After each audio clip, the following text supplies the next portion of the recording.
Book 1. 1. The Threshold. Half god, half beast, the Princess Valeria once described him, without suspecting that the phrase describes not merely Bellarion, but man. Aware of this, the anonymous chronicler who has preserved it for us goes on to comment that the princess said at once too much and too little. He makes phrases in his turn, which I will spare you, and seeks to prove that, if the moieties of divinity and beastliness are equally balanced in a man, that man will be neither good nor bad.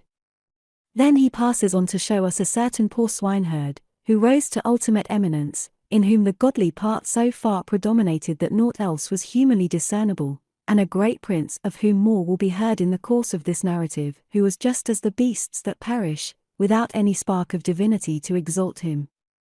These are the extremes. For each of the dozen or so intermediate stages which he discerns, our chronicler has a portrait out of history, of which his learning appears to be considerable. From this, from his general manner, from the fact that most of his illustrations are supplied by Florentine sources, and from the austerely elegant Tuscan language in which he writes, a fairly definite conclusion is possible on the score of his identity. It is more than probable that this study of Bellarion the Fortunate, Bellarion Illinois Fortunato, belongs to that series of historical portraits from the pen of Niccolò Machiavelli, of which the life of Castruccio Castracane is perhaps the most widely known. Research, however, fails to discover the source from which he draws.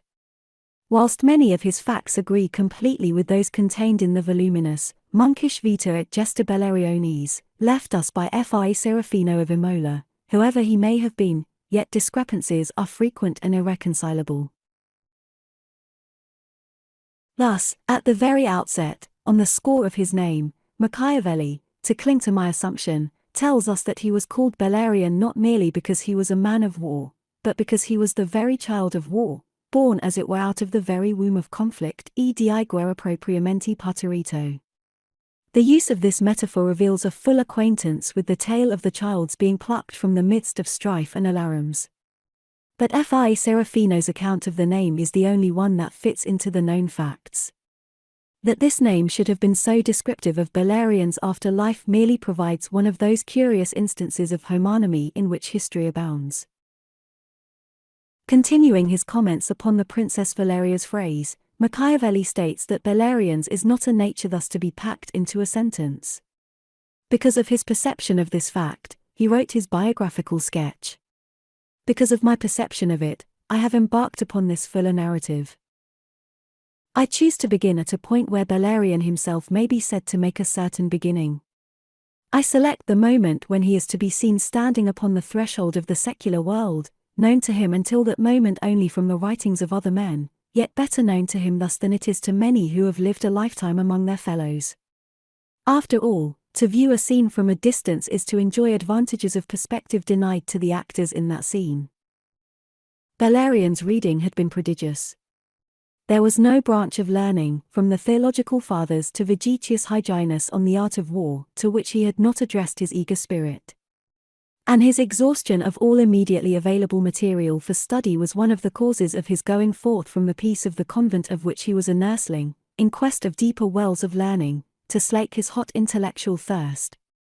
Another cause was a certain heretical doctrine of which it was hoped that further study would cure him, a doctrine so subversive of theological teaching that 100 years later it must have made him closely acquainted with the operations of the Holy Office and probably, in Spain certainly, have brought him to the fire.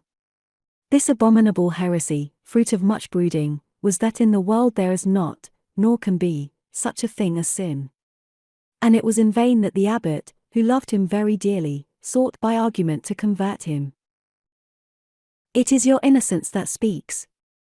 Alas, my child, in the world, from which hitherto you have been mercifully sheltered, you will find that sin is not only real but terribly abundant. Bellarion answered with a syllogism, the logical formula to which he had reduced his doctrine. He presented it in the Socratic manner of inquiry, which was the method of argument he ever preferred. Are not all things in the world from God? Is not God the fount of all goodness? Can, therefore, any created thing be other than good? And the devil, then, quoth the abbot. Bellarion smiled, a singularly sweet smile that had power to draw men's love and lead them into agreement with him. Is it not possible that those who invented the devil may have studied divinity in Persia, where the creed obtains that powers of light and darkness, Ormuzd and Ahriman, strive perpetually for mastery of the world? Surely, otherwise, they would have remembered that if the devil exists, God must have created him, which in itself is blasphemy, for God can create no evil. Aghast, the abbot descended at a stride from the theological to the practical. Is it not evil to steal, to kill, to commit adultery? Ah, yes. But these are evils between men, disruptive of society, and therefore to be suppressed lest man become as the beasts. But that is all. All? All. The abbot's deep-set eyes surveyed the youth with sorrow. My son, the devil lends you a false subtlety to destroy your soul. And gently, now, that benign and fatherly man preached him a sermon of the faith. It was followed by others in the days that ensued. But to all the weapons of his saintly rhetoric Bellarion continued to oppose the impenetrable shield of that syllogism of his, which the abbot knew at heart to be fallacious, yet whose fallacy he laboured in vain to expose. But when the good man began to fear lest this heresy should come to trouble and corrupt the peace and faith of his convent, he consented to speed its author to Pavia and to those further studies which he hoped would cure him of his heretical pravity. And that is how, on a day of August of the year of grace 1407, Bellarion departed from the convent of Our Lady of Grace of Cigliano. He went on foot. He was to be dependent for food and shelter mainly upon the charity of the religious houses that lay on his way to Pavia, and as a passport to these he bore in his scrip a letter from the abbot of the Grazi. Beside it lay a purse, containing for emergencies 5 ducats, a princely sum not only in his own eyes, but in those of the abbot who at parting had bestowed it upon him. The tale of his worldly possessions is completed by the suit of coarse green cloth he wore and the knife at his girdle, which was to serve all purposes from the carving of his meat to affording him a means of defense from predatory beasts and men. To fortify him spiritually in his adventurous pilgrimage through Lombardy he had the abbot's blessing and a memory of the fond tears in the eyes of that old man who had reared him from the age of 6. At the last the abbot had again reminded him of the peace of the convent and of the strife and unhappiness that distract the world. Pax multa in cella, foris autem plurima bella.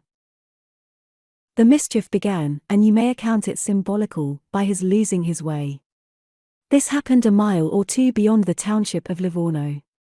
Because the peace of the riverside allured a mind that for 17 years had been schooled in peace, because the emerald meadows promised to be soft and yielding to his feet, he left the dusty highway for the grassy banks of Po. Beside its broad waters winding here about the shallow, pleasant hills of Montferrat, Bellarion trudged, staff in hand, the green hood of his cape thrown back, the long liripipe trailing like a tail behind him, a tall, lithe stripling of obvious vigor, olive-skinned, black-haired, and with dark eyes that surveyed the world bold and fearlessly. The day was hot. The air was laden with the heavy perfumes of late summer, and the river swollen and clouded by the melting snows on distant Monte Rosa. He wandered on, lost in daydreams, until the sunlight passed with the sinking of the sun behind the wooded heights across the river and a breeze came whispering through the trees on his own bank. He checked, his dark eyes alert, a frown of thought rumpling the fair smoothness of his lofty brow. He looked about, became aware of a deep forest on his left, bethought him of the road, remembered where the sun had set, and realized hence that for some time he had been traveling south, and consequently in the wrong direction. In following the allurements offered to his senses he had gone astray. He made some homely philosophy upon that, to his infinite satisfaction, for he loved parallels and antitheses and all such intellectual toys. For the rest, there was about him no doubt or hesitation. He computed, from the time he had taken and the pace at which he had come, the extent to which he had wandered from the road. It must run too far beyond this forest to leave him any hope of lying that night, as he had intended, with the Augustinian fathers at their house on the Sesia, on the frontiers of the state of Milan. Save for the hunger that beset him, he was undismayed. And what after all is a little hunger to one schooled to the most rigid Lenten fasts in season? He entered the wood, and resolutely went forward in the direction in which he knew the road to lie. For a half-mile or more he penetrated by a path growing less visible at every step, until darkness and the forest swallowed him. To go on would certainly be to lose himself completely in this maze. Better far to lie down and sleep where he was, and wait for the morning sun to give him his orientation.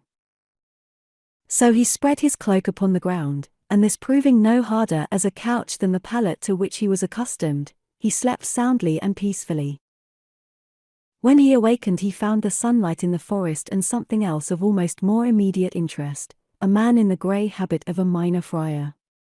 This man, tall and lean, was standing beside him, yet half turned from him in a curious attitude of arrested movement, almost as if the abrupt suddenness with which Bellarion had sat up a single heartbeat after his eyes had opened, had checked his intention to depart. Thus an instant, then the friar was facing him again, his hands folded within the loose sleeves of his robe, a smile distending his countenance. He uttered a benedictory greeting. Pax tecum. Et tecum, frater, pax, was Bellarion's mechanical answer, what time he studied this stranger's villainous, patibulary countenance, marking the animal looseness of mouth, and the craft peering from the little eyes that were black beads thrust into a face of clay. A closer scrutiny softened his judgment. The man's face was disfigured, ridged, scarred, and pitted from the smallpox. These scars had contracted the skin about the eyes, thus altering their expression, and to the ravages of the disease was also due the sickly pallor overspreading cheek and brow. Considering this and the habit which the man wore, a habit which Bellarion had no cause to associate with anything that was not sweet and good, he disposed himself to make amends for the hastiness of his first assumptions. Benedictus sis, he murmured, and with that abandoned Latin for the vulgar tongue. I bless the providence that sends you to a poor traveller who has lost his way. The friar laughed aloud at that, and the lingering apprehension left his eyes, which thus relieved grew pleasanter to look upon. Lord! Lord! And I like a fool and coward, having almost trod upon you, was for creeping off in haste, supposing you a sleeping robber. This forest is a very sanctuary of thieves. They infest it, thick as rabbits in a warren. Why, then, do you adventure in it? Why? Oh he! And what shall they steal from a poor friar mendicant? My beads. My girdle. He laughed again. A humorous fellow, clearly, taking a proper saintly joy in his indigenous condition. No, no, my brother. I have no cause to go in fear of thieves. Yet supposing me a thief, you are in fear of me? The man's smile froze. This stripling's simple logic was disconcerting. I feared, he said at last, slowly and solemnly, your fear of me. A hideous passion, fear, in man or beast. It makes men murderers at times. Had you been the robber I supposed you, and, waking suddenly, found me beside you, you might have suspected some intent to harm you. It is easily guessed what would have followed then. Bellarion nodded thoughtfully. No explanation could have been more complete. The man was not only virtuous, but wise. Whither do you journey, brother? To Pavia, Bellarion answered him, by way of Santa Tenda. Santa Tenda? Why, that is my way too, at least as far as the Augustinian monastery on the seizure. Wait here, my son, and we will go together. It is good to have a comrade on a journey. Wait but some few moments, to give me time to bathe, which is the purpose for which I came. I will not keep you long. He went striding off through the grass. Bellarion called after him. Where do you bathe? Over his shoulder the friar answered him, there is a rivulet down yonder. But a little way. Do not stray from that spot, so that I may find you again, my son.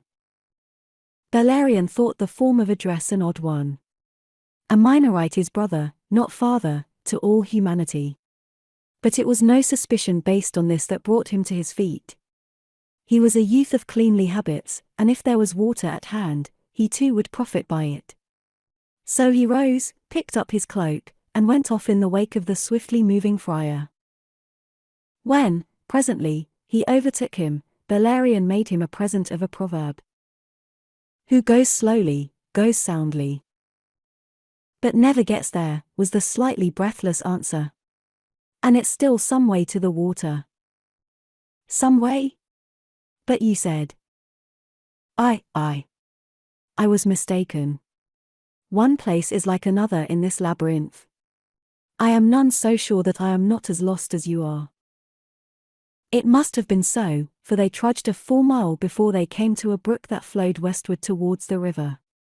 It lay in a dell amid mossy boulders and spreading fronds of ferns, all dappled now with the golden light that came splashing through the trees. They found a pool of moderate dimensions in a bowl of grey stone fashioned by the ceaseless sculpture of the water. It was too shallow to afford a bath. But the friar's ablutionary dispositions scarce seemed to demand so much. He rinsed face and hands perfunctorily, whilst Bellarion, stripped to the waist, and displaying a white torso of much beauty and more vigour, did what was possible in that cramped space.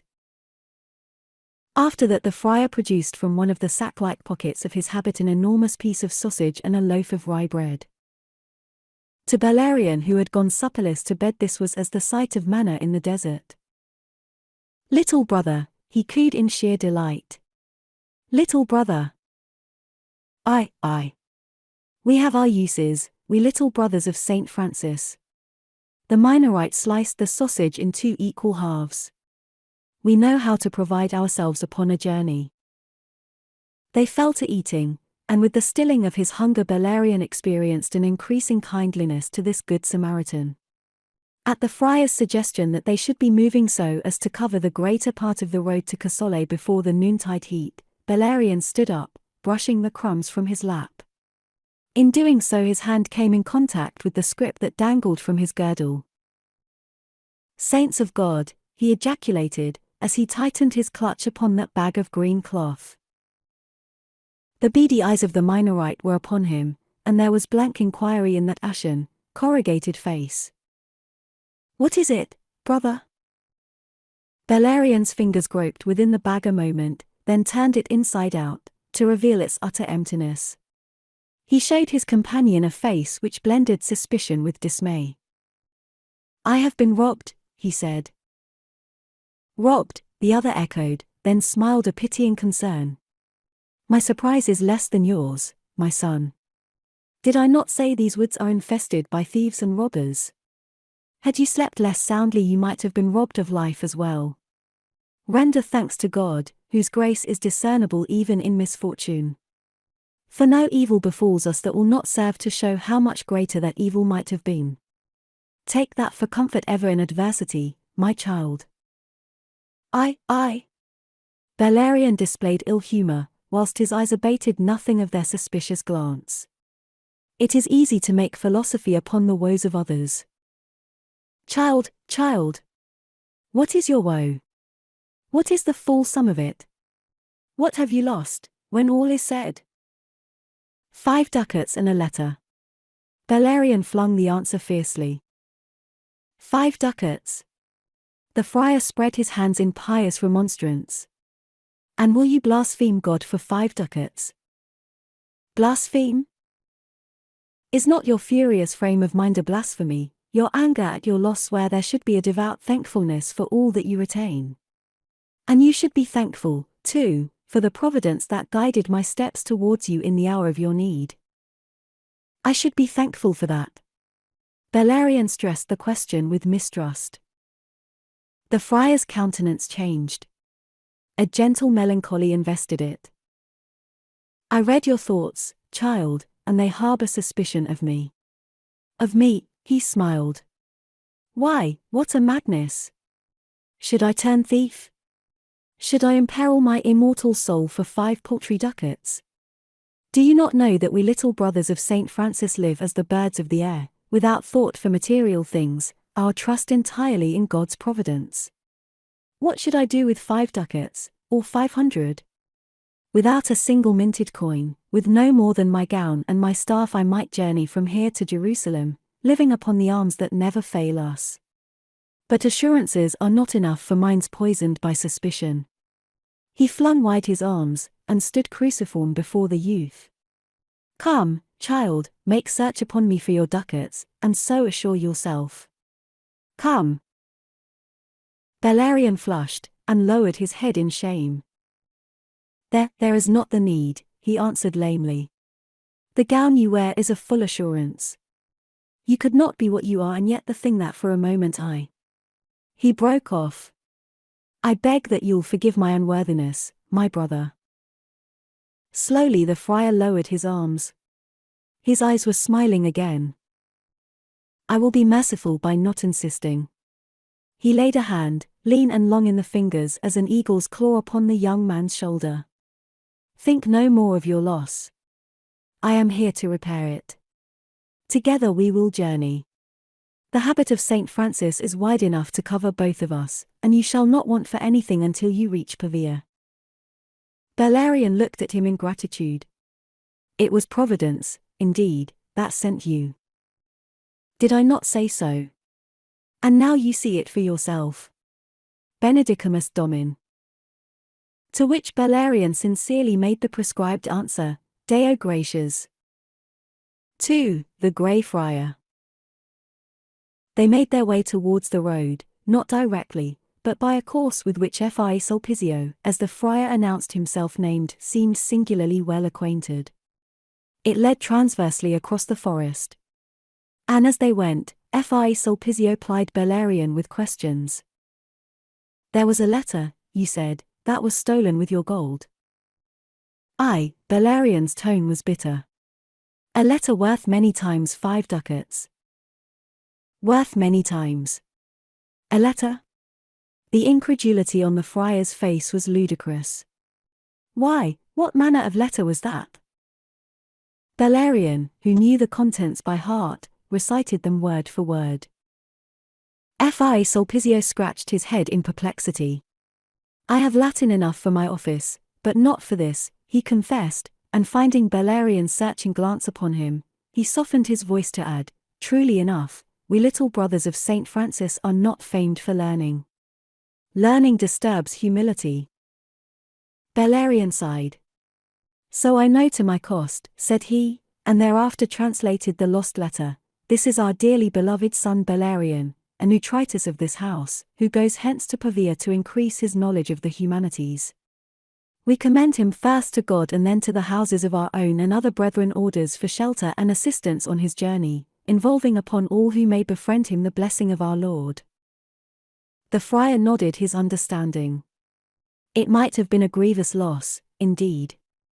But as it is, I will do the office of your letter whilst I am with you, and when we part one will see you armed with the like from the prior of the Augustinians on the seizure. He will do this at my word."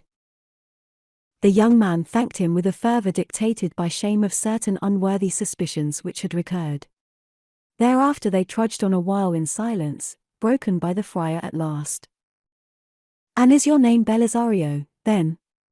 An odd name, that." "Not Belisario. Bellario, or rather, Bellarion." "Bellarion? Why, it is even less Christian than the other. Where got you such a name?" "Not at the font, you may be sure. There I was christened Ilario, after the good Saint Hilary, who is still my patron saint." "Then why?" "There's a story to it, my story," Bellarion answered him, and upon slight encouragement proceeded to relate it. He was born, he told the friar, as nearly as he could guess, some 6 years after the outbreak of the Great Schism, that is to say, somewhere about the year 1384, in a village of whose name, like that of his own family, he had no knowledge. "Of my father and my mother," he continued, "I can evoke no mental picture. Of my father my only positive knowledge is that he existed. Of my mother I know that she was a termagant of whom the family, my father included, stood in awe. Amongst my earliest impressions is the sense of fear that invaded us at the sound of her scolding voice. It was querulous and strident, and I can hear it to this day harshly raised to call my sister. Leocadia was that sister's name, the only name of all my family that I remember, and this because I must often have heard it called in that dread voice. There were several of us. I have one vivid memory of perhaps a half-dozen tumbling urchins, playing at some game in a bare chill room, that was yellow-washed, lighted by an unglazed window beyond which the rain was streaming down upon a narrow dismal street. There was a clang of metal in the air, as if armorers were at work in the neighborhood.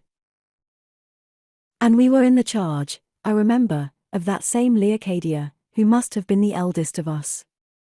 I have an impression, vague and misty, of a lanky girl whose lean bare legs showed through a rent in her tattered petticoat. Faintly I discern a thin, pinched face set in a manet of untidy yellow hair, and then I hear a heavy step and the creak of a stair and a shrill, discordant voice calling Leocadia, and then a scuttle amongst us to shelter from some unremembered peril. Of my family, that is all that I can tell you, brother.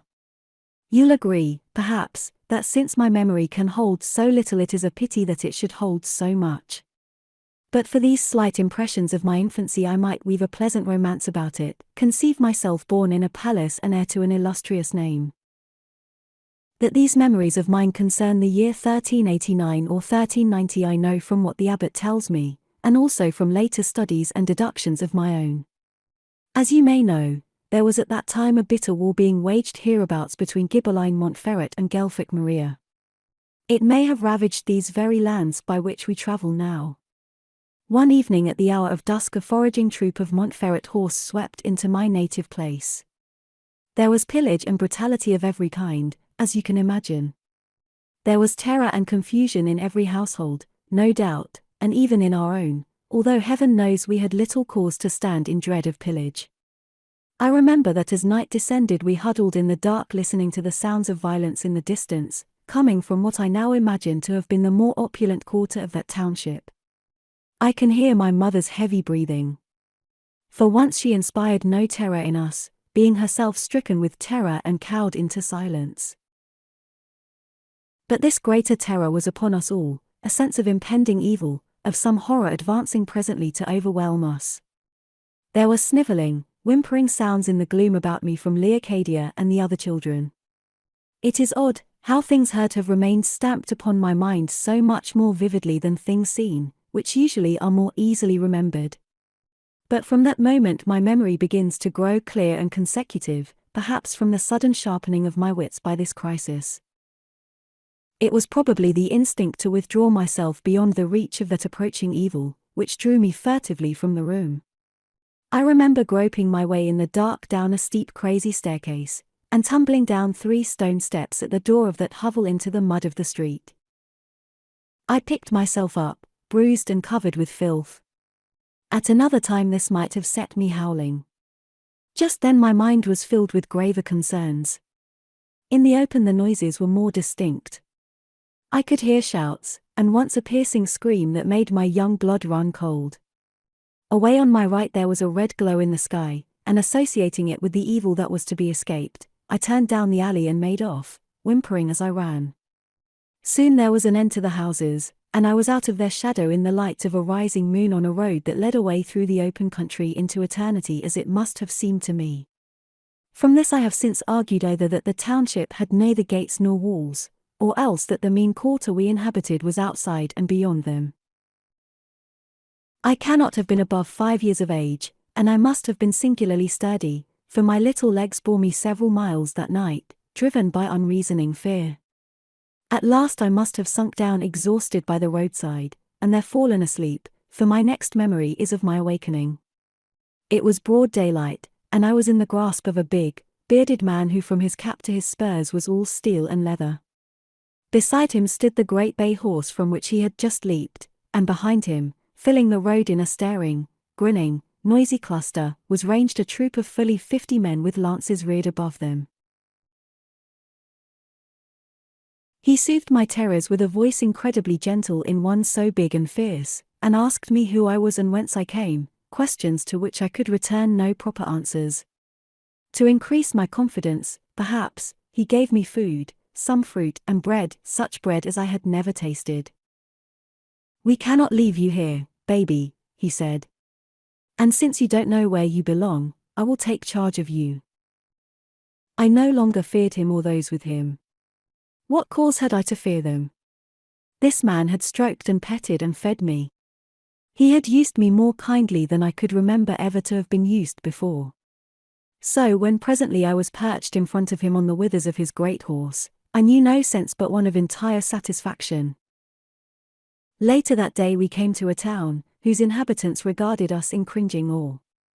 But, perhaps, because its numbers were small, the troop bore itself with circumspection, careful to give no provocation. The man-at-arms who had befriended me kept me in his train for a month or more. Then, the exigencies of the campaign against Maria demanding it, he placed me with the Augustinian fathers at the Grazi near Siliano. They cared for me as if I had been a prince's child instead of a stray waif picked up by the roadside. Thereafter at intervals he would come to visit me, and these visits, although the intervals between them grew ever longer, continued for some 3 or 4 years, after which we never saw or heard of him again. Either he died or else lost interest in the child he had saved and protected. Thereafter the Augustinians were my only friends. They reared me, and educated me, hoping that I would one day enter the order. They made endeavors to trace my birthplace and my family, but without success. And that, he ended, is all my story. Ah, not quite all, the friar reminded him. There is this matter of your name. Ah, yes.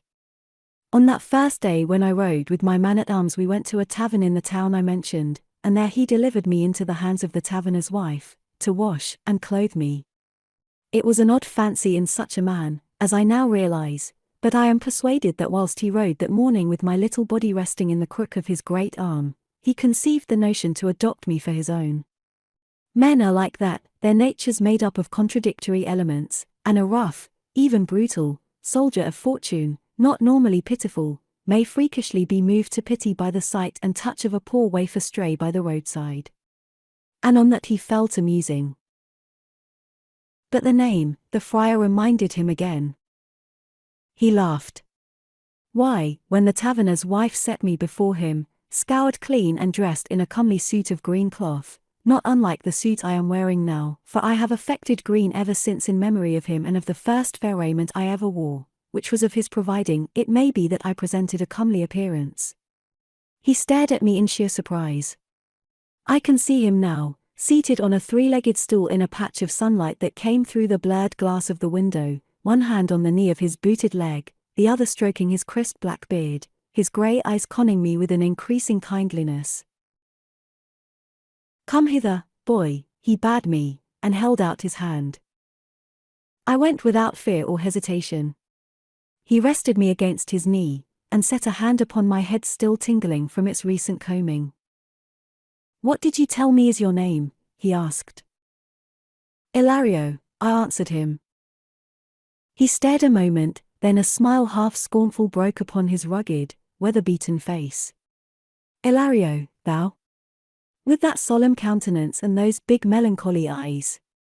He ran on in words which I remember, though I barely caught their meaning then.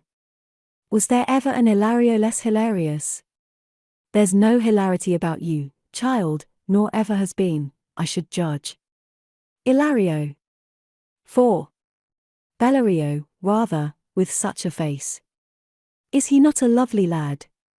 He turned me about for the approval of the taverner's wife, who stood behind me, and she, poor woman, made haste to agree, with fawning smiles, as she would have agreed with anything uttered by this dread man who must be conciliated. Bellario, he repeated, savouring the word of his invention with an inventor's pride.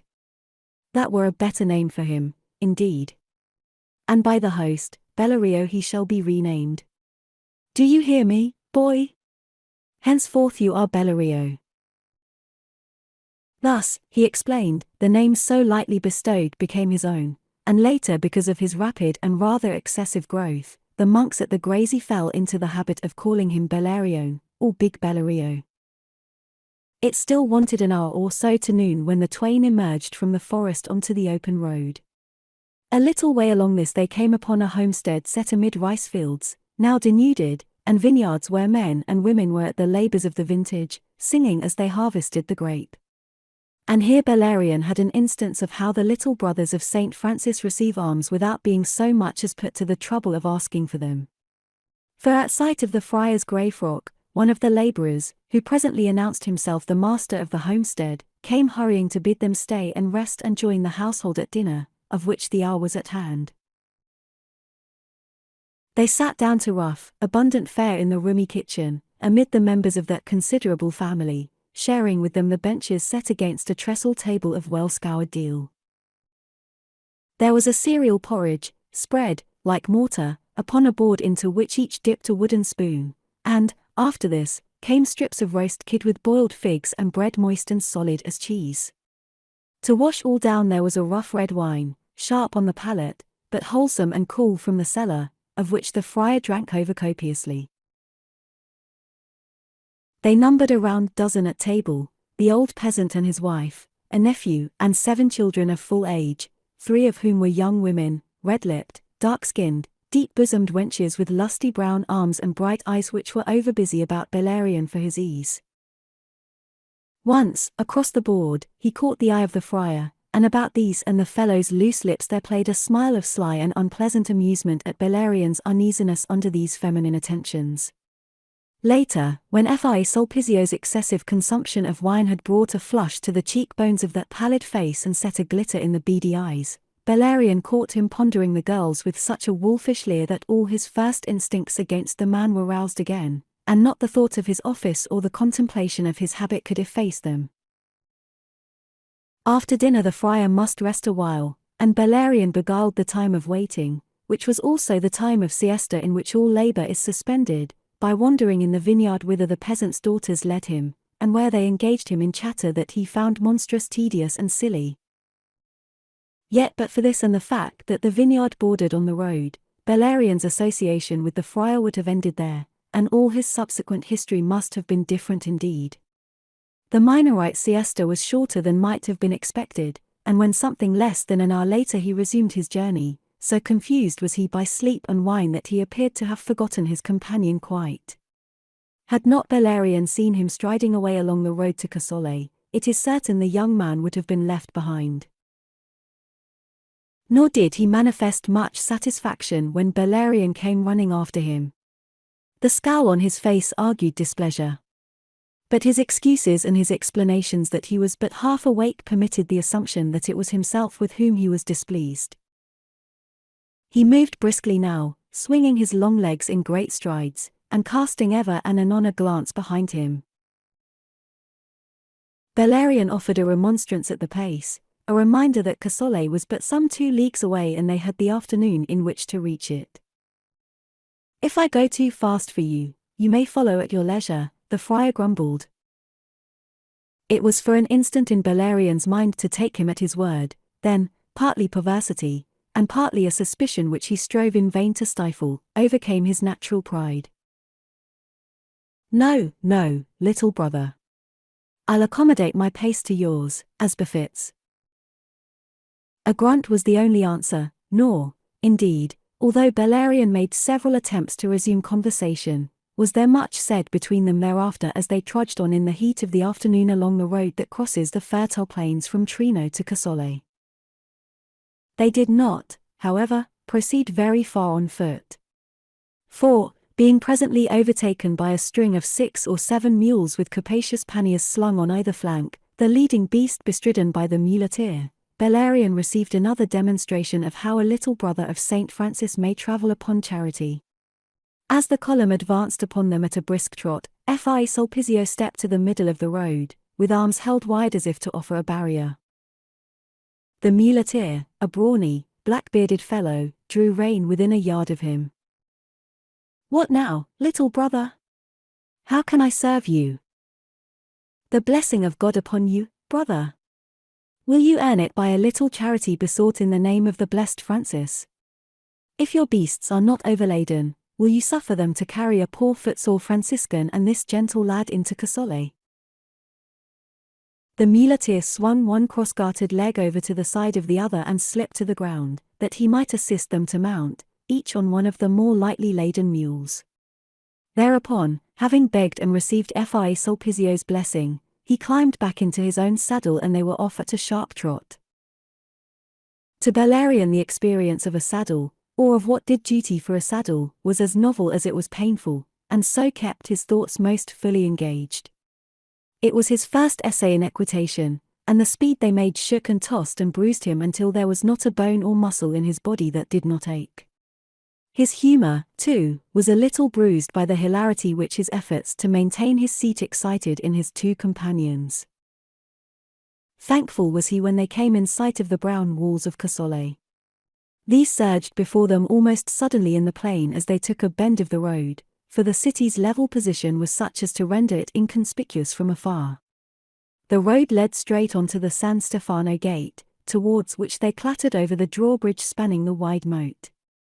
There was a guardhouse in the deep archway, and the door of this stood open, revealing some 3 or 4 soldiers lounging within. But they kept a loose and careless guard, for these were peaceful times. One of them, a young man in a leather hakton, but bare of head, sauntered forward as far as the doorway to fling a greeting at the muleteer, which was taken by the fellow as permission to pass on. From that gateway, cool and cavernous, they emerged into one of the streets of the busy capital of the warlike state of Montferrat, which at one time, none so far distant, had bidden fair to assume the lordship of northern Italy. They proceeded slowly now, perforce. The crooked street, across which the crazy houses seemed to lean towards each other so as to exclude the sunlight from all but a narrow middle line, was thronged with people of all degrees.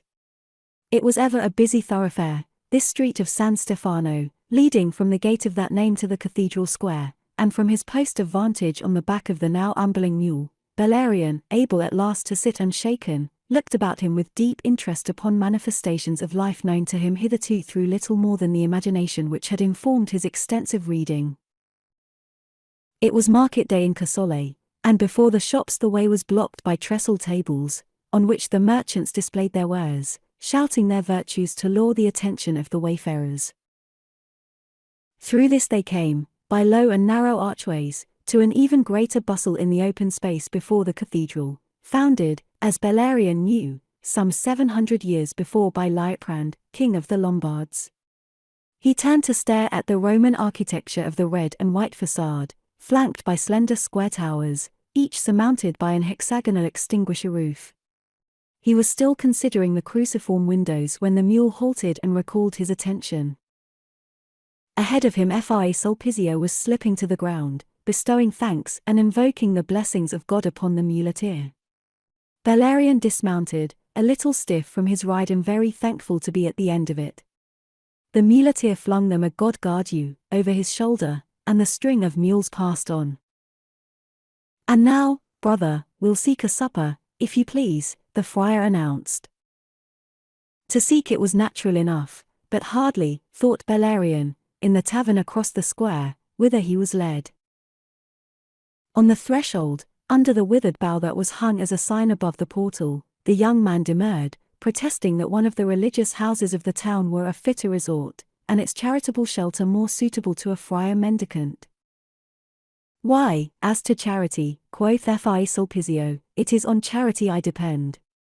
Old Benvenuto here, the taverner, is my cousin.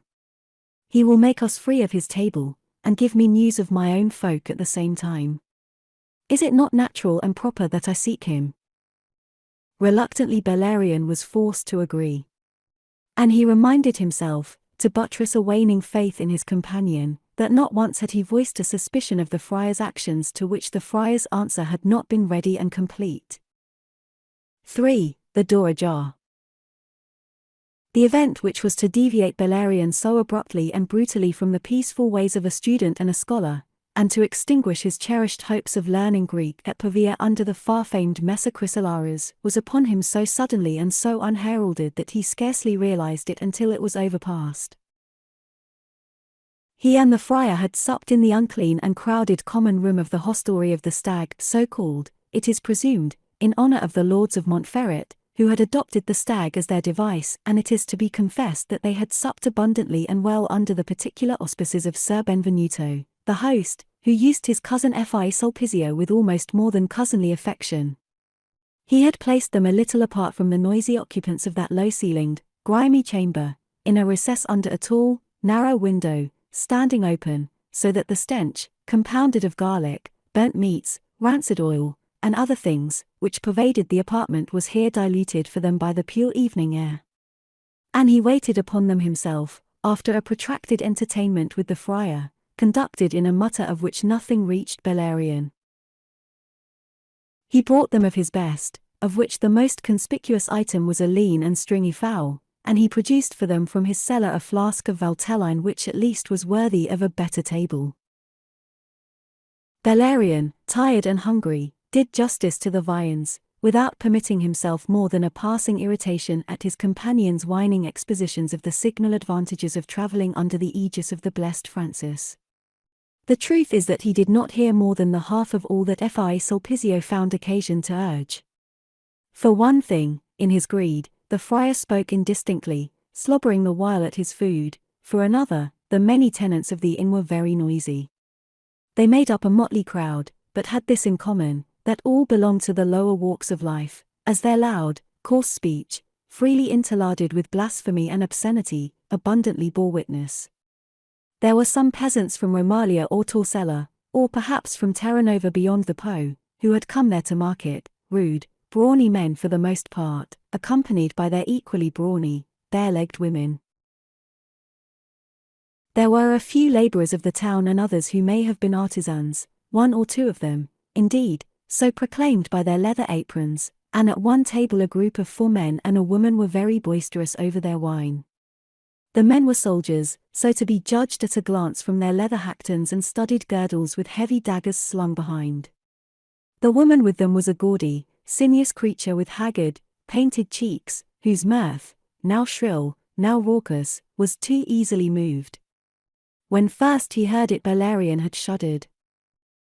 She laughs, he had told the friar, as one might laugh in hell. For only answer Fi Sulpicio had looked at him and then veiled his eyes, almost as if, himself, he were suppressing laughter.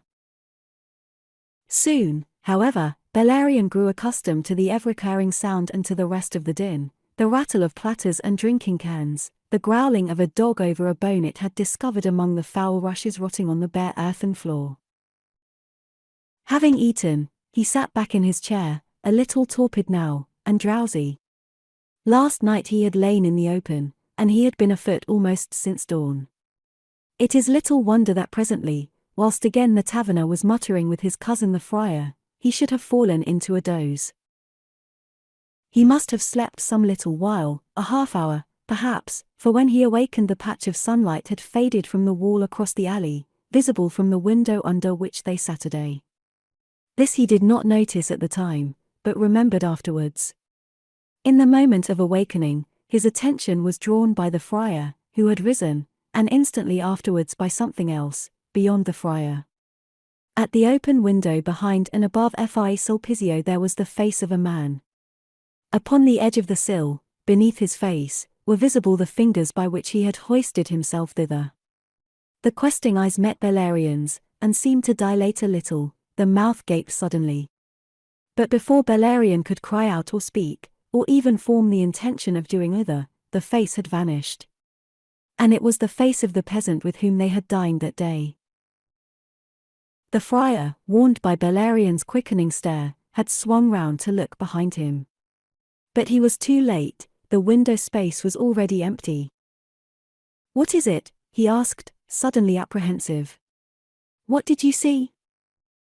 Bellarion told him, and was answered by an obscenely morphological oath, which left him staring. The friar's countenance was suddenly transfigured.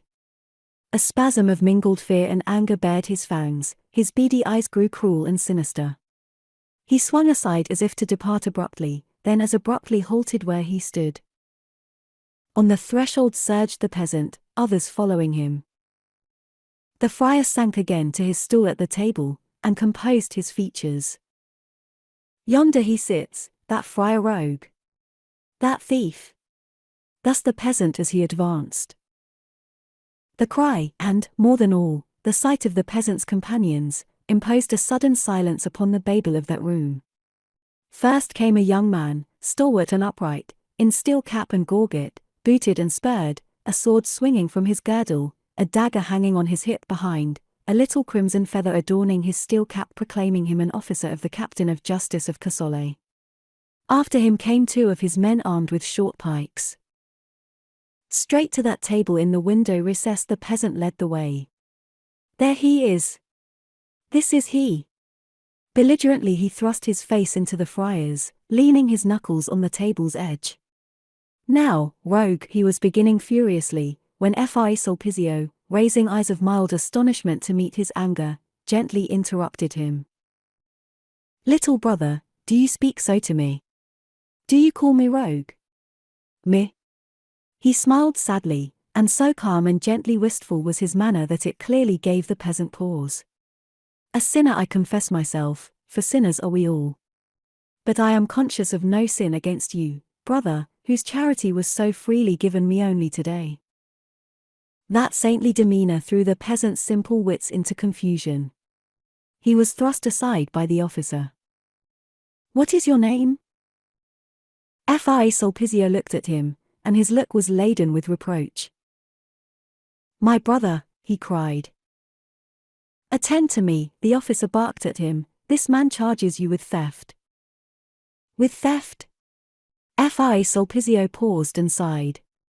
It shall not move me to the sin of anger, brother. It is too foolish, a thing for laughter. What need have I to steal, when under the protection of Saint Francis I have but to ask for the little that I need? What use to me is worldly gear? But what does he say I stole? It was the peasant who answered him.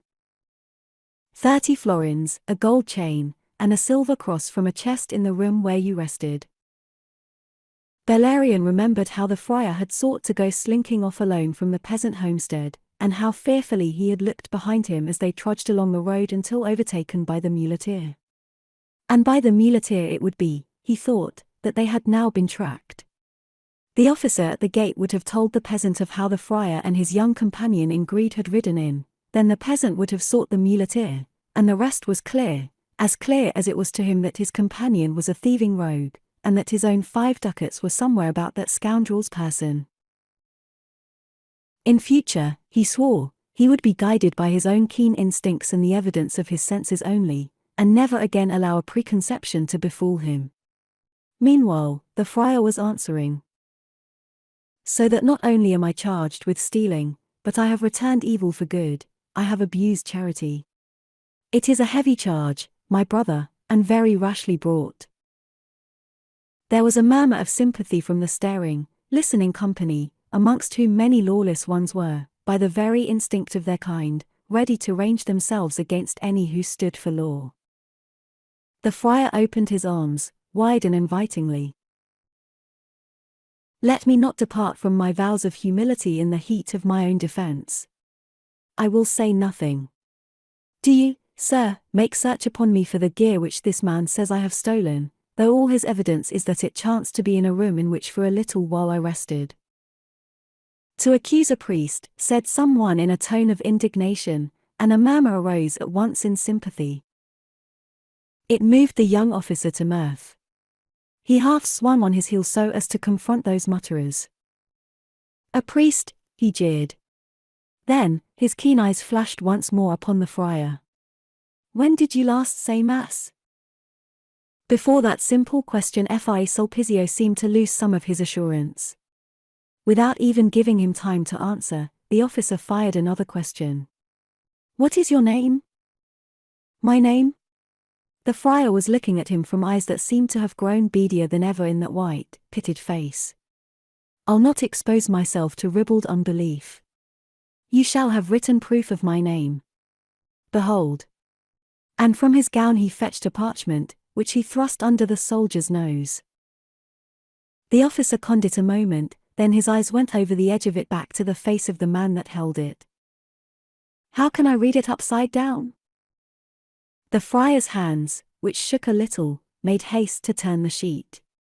As he did so Bellarion perceived 2 things, that the sheet had been correctly held at first, and that it was his own lost letter. He had a glimpse of the abbot's seal as the parchment was turned. He was momentarily bewildered by a discovery that was really threefold. First, the friar was indeed the thief who had rifled his scrip. Second, he he must be in a more desperate case than Bellarion suspected, to seek to cloak himself under a false identity, and, third, the pretense that the document proffered upside down was a test to discover whether the fellow could read, a trap into which the knave had tumbled headlong. The officer laughed aloud, well pleased with his own cleverness. "I knew you were no clerk," he mocked him. "I have more than a suspicion who you really are. Though you may have stolen a friar's habit, it would need more than that to cover your ugly, pockmarked face and that scar on your neck. You are Lorenzaccio Dietrino, my friend, and there's a halter waiting for you." The mention of that name made a stir in the tavern, and brought its tenants a step nearer to the group about that table in the window recess. It was a name known probably to every man present with the single exception of Bellarion, the name of a bandit of evil fame throughout Montferrat and Savoy. Something of the kind Bellarion may have guessed. But at that moment the recovery of the abbot's letter was his chief concern. "That parchment's mine," he cried. "It was stolen from me this morning by this false friar." The interpellation diverted attention to himself. After a moment's blank stare the officer laughed again. Bellarion began actively to dislike that laugh of his. He was too readily moved to it. "Why, here's Paul disowning Peter." Oh, to be sure, the associate becomes the victim when the master rogue is taken. It's a stale trick, young cockerel. It won't serve in Casole. Bellarion bristled. He assumed a great dignity. "Young sir, you may come to regret your words. I am the man named in that parchment, as the abbot of the Grazie of Siliano can testify." "No need to plague Messer the abbot," the officer mocked him. "A taste of the cord, my lad, a hoist or two, and you'll vomit all the truth." "The hoist!" Bellarion felt the skin roughening along his spine. Was it to be taken for granted that he was a rogue, simply from his association with this spurious friar, and were his bones to be broken by the torturers to make him accuse himself? Was this how justice was dispensed? He was bewildered, and, as he afterwards confessed, he grew suddenly afraid. And then there was a cry from the peasant, and things happened quickly and unexpectedly. Whilst the officer's attention had been on Bellarion, the false friar had moved very soft and stealthily nearer to the window. The peasant it was who detected the movement and realized its import.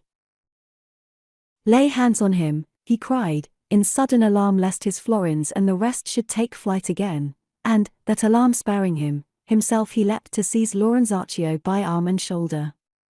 Fury blazed from the bandit's beady eyes, his yellow fangs were bared in a grin of rage, something flashed in his right hand, and then his knife sank into the stomach of his assailant. It was a wicked, vicious, upward, ripping thrust like the stroke of a boar's tusk, and the very movement that delivered it flung the peasant off, so that he hurtled into the arms of the two soldiers, and momentarily hampered their advance. That moment was all that Lorenzaccio needed. He swung aside, and with a vigor and agility to execute, as remarkable as the rapidity of the conception itself, he hoisted himself to the sill of the narrow, open window, crouched there a second, measuring his outward leap, and was gone. He left a raging confusion behind him, and an exclamatory din above which rang fierce and futile commands from the Podesta's young officer. One of the men-at-arms supported the swooning body of the peasant, whilst his fellow vainly and stupidly sought to follow by the way Lorenzaccio had gone, but failed because he lacked the bandit's vigor. Bellarion, horror-stricken and half-stupefied, stood staring at the wretched peasant whose hurt he judged to be mortal. He was roused by a gentle tugging at his sleeve. He half-turned to find himself looking into the painted face of the woman whose laughter earlier had jarred his sensibilities. It was a handsome face, despite the tawdriness it derived from the dull cheeks and two vividly reddened lips. The girl, she was little more, looked kindly concern upon him out of dark, slanting eyes that were preternaturally bright. "Away, away," she muttered feverishly. "This is your chance. Bestir." "My chance," he echoed, and was conscious of the color mounting to his cheeks. His first emotion was resentment of this misjudgment, his next a foolish determination to stand firm and advance his explanations, insisting upon justice being done him. All this whilst he had flung his question my chance. With the next heartbeat he perceived the strength of the appearances against him. This poor drab, these evil ones about her and him, offering him their sympathy only because they believed him made kin with them by evil, advised the only course a sane man in his case must follow. "Make haste, child," the woman urged him breathlessly. "Quick, or it will be too late." He looked beyond her at the others crowding there, to meet glances that seemed to invite, to urge, and from one bloated face, which he recognized for Benvenuto's, came an eloquent wink, whilst the fellow jerked a dirty thumb backwards towards the door in a gesture there was no misunderstanding.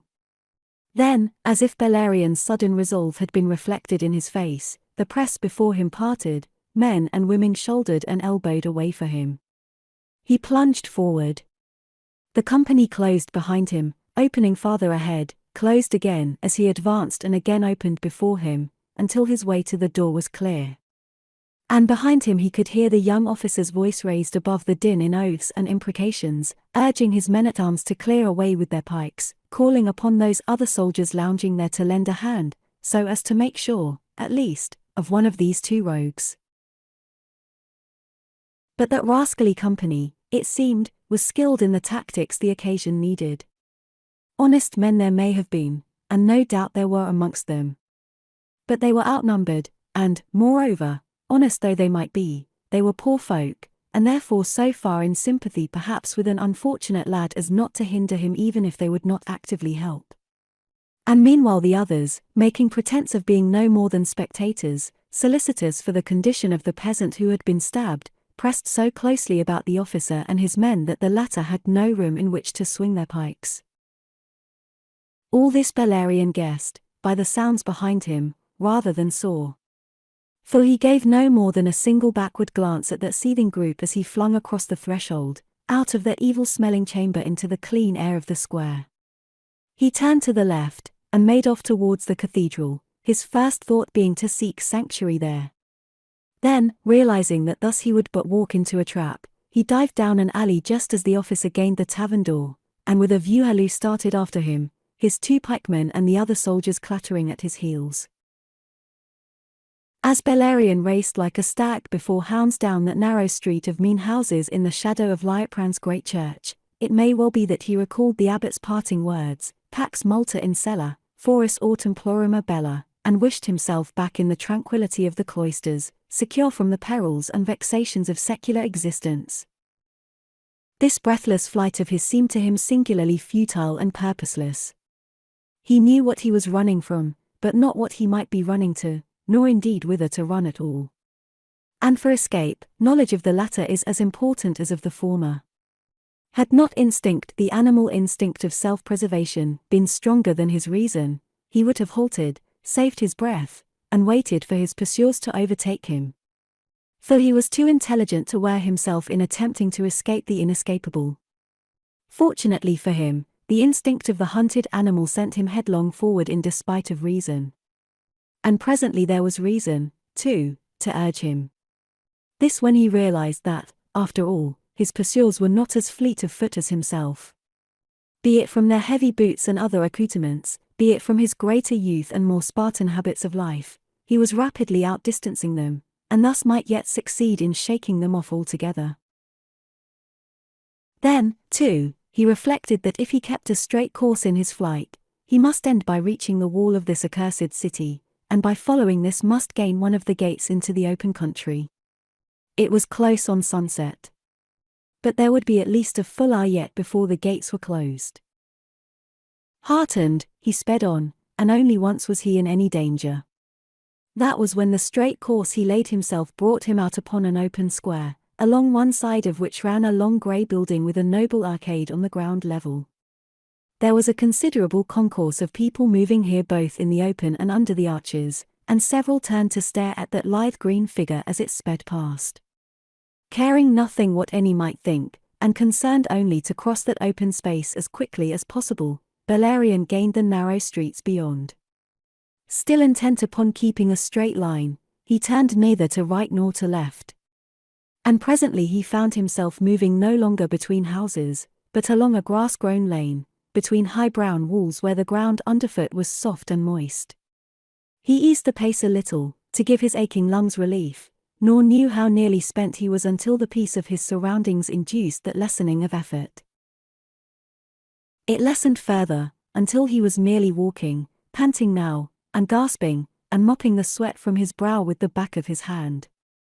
He had been too reckless, he now told himself. The pace had been too hot. He should have known that it must defeat him. Unless by now he had shaken off those pursuers, or others they might have enlisted, and that was his great fear, he was a lost man. He came to a standstill, listening. He could hear, he fancied, sounds in the distance which warned him that the pursuit still held. Panic spurred his flanks again. But though it might be urgent to resume his flight, it was more urgent still to pause first to recover breath. He had come to a halt beside a stout oaken door which was studded with great nails and set in a deep archway in that high wall. To take his moment's rest he leaned against these solid timbers. And then, to his amazement, under the weight of his body, the ponderous door swung inwards, so that he almost fell through it into a space of lawn and rose beds narrowly enclosed within tall boxwood hedges which were very dense and trimly cut. It was as if a miracle had happened, as if that door had been unlocked for his salvation by supernatural agency.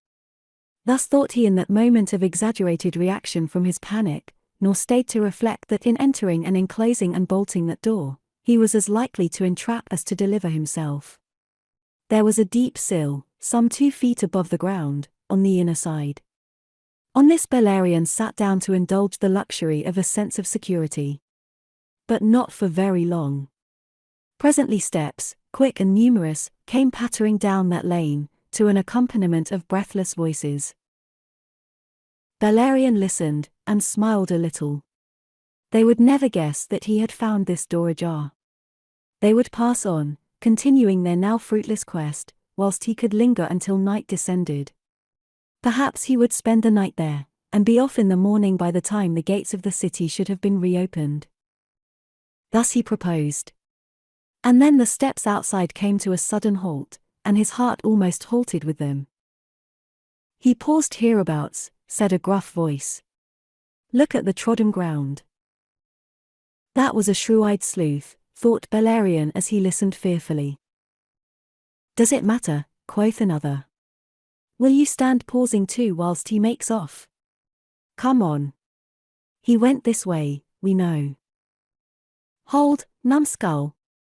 It was the gruff voice again. He came this way, but he went no farther. Bah! Peace, don't argue with me, man. Use your eyes. It's plain to see. No one has gone past this door today. He's here. And on the word a heavy blow, as from a pike butt, smote the timbers, and brought Bellarion to his feet as if he, himself, had been struck. But this door is always locked, and he could scarcely have climbed the wall. He's here, I say. Don't argue. 2 men to guard the door, lest he come forth again. The rest with me to the palace. Come. His voice was harsh and peremptory. There were no further words in answer. Steps moved off quickly returning up the lane. Steps paced outside the door, and there was a mutter of voices of the men placed on guard. Bellarion wondered if prayer would help him. He could think of nothing else that would. 4. Sanctuary. These grounds into which he had stepped through that doorway in the red wall seemed, so far as the tall hedges of his hortus inclusus would permit him to discover, to be very spacious. Somewhere in their considerable extent there would surely be a hiding place into which he could creep until the hunt was over. He went forward to investigate, stepping cautiously towards a deep archway cut in the dense boxwood. In this archway he paused to survey a prospect that evoked thoughts of paradise. Beyond a wide sweep of lawn, whereon 2 peacocks strutted, sparkled the waters of a miniature lake, where a pavilion of white marble, whose smooth dome and graceful pillars suggested a diminutive Roman temple, appeared to float. Access to this was gained from the shore by an arched marble bridge over whose white parapet trailing geraniums flamed. From this high place the ground fell away in a flight of 2 terraces, and the overflow from the lake went cascading over granite boulders into tanks of granite set in each of them, with shading vine trellises above that were heavy now with purple fruit. Below, another emerald lawn was spread, sheltered on 3 sides within high walls of yew, fantastically cut at the summit into the machicolations of an embattled parapet and bearing at intervals deep arched niches in which marble statues gleamed white against the dusky green. Here figures sauntered, courtly figures of men and women more gaudy and glittering in their gay raiment than the peacocks nearer at hand, and faintly on the still warm air of evening came the throbbing of a lute which one of them was idly thrumming. Beyond, on the one open side another shallow terrace rose, and upon this a great red house that was half palace, half fortress, flanked at each side by a massive round tower with covered battlements. So much Bellarion's questing eyes beheld, and then he checked his breath, for his sharp ears had caught the sound of a stealthy step just beyond the hedge that screened him. An instant later he was confronted by a woman, who with something furtive and cautious in her movements appeared suddenly before him in the archway. For a half-dozen heartbeats they stood thus, each regarding the other, and the vision of her in that breathless moment was destined never to fade from Bellarion's mind. She was of middle height, and her close-fitting gown of sapphire blue laced in gold from neck to waist revealed her to be slender. There was about her an air of delicate dignity, of command tempered by graciousness. For the rest, her hair was of a tawny golden, a shade deeper than the golden threads of the jeweled caul in which it was confined. Her face was small and pale, too long in the nose, perhaps, for perfect symmetry, yet for that very reason the more challenging in its singular, elusive beauty. Great wistful eyes of brown, wide-set and thoughtful, were charged with questions as they conned Bellarion. They were singularly searching, singularly compelling eyes, and they drew from him forthwith a frank confession. "Lady," he faltered, "of your charity, I am pursued." Pursued? She moved a step, and her expression changed. The wistfulness was replaced by concern in those great somber eyes. "I am likely to be hanged if taken," he added to quicken the excellent emotions he detected. "By whom are you pursued?" "An officer of the captain of justice and his men." He would have added more. He would have said something to assure her that in seeking her pity he sought it for an innocent man betrayed by appearances. But she gave signs that her pity needed no such stimulant. She made a little gesture of distraction, clasping her long, tapering hands over which the tight, blue sleeves descended to the knuckles. She flung a swift, searching glance behind her, from the green archway to the open spaces. "Come," she said, and beckoned him forward. "I will hide you." And then on a note of deeper anxiety, for which he blessed her tender, charitable heart, she added, "If you are found here, all is lost. Crouch low and follow me." Obediently he followed, almost on all fours, creeping beside a balustrade of mellow brick that stood breast-high to make a parapet for the edge of that very spacious terrace. Ahead of him the lady moved sedately and unhurried, thereby discovering to Bellarion virtues of mental calm and calculating wit. A fool, he told himself, would have gone in haste, and thus provoked attention and inquiry. They came in safety to the foot of the arched marble bridge, which Bellarion now perceived to be crossed by broad steps, ascending to a platform at the summit, and descending thence again to the level of the temple on the water. "Wait. Here we must go with care." She turned to survey the gardens below, and as she looked he saw her blench, saw the golden brown eyes dilate as if in fear. He could not see what she saw, the glint of arms upon hurrying men emerging from the palace. But the guess he made went near enough to the fact before she cried out, "Too late. If you ascend now you will be seen." And she told him of the soldiers. Again she gave evidence of her shrewd sense. "Do you go first," she bade him, "and on hands and knees. If I follow I may serve as a screen for you, and we must hope they will not see you." "The hope," said Bellarion, "is slender as the screen your slenderness would afford me, lady." He was lying now flat on the ground at her feet. "If only it had pleased heaven to make you as fat as you are charitable, I'd not hesitate. As it is, I think I see a better way." She stared down at him, a little frown puckering her white brow. But for the third time in that brief space she proved herself a woman whose mind seized upon essentials and disregarded lesser things. A better way. What way, then? He had been using his eyes. Beyond the domed pavilion a tongue of land thrust out into the lake, from which 3 cypresses rose in black silhouette against the afterglow of sunset, whilst a little alder bush its branches trailing in the water blunted the island's point. "This way," said Bellarion, and went writhing like an eel in the direction of the water. "Where will you go?" she cried, and added sharply as he reached the edge, "It is very deep, 2 fathoms at the shallowest." "So much the better," said Bellarion. "They'll be the less likely to seek me in it." He took a succession of deep breaths to prepare himself for the long submersion. "Ah, but wait," she cried on a strained note. "Tell me, at least." She broke off with a catch in her breath. He was gone. He had slipped in, taking the water quietly as an otter, and save for the wave that sped across the lake no sign of him remained. The lady stood breathlessly at gaze waiting to see the surface broken by his emerging head. But she waited vainly and in growing alarm. The moments passed. Voices behind her became audible and grew in volume. The men-at-arms were advancing swiftly, the courtiers following to see the sport their captain promised. Suddenly from the alderbush on the island's point a startled water-hen broke forth in squawking terror, and went scudding across the lake, its feet trailing along the water into which it finally splashed again within a yard of the farther shore. From within the bush itself some slight momentary disturbance sent a succession of ripples across the lesser ripples whipped up by the evening breeze. Then all grew still again, including the alarms of the watching lady who had perceived and read these signs.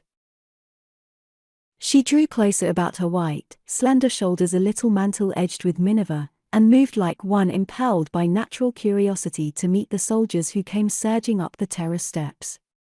There were 4 of them, led by that same young officer who had invaded the hostelry of the Stag in quest of Lorenzaccio. "What is this?" the lady greeted him, her tone a little hard as if his abrupt invasion of her garden were in itself an offense. "What are you seeking here?"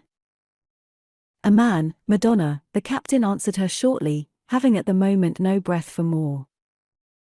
Her sombre eyes went past him to dwell upon the 3 glittering gallants in the courtly group of 5 that followed at the soldiers' heels. "A man," she echoed. "I do not remember to have seen such a portent hereabouts in days." Of the 3 at whom the shaft of her irony was directed 2 laughed outright in shameless sycophancy, the 3rd flushed scarlet, his glance resentful. He was the youngest by some years, and still a boy. He had her own brown eyes and tawny hair, and otherwise resembled her, save that his countenance lacked the firm strength that might be read in hers. His slim, graceful, stripling figure was gorgeously arrayed in a kilted tunic of gold brocade with long, green, deeply foliated sleeves, the ends of which reached almost to his toes. His girdle was of hammered gold whence hung a poniard with a jeweled hilt, and a ruby glowed in his bulging cap of green silk. One of his legs was cased in green, the other in yellow, and he wore a green shoe on the yellow foot, and a yellow on the green. This, in the 16th year of his age, was the Lord John Giacomo Paleologo, sovereign Marquis of Montferrat. His 2 male companions were Messer Corsario, his tutor, a foxy-faced man of 30, whose rich purple gown would have been more proper to a courtier than a pedant, and the Lord Castruccio di Fenestrella, a young man of perhaps 25, very gorgeous in a scarlet hoopland, and not unhandsome, despite his pallid cheeks, thin lank hair, and rather shifty eyes. It was upon him that Giacomo now turned in peevishness. "Do not laugh, Castruccio." Meanwhile the captain was flinging out an arm in command to his followers. "2 of you to search the enclosure yonder about the gate. Beat up the hedges. 2 of you with me." He swung to the lady before she could answer her brother. You have seen no one, Highness. Her Highness was guilty of an evasion. Should I not tell you if I had? Yet a man certainly entered here not many minutes since by the garden door. You saw him enter? I saw clear signs that he had entered. Signs? What signs? He told her. Her mobile lips expressed a doubt before she uttered it. A poor warrant that for this intrusion, Sir Bernardo. The captain grew uncomfortable. Highness, you mistake my motives. I hope I do, she answered lightly, and turned her shoulder to him. He commanded his 2 waiting followers. The others were already in the enclosed garden. To the temple. At that she turned again, her eyes indignant. Without my leave. The temple, sir, is my own private bower. The captain hesitated, ill at ease. Hardly at present, Highness.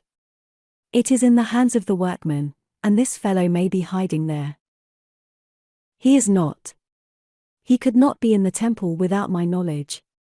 I am but come from there. Your memory, Highness, is at fault. As I approached, you were coming along the terrace from the enclosed garden. She flushed under the correction. And there was a pause before she slowly answered him, Your eyes are too good, Bernardo. In a tone that made him change countenance she added, I shall remember it, together with your reluctance to accept my word. Contemptuously she dismissed him. Pray, make your search without regard for me. The captain stood a moment hesitating. Then he bowed stiffly from the hips, tossed his head in silent command to his men, and so led them off, over the marble bridge. After he had drawn blank, like the soldiers he had sent to search the enclosure, he returned, baffled, with his 4 fellows at his heels. The Princess Valeria wandered now in company with those other gay ones along the terrace by the balustrade. You come empty-handed, then, she rallied him. I'll stake my life he entered the garden, said the captain sullenly. You are wise in staking something of no value.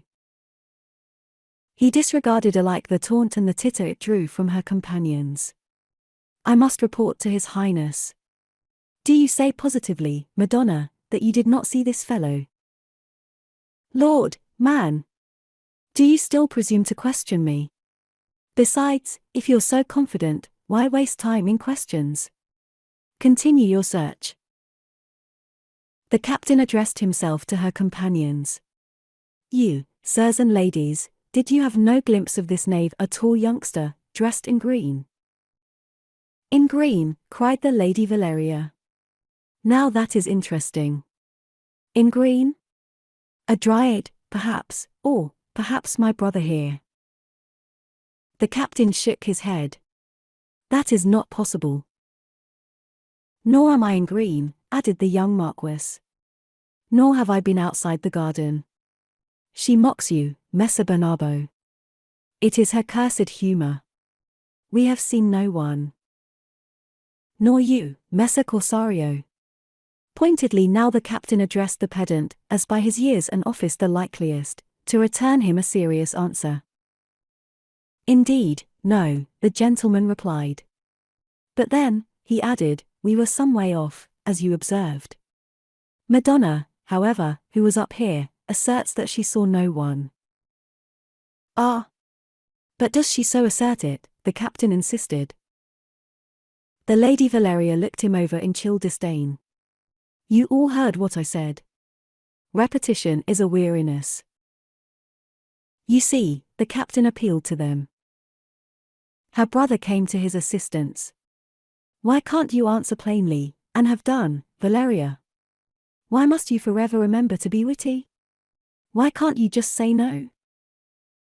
Because I've answered plainly enough already, and my answer has been disregarded. Sir Bernardo shall have no opportunity to repeat an offence I am not likely to forget. She turned away. Come, Deianira, and you, Isotta.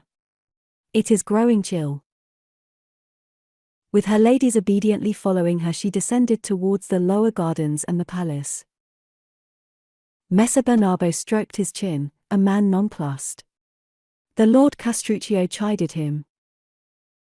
"You're a fool, Bernabo, to anger Her Highness. Besides, man, what mare's nest are you hunting?" The soldier was pale with vexation. "You saw as I did that, as we crossed the gardens, Her Highness was coming from that enclosure." "Yes, booby," said Corsario, "and we saw as you did that she came alone.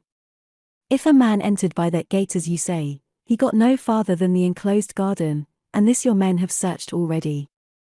You gain nothing by betraying suspicions. Who and what do you suppose this man?" "Suppose? I know." "What do you know?" "That he is a rogue, a brigand scoundrel, associate of Lorenzaccio Dietrino who slipped through our fingers an hour ago." "By the host," cried Corsario, in genuine surprise. "I thought—" He checked abruptly, and dissembled the break by a laugh.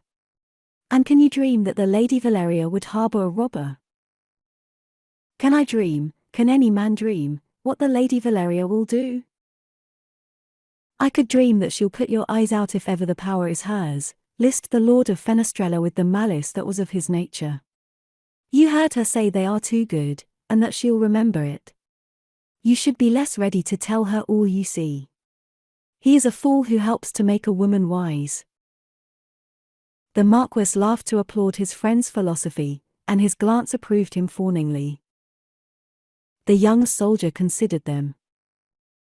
"Sirs, I will resume my search." When they had searched until night closed in upon the world, investigating every hedge and bush that might afford concealment, the captain came to think that either he had been at fault in concluding that the fugitive had sought shelter in the garden, or else the rogue had found some way out and was now beyond their reach.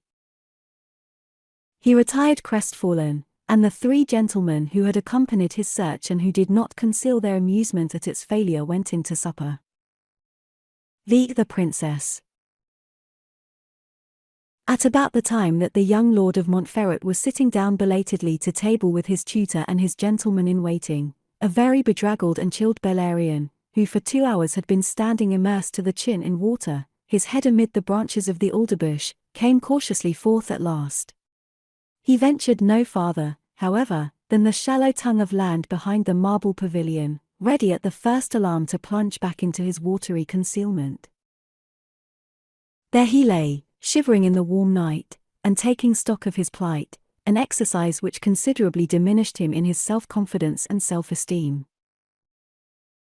Experience, he had been wont to say, being rather addicted, I gather, to the making of epigrammatic formulae, is the hornbook of fools, unnecessary for the practical purposes of life to the man of wit. It is possible that he was tempted to revise this dictum in the light of the events of that disastrous day, recognizing that a little of the worldly experience he despised might have saved him most if not all of its disasters. If he admitted this without yet admitting the fallacy of his aphorism, it was only to reach a conclusion even more humiliating. He had strayed from lack of experience, therefore it followed, he told himself, that he was a fool. That is one of the dangers of reasoning by syllogism. He had accepted the companionship of a man whose face pronounced him a scoundrel, and whose various actions in the course of the day confirmed the message of his face, and this for no better reason than that the man wore a Franciscan's frock. If his sense did not apprise him that a Franciscan's habit does not necessarily cover a Saint Francis, there was a well-known proverb, cucullum non facit monachum, which he might have remembered. Because sense and memory had alike failed him, he had lost his purse, he had lost the letter which was his passport for the long and arduous journey before him, he had narrowly escaped losing his liberty, and he would be lucky if he were quit of all this mischief without losing his life. The lesser evils of the ruin of a serviceable suit of clothes and the probability of taking a room as the result of his immersion went for the moment disregarded. Next he considered the rashness, the senselessness, of his seeking sanctuary in this garden.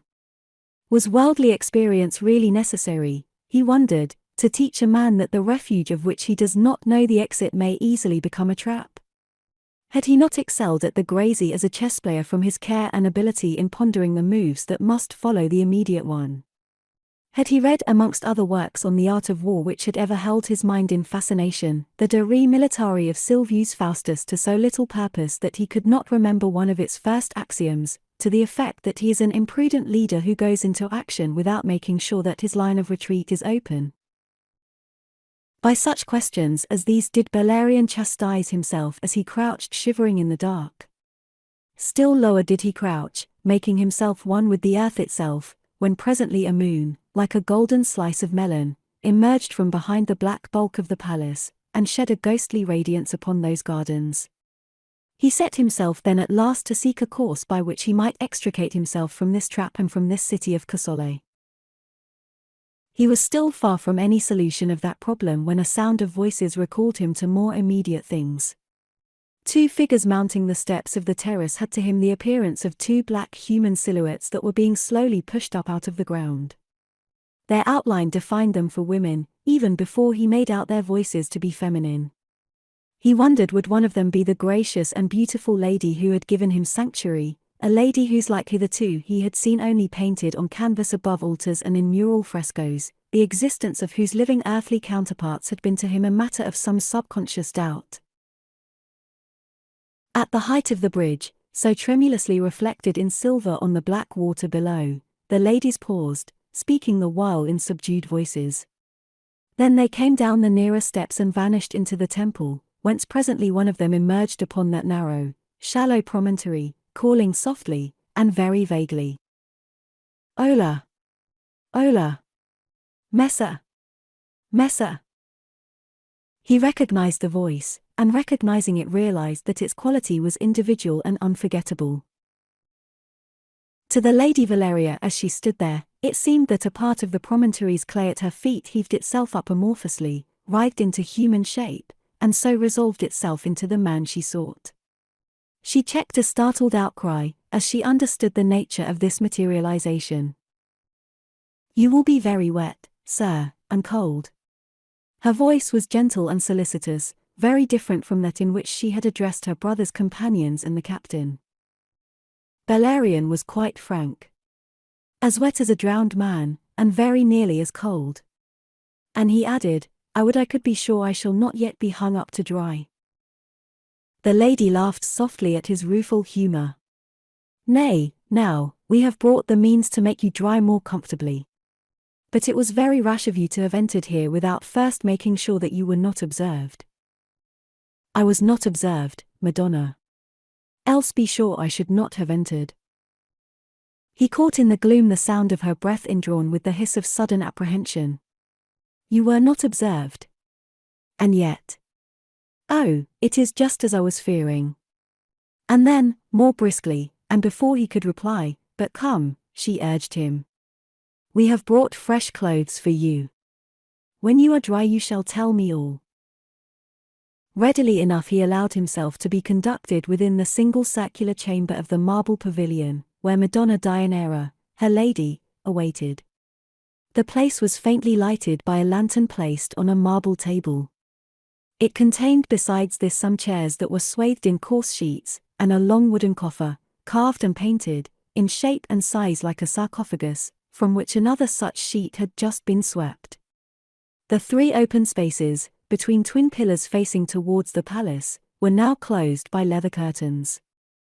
The circular marble floor was laid out as a dial, with the hours in Roman figures of carved brass sunk into the polished surface, a matter this which puzzled him. He was not to guess that this marble pavilion was a copy in miniature of a Roman temple of Apollo, and that in the center of the domed roof there was a circular opening for the sun, through which its rays so entered that as the day progressed a time-telling shadow moved across the hours figured in their circle on the floor. Overhead there was a confusion of poles and scaffolding and trailing dust-sheets, and in a corner an array of pails and buckets, and all the litter of suspended painter's work. Dimly, on one of the walls, he could make out a fresco that was half painted, the other half in charcoal outline.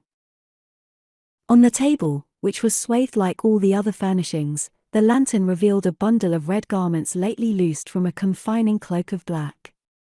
Into these he was bidden to change at once. Red, he was told, had been deliberately chosen because all that the captain seemed to know of him was that he had been dressed in green. So that not merely would his protectress render him dry and warm again, she would disguise him. The ladies meanwhile would keep watch in the garden immediately below. They had brought a lute. If one of them should sing to it, this would mean that she sounded the alarm, and he must hide in the coffer, taking with him everything that might betray his presence, including the lantern which he must extinguish. Flint and steel and tinder had not been forgotten, so that light might be rekindled when the danger was overpast.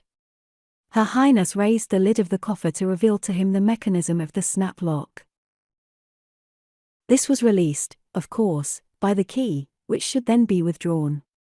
Provided he did this, once he allowed the lid to close upon him, none would be able to open it from the outside, whilst from the inside it was an easy matter, even in the dark, to release the catch. Meanwhile the keyhole would provide him with sufficient air and at the same time permit him to judge by sounds of what was happening.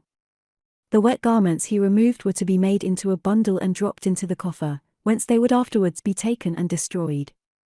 Finally he was given 10 minutes in which to make the change. Abruptly he found himself alone, and so impressed by her commands that already his fingers were swiftly untrussing his points. He went briskly to work, first to strip himself, then to rub himself dry and restore his chilled circulation, for which purpose he heedlessly employed the black cloak in which the fresh garments had been bundled. Then he set about donning that scarlet raiment of fine quality and modish fashion, all the while lost in wonder of her graciousness and resource. She revealed herself, he reflected, as a woman fit to lead and to command, a woman with a methodical mind and a well-ordered intelligence which many a captain of men might envy. And she revealed herself, too, as intensely womanly, an angel of compassion. Although clearly a lady of great rank, she nevertheless went to so much pains and thought to save a wretched fugitive like himself, and this without pausing to ascertain if he were worthy of compassion. As abruptly as she had left him did she now return, even as he was completing his hasty toilet. And she came alone, having left her lady with the lute on guard below. He stood now before her a brave figure, despite his tumbled black locks and the fact that the red hose of fine cloth was a little short for his long shanks, and therefore a little cramping. But the kilted tunic became him well with its girdle of steel and leather which he was buckling even as she entered. She swept forward to the table, and came straight to business. "And now, sir, your message?"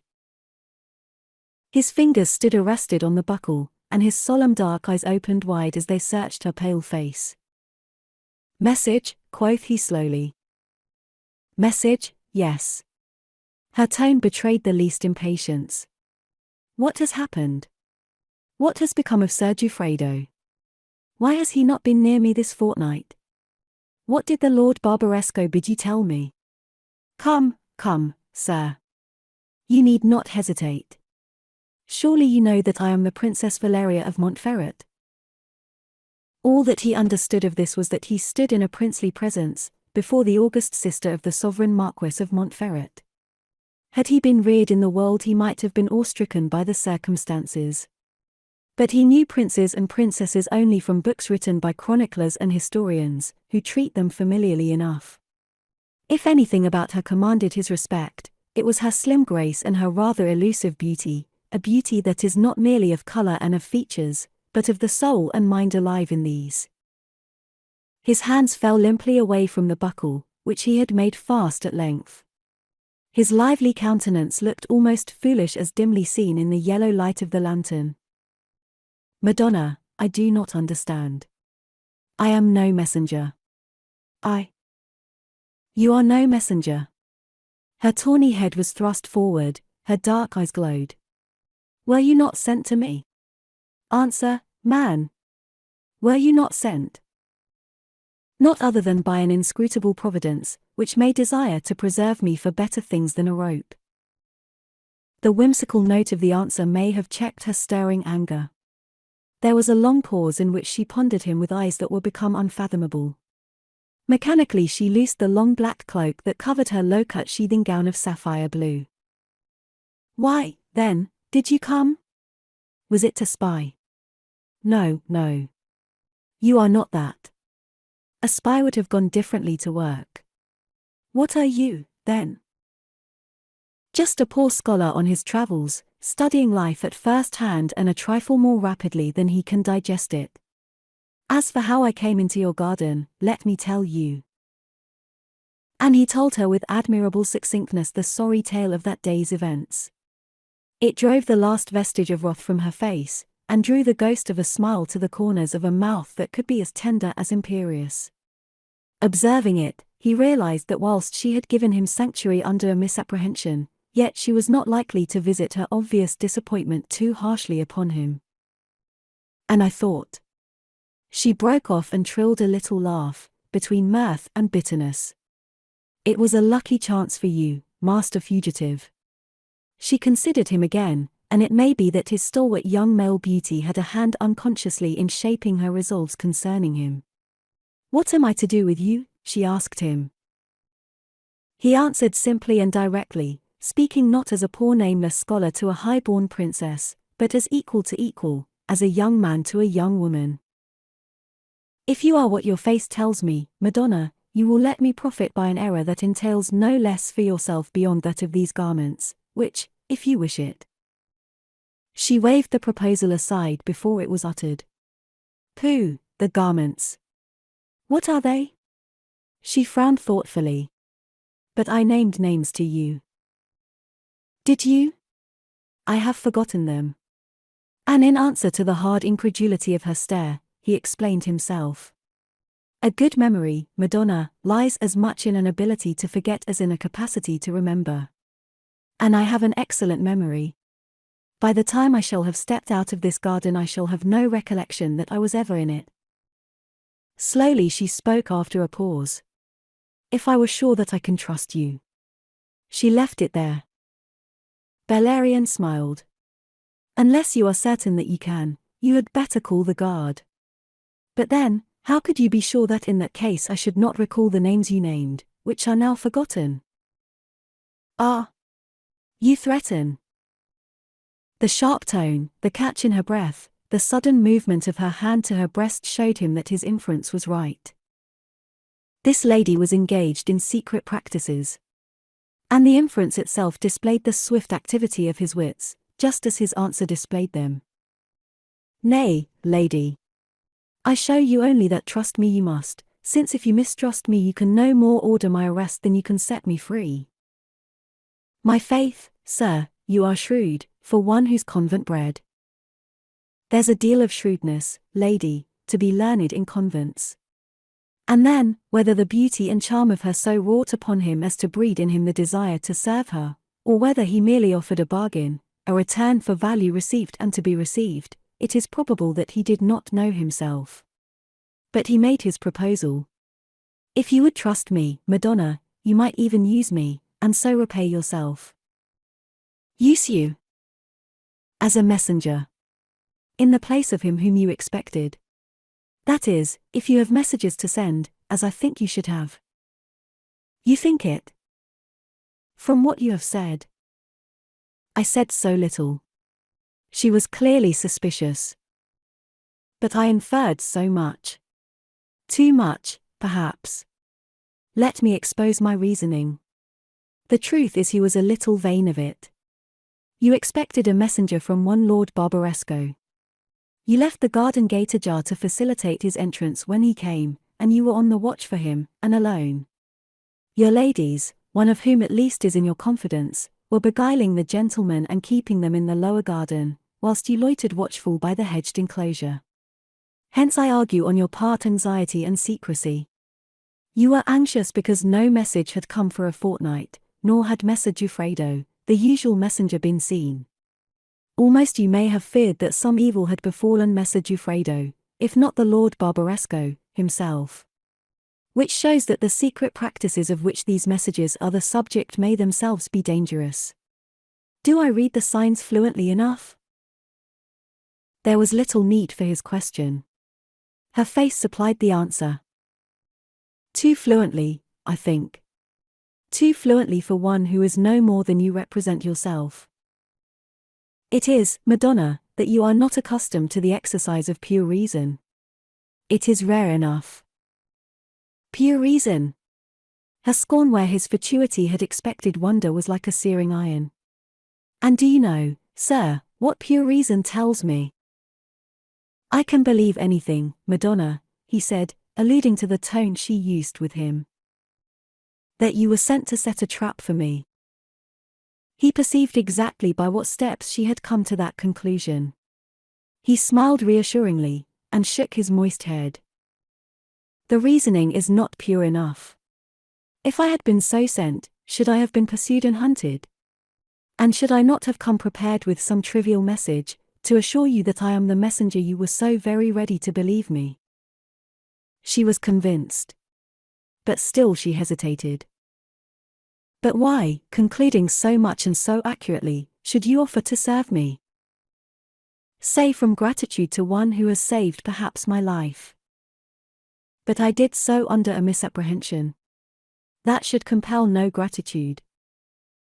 I like to think, Madonna, that you would have shown me the same charity even if there had been no misapprehension. I am the more grateful for what you have done because I choose to believe that in any case you would have done it. Then there is this handsome suit to be paid for, and, lastly and chiefly, the desire to serve a lady in need of service, which I believe is not an altogether strange desire in a man of sensibility. It has happened aforetime. That was as near as he would go to the confession that she had beglamored him. Since it was a state of mind that did not rest upon pure reason, it is one to which he would have been reluctant to confess even to himself. She pondered him, and it seemed to him that her searching glance laid bare all that he was and all that he was likely to be. These are slight and unworldly reasons, she said at last. I am possibly an unworldly fellow. You must be, indeed, to propose knight-errantry. But her need, as he had already surmised and as he was later fully to understand, was great and urgent. It may almost have seemed to her, indeed, as if Providence had brought her this young man, not only for his own salvation, but for hers. The service may entail risk, she warned him, and a risk far greater than any you have run tonight. Risk sweetens enterprise, he answered, and wit can conquer it. Her smile broadened, almost she laughed. You have a high confidence in your wit, sir. Whereas, you would say, the experience of the last 24 hours should make me humble. Its lesson, believe me, has not been lost. I am not again to be misled by appearances. Well, here's to test you, then. And she gave him her message, which was after all a very cautious one, the betrayal of which could hardly harm her. He was to seek the Lord Barbaresco, of whom she told him nothing beyond the fact that the gentleman dwelt in a house behind the cathedral, which any townsman would point out to him. He was to inquire after his health, about which, he was to add, the absence of news was making her uneasy. As a credential to the Lord Barbaresco she gave him the broken half of a gold ducat. Tomorrow evening, she concluded, you will find the garden gate ajar again at about the same hour, and I shall be waiting. 6. The Winds of Fate. You behold Messer Bellarion treading the giddy slope of high and mysterious adventure, fortuitously launched upon a course whose end he was very far from discerning, but which most certainly was not the University of Pavia, the pursuit of Greek studies, and the recovery of an unblemished faith. Lorenzaccio da Trino has more to answer for than the acts of brigandage for which the law pursued him.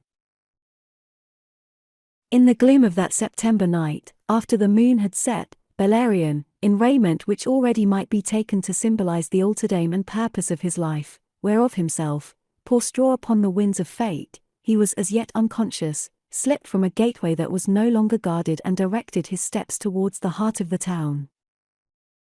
Coming in the cathedral square upon a company of the watch, going the rounds with pikes and lanterns, he staggered a little in his gait and broke raucously into song to give himself the air of a belated, carefree reveller. Knowing no bawdy worldly songs proper to a man of his apparent circumstances and condition, he broke into a Gregorian chant, which he rendered in anything but the unisonous manner proper to that form of plain song. The watch deeming him, as he computed that they would, an impudent parodist, warned him against disturbing the peace of the night, and asked who he was, whence he came, and whither he went. Unprepared for these questions, he rose magnificently and rather incoherently to the occasion. He knew that there was a house of Augustinian fathers in Casole, and boldly he stated that he had been supping there. Thus launched, his invention soared. The prior's brother was married to his sister, and he had borne messages to the prior from that same brother who dwelt in Siliano, and was, like himself, a subject of the Duke of Savoy. He was lodged with his cousin german, the Lord Barbaresco, whose house, having arrived but that day in Casole, he was experiencing some difficulty in finding. Body of Bacchus. Is that the reason, quoth the leader of the patrol to the infinite amusement of his men. They were as convinced as he himself was appalled by the fluency of his lying. Perhaps from that sympathy which men in his supposed state so commonly command, perhaps from the hope of reward, they volunteered to escort him to his cousin's dwelling. To the narrow street behind the cathedral, of which the Lord Barbaresco's was the most imposing house, they now conducted him, and loudly they battered on his lordship's iron-studded door, until from a window overhead a quavering voice desired to know who knocked. His lordship's cousin returning home, replied the officer of the watch. Make haste to open. There was a mutter of voices in the dark overhead, and Bellarion awaited fearfully the repudiation that he knew must come. What cousin? Roared another, deeper voice. I am expecting no cousin at this hour. He is angry with me, Bellarion explained. I had promised to return to sup with him. He threw back his head, called up into the night in a voice momentarily clear. Although the hour is late, I pray you, cousin, do not leave me standing here. Admit me and all shall be explained. He stressed the verb, which for the Lord Barbaresco should have one meaning and for the too pertinacious watch another. And then he added certain mystic words to clinch the matter, and bring a ducat to reward these good fellows. I have promised them a ducat, and have upon me only half a ducat. The half of a ducat, he repeated, as if with drunken insistence. And what is half a ducat? No more than a broken coin. The soldiers grinned at his drunken whimsicality. There was a long moment's pause. Then the deep voice above said, "Wait," and a casement slammed. Soon came a rasping of bolts, and the heavy door swung inwards, revealing a stout man in a purple bedgown, who shaded a candle flame with his hand. The light was thrown up into a red fleshly face that was boldly humorous, with a hooked nose and alert blue eyes under arched black brows. Bellarion was quick to supply the cue. Dear cousin, my excuses. I should have returned sooner. These good fellows have been most kind to me in this strange town. Standing a little in front of the unsuspecting members of the watch, he met the Lord Barbaresco's searching glance by a grimace of warning. Give them the ducat for their pains, cousin, and let them go with God. His lordship came prepared, it seemed. I thank you, sir, he said to the antient, for your care of my cousin, a stranger here. And he dropped a gold coin into the readily projected palm. He stood aside, his hand upon the edge of the door. Come you in, cousin. But once alone with his enforced visitor in the stone passage, dimly lighted by that single candle, his lordship's manner changed. Who the devil are you, and what the devil do you seek? Bellarion showed his fine teeth in a broad smile, all sign of his intoxication vanished. If you had not already answered those questions for yourself, you would neither have admitted me nor parted with your ducat, sir. I am what you were quick to suppose me. To the watch, I am your cousin, lodging with you on a visit to Casole. Lest you should repudiate me, I mentioned the half-ducat as a password. It was resourceful of you, Barbaresco grunted. Who sent you? Lord. The unnecessary questions that you ask. Why, the Lady Valeria, of course. Behold. Under the eyes of Messer Barbaresco he flashed the broken half of a ducat.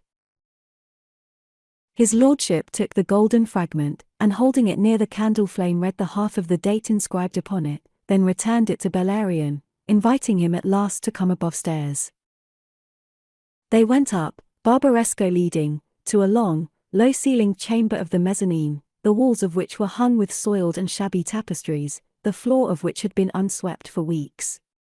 His lordship lighted a cluster of candles in a leaden candle branch, and their golden light further revealed the bareness of the place, its sparse and hard-worn furnishings heavy with dust. He drew an armchair to the table where writing implements and scattered papers made an untidy litter. He waved his guest to a seat, and asked his name. Bellarion. I never heard of the family. I never heard of it myself. But that's no matter. It's a name that serves as well as another. Ah. Barbaresco accepted the name as assumed. He brushed the matter aside by a gesture. Your message? I bring no message. I come for one. Her Highness is distracted by the lack of news from you, and by the fact that, although she has waited daily for a fortnight, in all that time Messer Giuffredo has not been near her.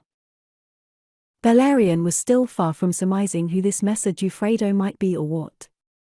But he knew that mention of the name must confirm him in Barbaresco's eyes, and perhaps lead to a discovery touching the identity of its owner. Because of the interest which the tawny-headed, sombre-eyed princess inspired in him, Bellarion was resolved to go beyond the precise extent of his mission as defined by her. Giuffre took fright. A weak-stomached knave. He fancied himself observed when last he came from the palace garden, and nothing would induce him to go again. So that whatever the intrigue, Bellarion now perceived, it was not amorous. Giuffredo clearly was a messenger and nothing more. Barbaresco himself, with his corpulence and his 50 years, or so, was incredible as a lover. Could not another have been sent in his place? A messenger, my friend, is not readily found. Besides, nothing has transpired in the last 2 weeks of which it was urgently necessary to inform Her Highness. Surely, it was urgently necessary to inform Her Highness of just that, so as to allay her natural anxiety. Leaning back in his chair, his plump hands, which were red like all the rest of him that was visible, grasping the ends of its arms, the gentleman of Casole pondered Bellarion gravely.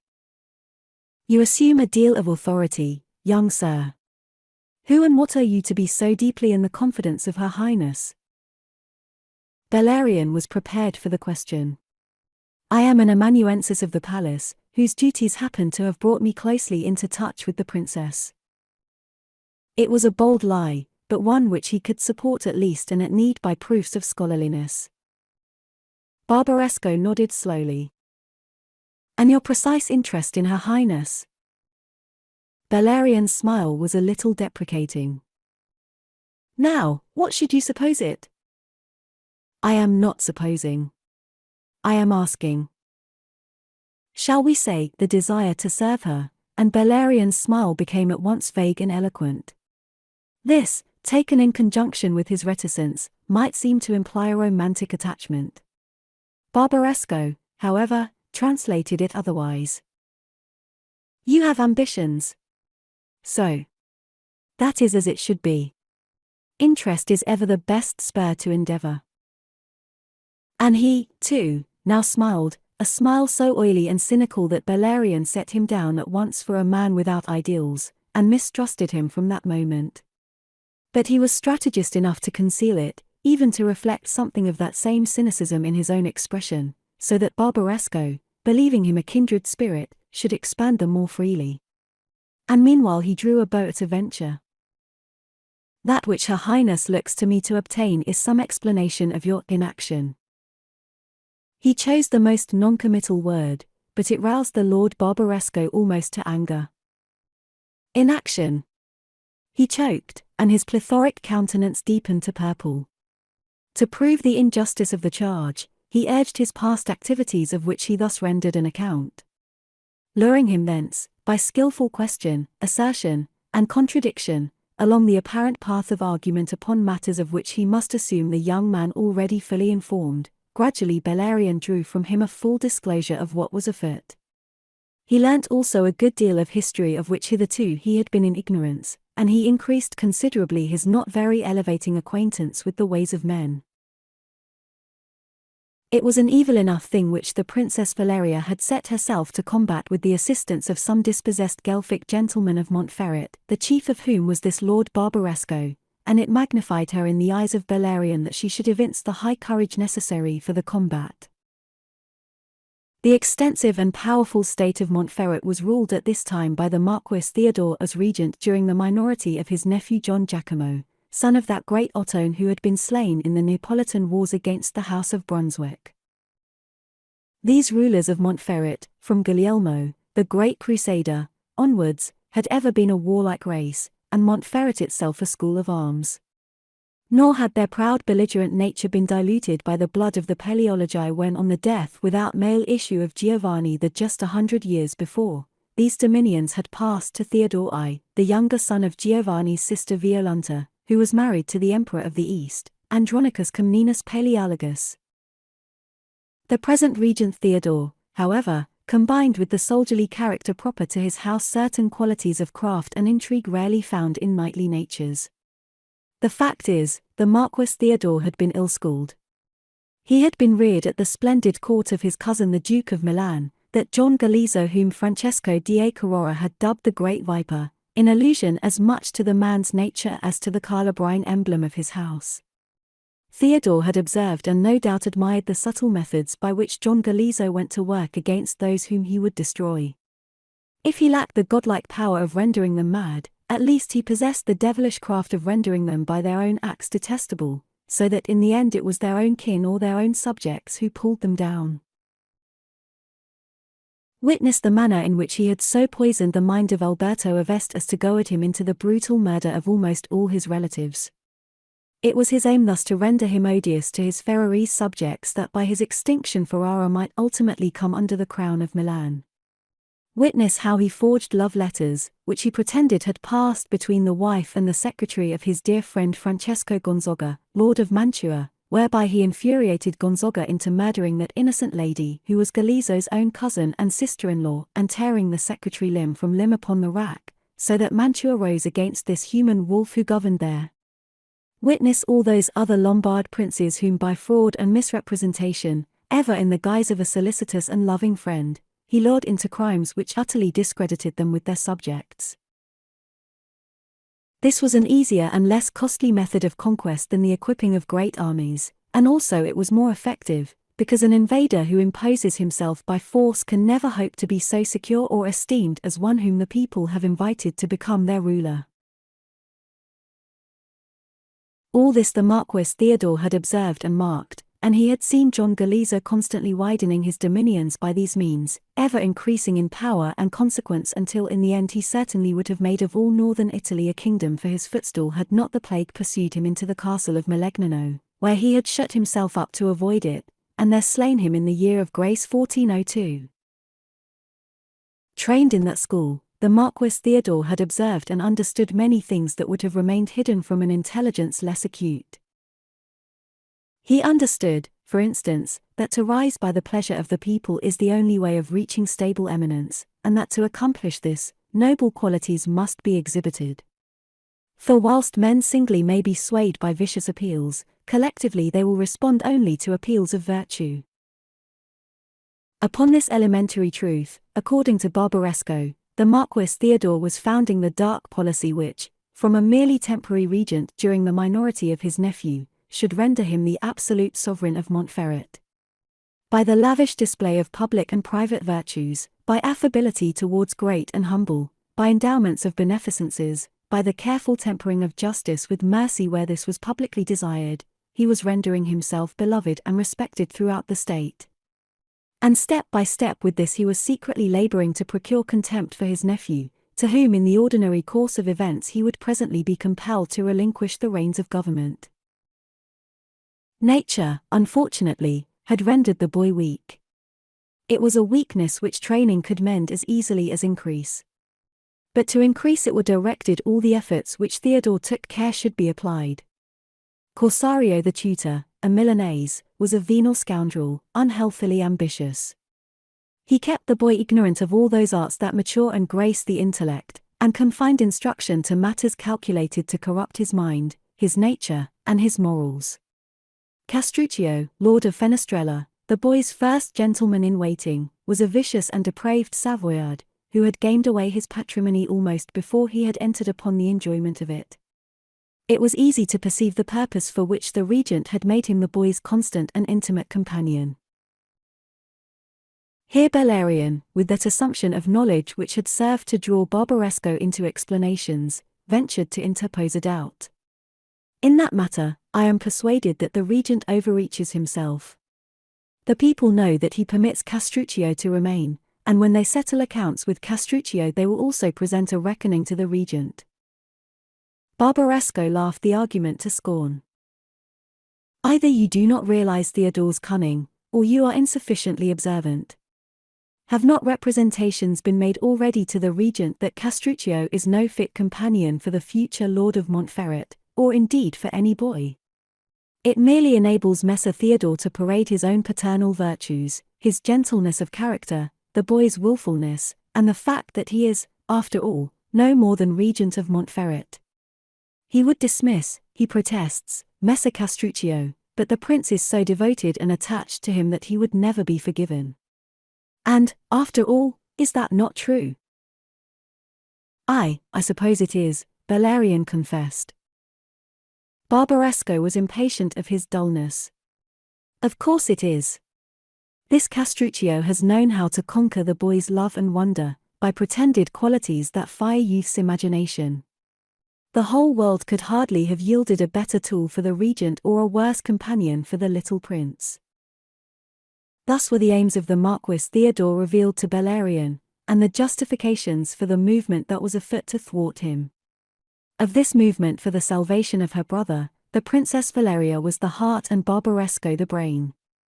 Its object was to overthrow the Marquis Theodore and place the government in the hands of a council of regency during the remainder of John Giacomo's minority. Of this council Barbaresco assumed that he would be the president. Sorrowfully Bellarion expressed a doubt. The mischief is that the Marquis Theodore is already so well established in the respect and affection of the people.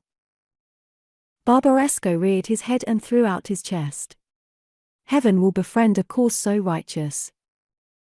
My doubt concerns not the supernatural, but the natural means at our command. It was a sobering reminder. Barbaresco left the transcendental and attempted to be practical. Also a subtle change was observable in his manner. He was no longer glibly frank. He became reserved and vague.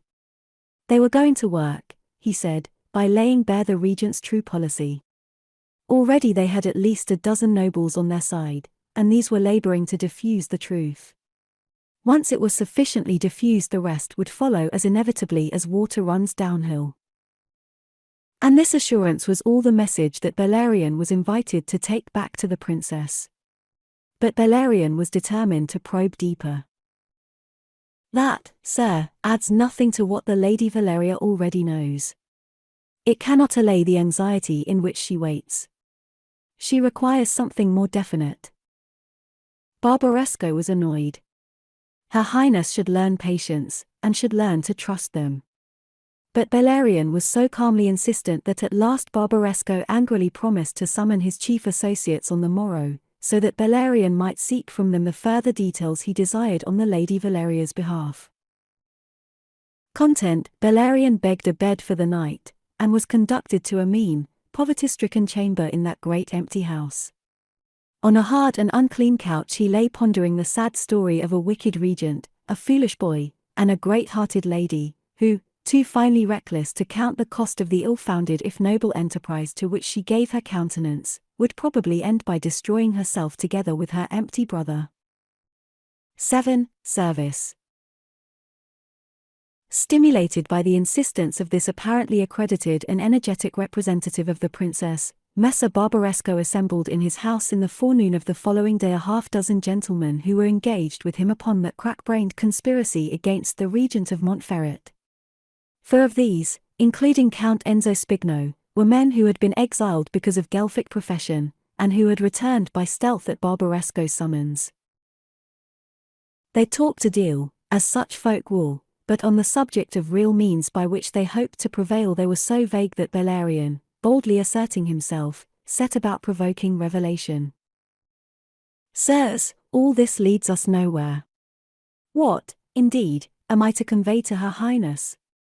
Just that here in Casole at my lord Barbaresco's house some gentlemen of Montferrat hold assemblies to discuss her brother's wrongs. Is that all?" They gaped and frowned at him, and they exchanged dark glances among themselves, as if each interrogated his neighbor. It was Barbaresco at last who answered, and with some heat. "You try my patience, sir. Did I not know you accredited by her highness I would not brook these hectoring airs. If I were not so accredited, there would be no heirs to brook." Thus he confirmed the impression of one deeper than they in the confidence of the Lady Valeria. "But this is a sudden impatience on the Lady Valeria's part," said one. "It is not the impatience that is sudden, but the expression of it. I am telling you things that may not be written. Your last messenger, Giuffredo, was not sufficiently in her confidence. How should she have opened her mind to him? Whilst you, sirs, are all too cautious to approach her yourselves, lest in a subsequent miscarriage of your aims there should be evidence to make you suffer with her." The first part of that assertion he had from themselves, the second was an inference, boldly expressed to search their intentions. And because not one of them denied it, he knew what to think, knew that their aims amounted to more, indeed, than they were pretending. In silence they looked at him as he stood there in a shaft of morning sunlight that had struggled through the curtain of dust and grime on the blurred glass of the mullioned window.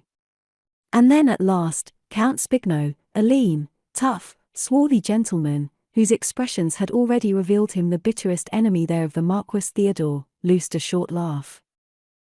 "By the host! He's in the right." He swung to Bellarion. "Sir, we should deserve the scorn you do not attempt to dissemble if our plans went no farther than." The voices of his fellow conspirators were raised in warning. But he brushed them contemptuously aside, a bold rash man. "A choicely posted arbalester will." He got no further. This time his utterance was smothered by their anger and alarm. Barbaresco and another laid rough hands upon him, and through the general din rang the opprobrious epithets they bestowed upon him, of which fool and madman were the least. Amongst them they cowed him, and when it was done they turned again to Bellarion, who had not stirred from where he stood, maintaining a frown of pretended perplexity between his level black brows. It was Barbaresco, oily and crafty, who sought to dispel, to deviate any assumption Bellarion might have formed. "Do not heed his words, sir. He is forever urging rash courses. He, too, is impatient. And impatience is a dangerous mood to bring to such matters as these." Bellarion was not deceived. They would have him believe that Count Spigno had intended no more than to urge a course, whereas what he perceived was that the Count had been about to disclose the course already determined, and had disclosed enough to make a guess of the remainder easy. No less did he perceive that to betray his apprehension of this fact might be never to leave that house alive. He could read it in their glances, as they waited to learn from his answer how much he took for granted. Therefore he used a deep dissimulation. He shrugged ill-humouredly. "Yet patience, sirs, can be exceeded until from a virtue it becomes a vice. I have more respect for an advocate of rash courses," and he inclined his head slightly to Count Spigno, "than for those who practice an excessive caution whilst time is slipping by. That, sir," Barbaresco rebuked him, "is because you are young. With age, if you are spared, you will come to know better." "Meanwhile," said Bellarion, completely to reassure them, "I see plainly enough that your message to her highness is scarce worth carrying." And he flung himself down into his chair with simulated petulance. The conference came to an end soon afterwards, and the conspirators went their ways again singly. Shortly after the departure of the last of them, Bellarion took his own, promising that he would return that night to Messer Barbaresco's house to inform him of anything Her Highness might desire him to convey. One last question he asked his host at parting. The pavilion in the palace gardens is being painted. Can you say by whom? Barbaresco's eyes showed that he found the question odd. But he answered that most probably one Gobbo, whose shop was in the Via del Cane, would be entrusted with the work. Into that shop of Gobbo's, found by inquiry, Bellarion penetrated an hour later. Old Gobbo himself, amid the untidy litter of the place, was engaged in painting an outrageous scarlet angel against a star-flecked background of cobalt blue. Bellarion's first question ascertained that the painting of the pavilion was indeed in Gobbo's hands. "My two lads are engaged upon it now, my lord." Bellarion winced at the distinguished form of address, which took him by surprise until he remembered his scarlet suit with its imposing girdle and gold-hilt dagger. "The work progresses all too slowly," said he sharply. "My lord! My lord!" The old man was flung into agitation. "It is a beautiful fresco, and they require assistance, those lads of yours." "Assistance?" The old man flung his arms to heaven. "Where shall I find assistance with the skill?"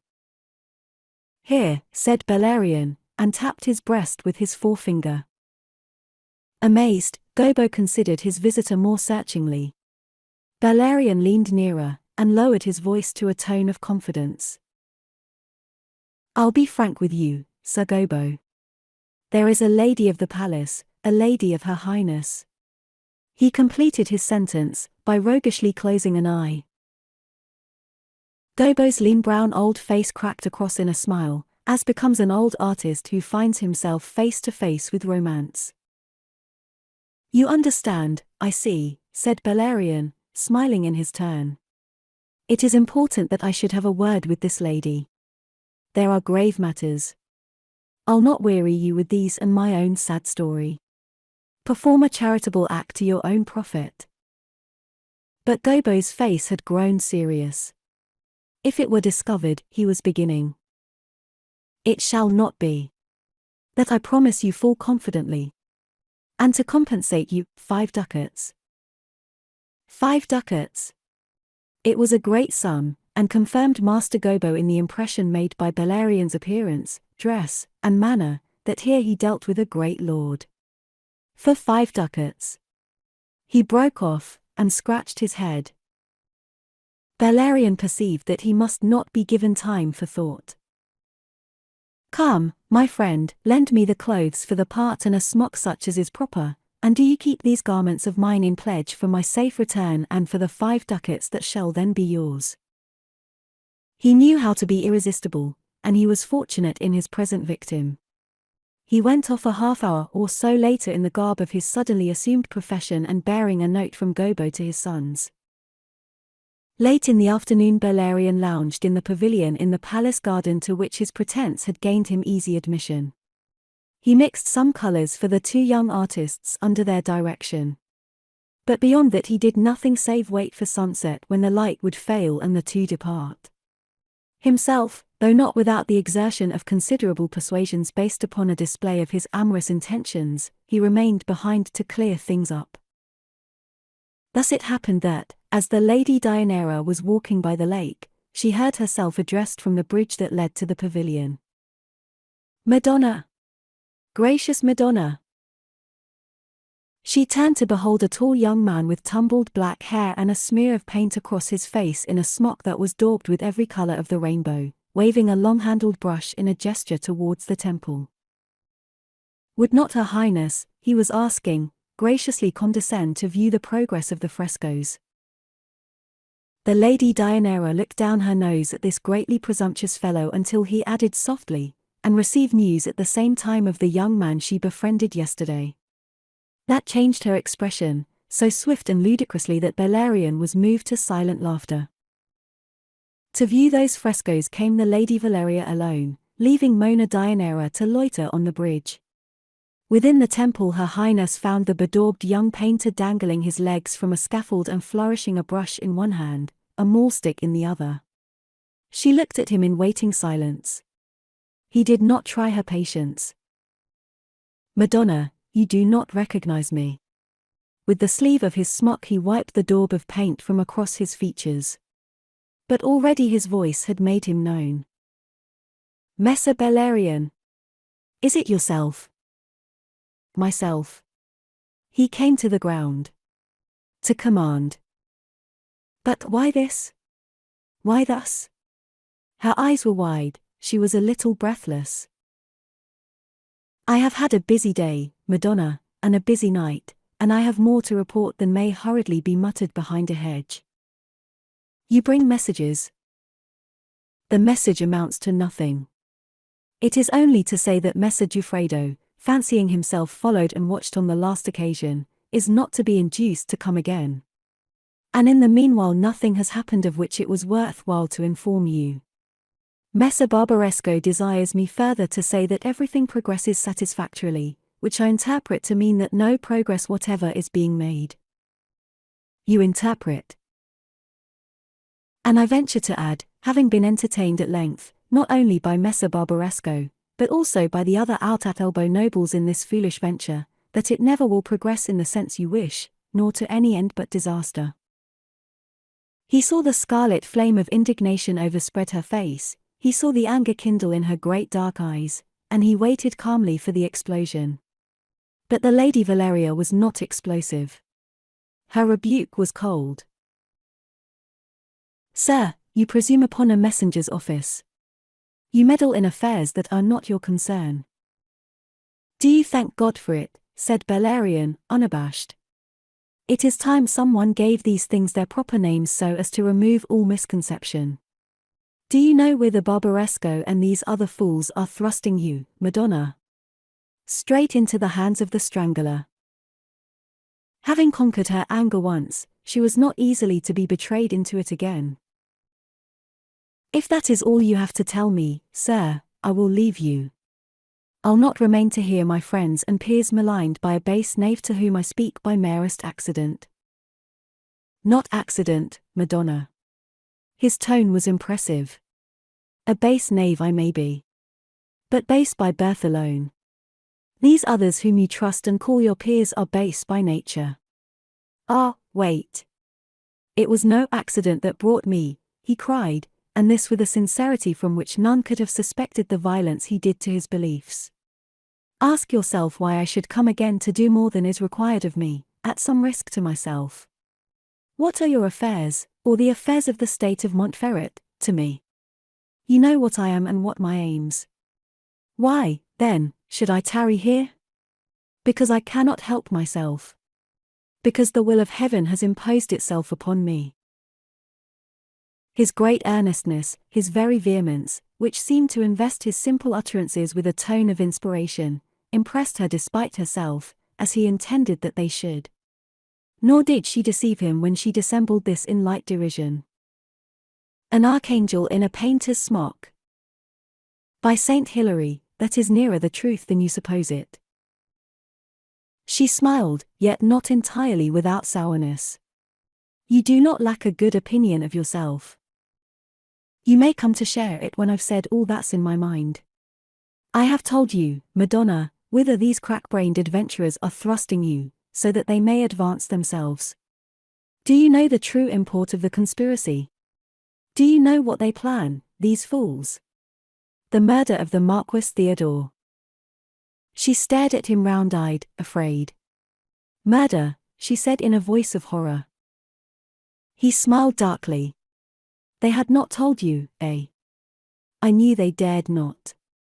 Yet so indiscreet and rash are they that they betrayed it to me of whom they know nothing save that I carried as an earnest of my good faith your broken half-ducat. What if I were just a scoundrel who would sell to the Marquis Theodore a piece of information for which he would no doubt pay handsomely? Do you still think that it was accident brought me to interfere in your concerns? I can't believe you. I can't," and again she breathed, aghast, "that horrid word, murder." "If they succeeded," said Bellarion coldly, "all would be well. Your uncle would have no more than his deserts, and you and your brother would be rid of an evil incubus. the notion does not shock me at all. What shocks me is that I see no chance of success for a plot conducted by such men with such inadequate resources. By joining them you can but advance the regent's aims, which you believe to be the destruction of your brother. Let the attempt be made, and fail, or even let evidence be forthcoming of the conspiracy's existence and true purpose, and your brother is at the regent's mercy. The people themselves might demand his outlawry or even his death for an attempt upon the life of a prince who has known how to make himself beloved. But my brother is not in this, she protested. He knows nothing of it. Bellarion smiled compassionately. Cui bono furit? That is the first question which the law will ask. Be warned, Madonna. Dissociate yourself from these men while it is time, or you may enable the regent at a single stride to reach his ultimate ambition.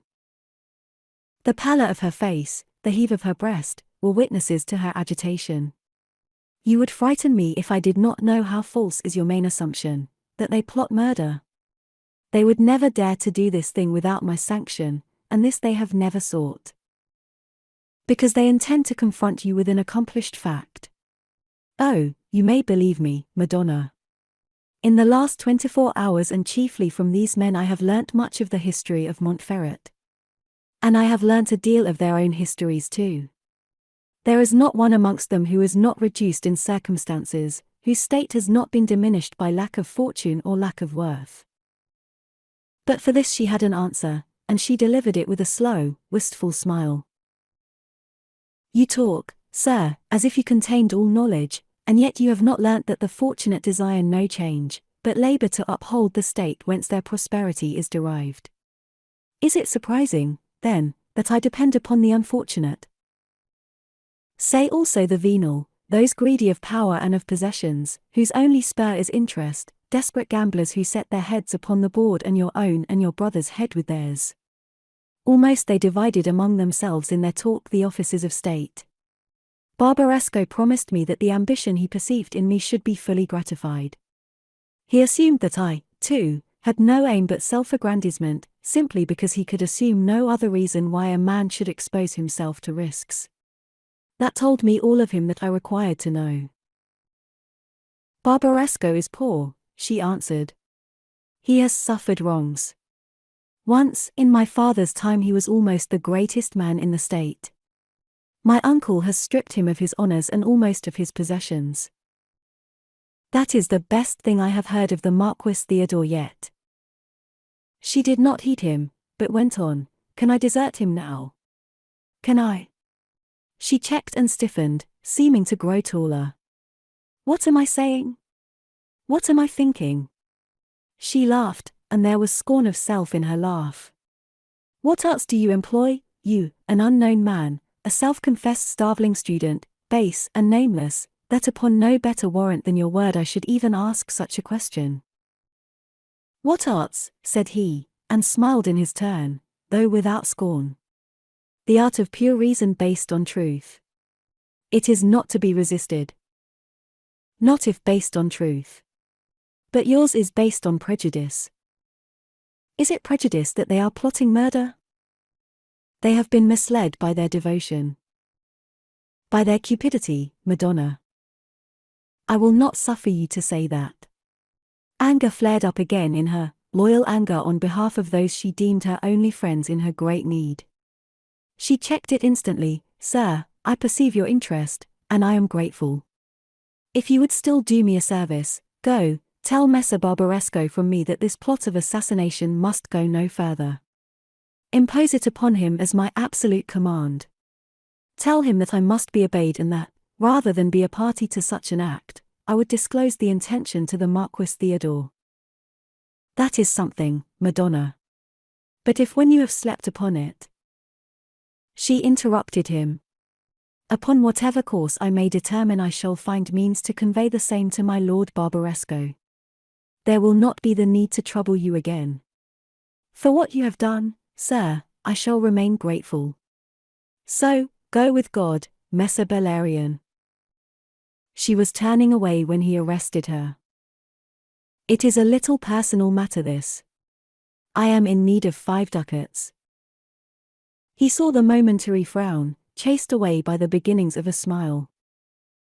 You are consistent in that you misunderstand me, though I have once reminded you that if I needed money for myself I could sell my information to the regent.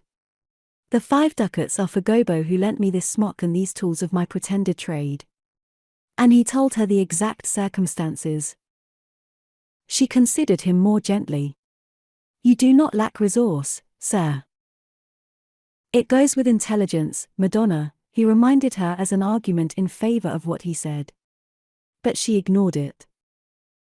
And I am sorry that You shall have 10 ducats, unless your pride is above. Do you see pride in me? She looked him over with a certain haughty amusement. A monstrous pride, an overweening vanity in your acuteness. I'll take 10 ducats to convince you of my humility. I may yet need the other 5 in the service of your highness. That service, sir, is at an end, or will be when you have conveyed my message to the Lord Barbaresco. Bellarion accepted his dismissal in the settled conviction that Her Highness was mistaken and would presently be glad to admit it. She was right, you see, touching that vanity of his. 8. Stalemate. Bellarion and Barbaresco sat at supper, waited upon by an untidy and unclean old man who afforded all the service of that decayed establishment. The fare was frugal, more frugal far than the convent of Siliano had afforded out of Lent, and the wine was thin and sharp. When the repast was done and the old servant, having lighted candles, had retired, Bellarion startled his host by the portentous gravity of his tone. My lord, you and I must talk. I told you that Her Highness sends no answer to your message, which is the truth, and all that you could expect, since there was no message and consequently could be no answer.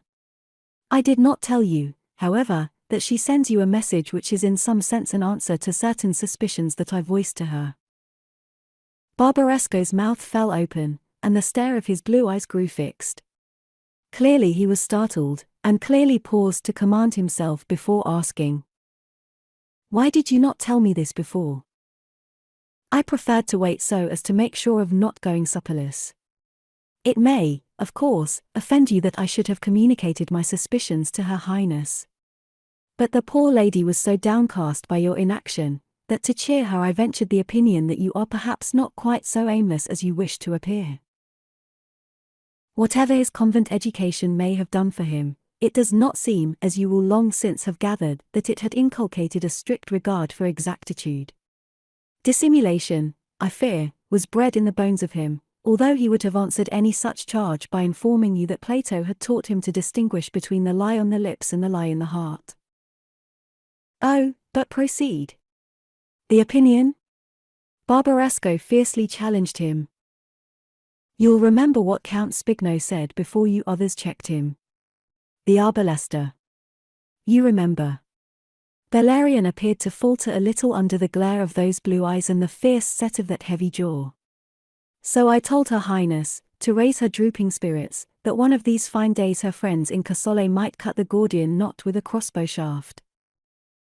Barbaresco suggested by his attitude a mastiff crouching for a spring. Ah, he commented. And she said? The very contrary of what I expected. Where I looked for elation, I found only distress. It was in vain I pleaded with her that thus a consummation would speedily be reached, that if such a course had not yet been determined, it was precisely the course that I should advocate. Oh! You pleaded that? And she? She bade me tell you that if such a thing were indeed in your minds, you must dismiss it. That she would be no party to it. That sooner she would herself denounce the intention to the Marquis Theodore. Body of God! Barbaresco came to his feet, his great face purple, the veins of his temples standing forth like cords. Whilst appearing unmoved, Bellarion braced his muscles for action. The attack came. But only in words. Barbaresco heaped horrible and obscene abuse upon Bellarion's head. You infamous fool! You triple ass! You chattering ape! With these, amongst other terms, the young man found himself bombarded. Get you back to her, And tell her, you numbskulled baboon, that there was never any such intention. But was there not? Bellarion cried with almost shrill ingenuousness of tone. Yet Count Spigno. Devil take Count Spigno, fool. Heed me. Carry my message to Her Highness. I carry no lies, said Bellarion firmly, and rose with great dignity. Lies, gurgled Barbaresco. Lies, Bellarion insisted. Let us have done with them. To Her Highness I expressed as a suspicion what in my mind was a clear conviction.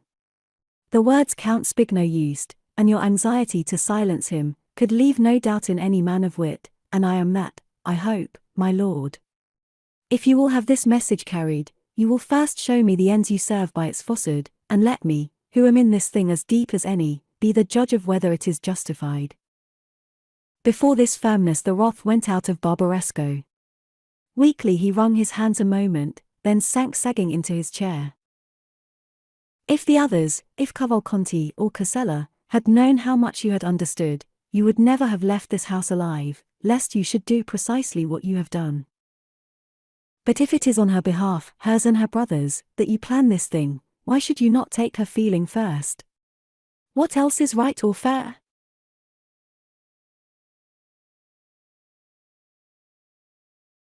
Her feeling. Barbaresco sneered, and Bellarion understood that the sneer was for himself. God deliver me from the weariness of reasoning with a fool. Our bolt would have been shot, and none could have guessed the hands that loosed it. Now you have made it known, and you need to be told what will happen if we were mad enough to go through with it. Why, the Princess Valeria would be our instant accuser. She would come forth at once and denounce us. That is the spirit of her, willful, headstrong, and mawkish. And I am a fool to bid you go back to her and persuade her that you were mistaken. When the blow fell, she would see that what you had first told her was the truth, and our heads would pay. He set his elbows on the table, took his head in his hands, and fetched a groan from his great bulk. The ruin you have wrought! God! The ruin! Ruin, quoth Bellarion. Of all our hopes, Barbaresco explained in petulance. Can't you see it? Can you understand nothing for yourself, animal, save the things you were better for not understanding? And can't you see that you have ruined yourself with us? With your face and shape and already close in the Lady Valeria's confidence as you are, there are no heights in the state to which you might not have climbed. I had not thought of it, said Bellarion, sighing. No, nor of me, nor of any of us. Of me. The man's grief became passionate. At last I might have sloughed this beggary in which I live. And now? He banged the table in his sudden rage, and got to his feet again.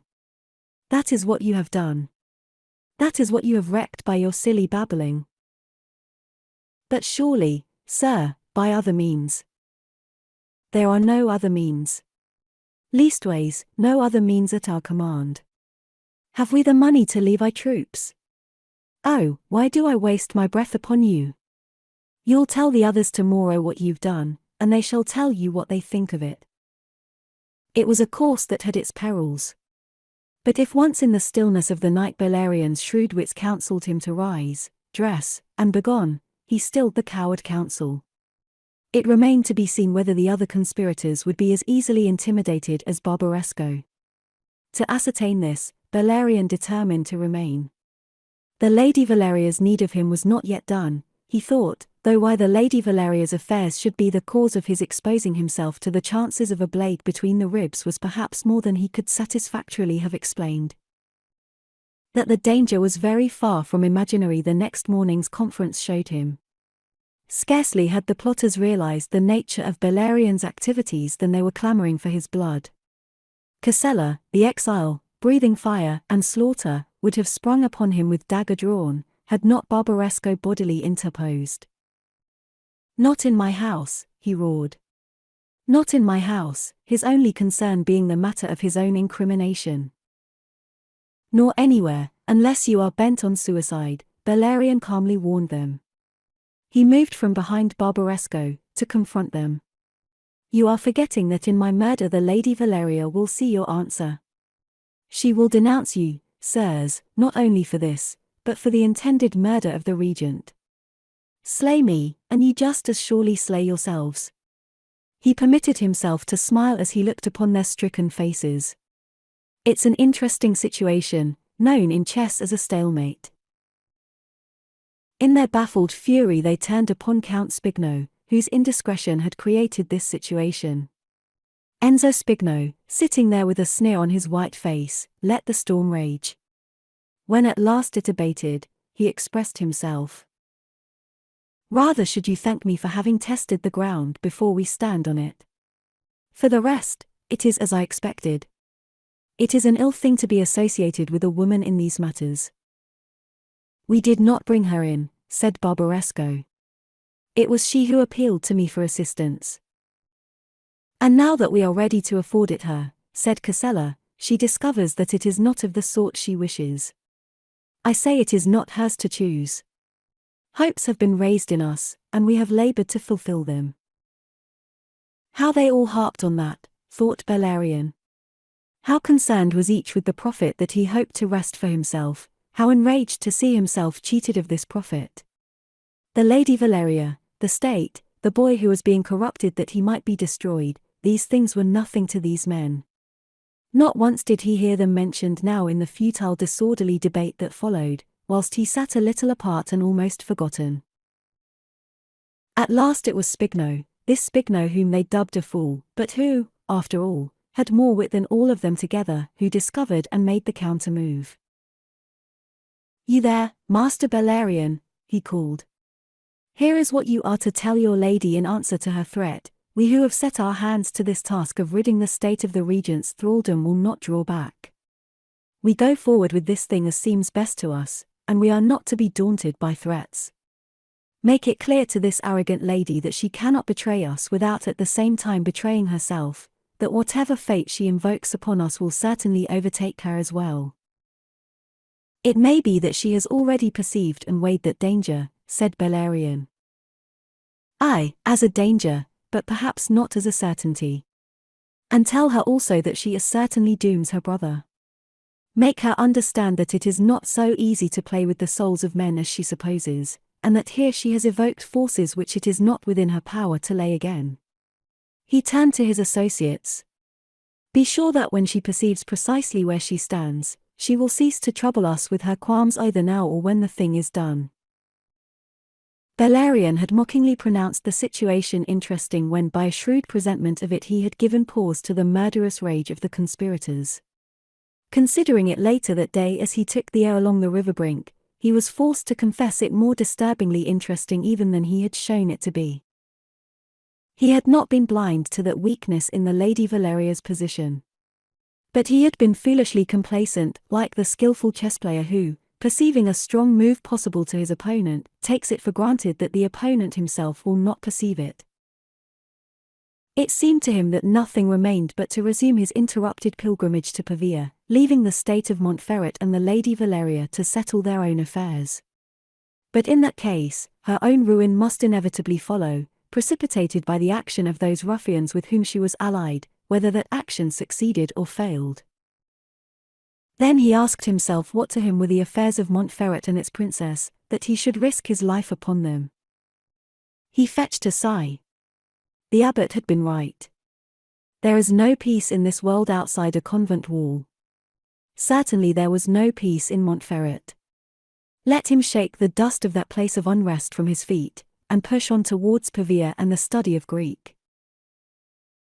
And so, by olive grove and vineyard, he wandered on, assuring himself that it was towards Pavia that he now went, and repeating to himself that he would reach the seizure before nightfall and seek shelter in some hamlet thereabouts. Yet dusk saw him re-entering Casole by the Lombard gate which faces eastwards.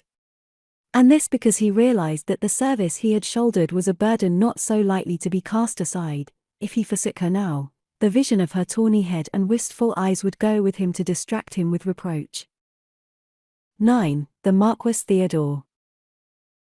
The high and mighty Marquis Theodore Paleologo, regent of Montferrat, gave audience as was his gracious custom each Saturday to all who sought it, and received petitions from all who proffered them.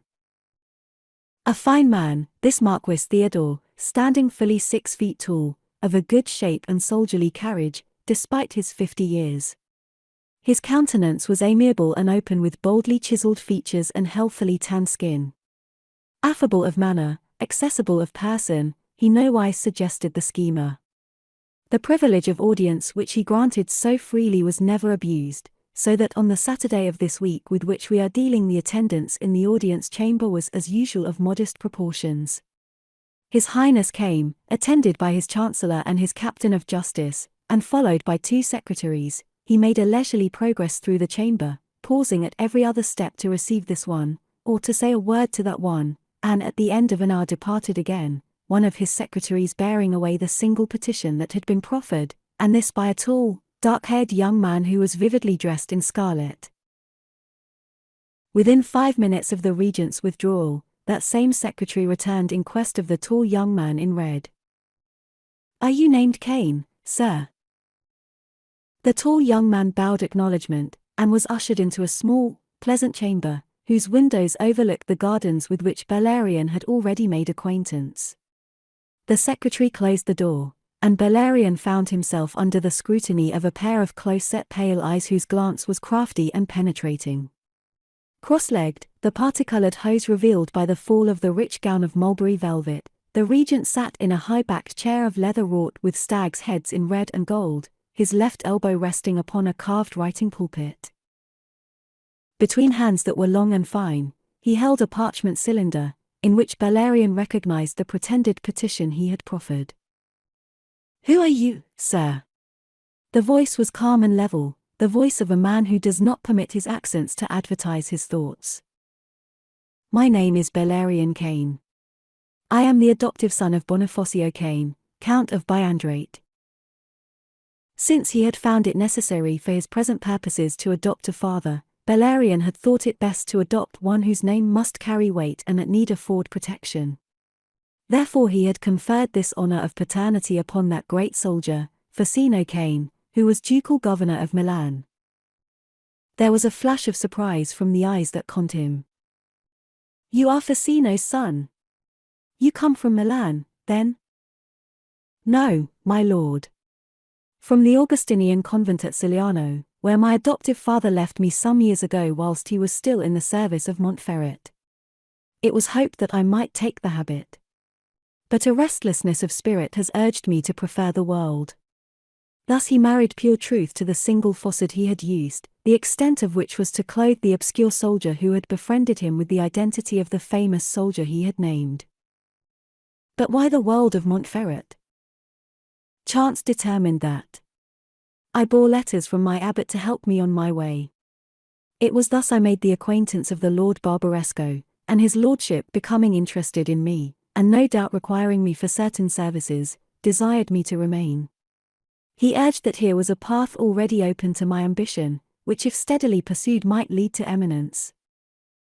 There was no falsehood in the statement.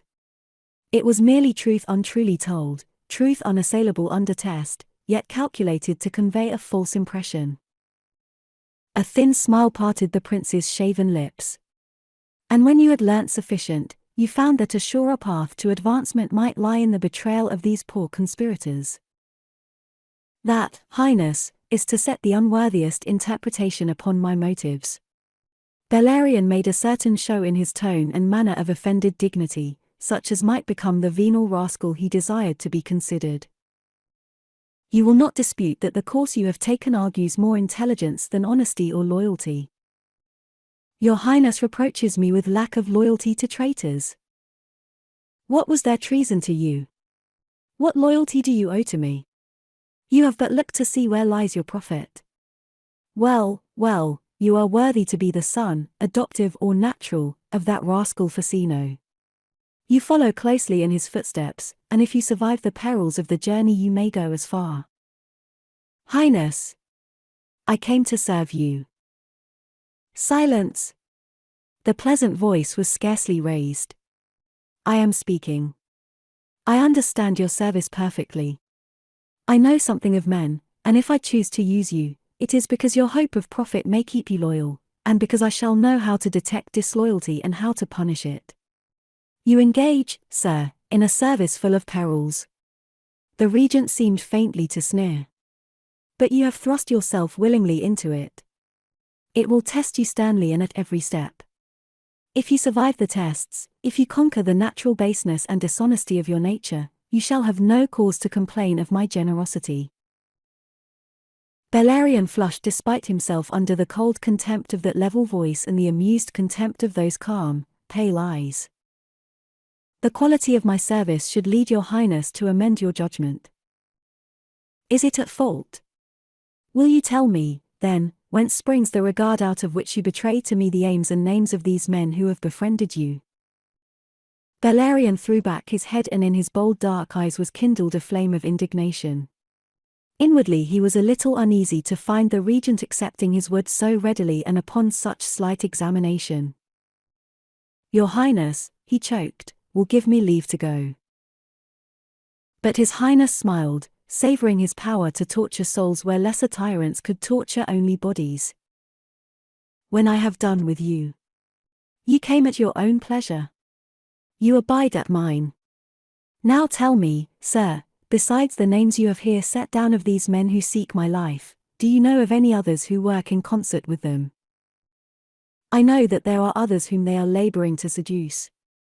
Who these others are I cannot say, nor, with submission, need it matter to your highness. These are the leaders.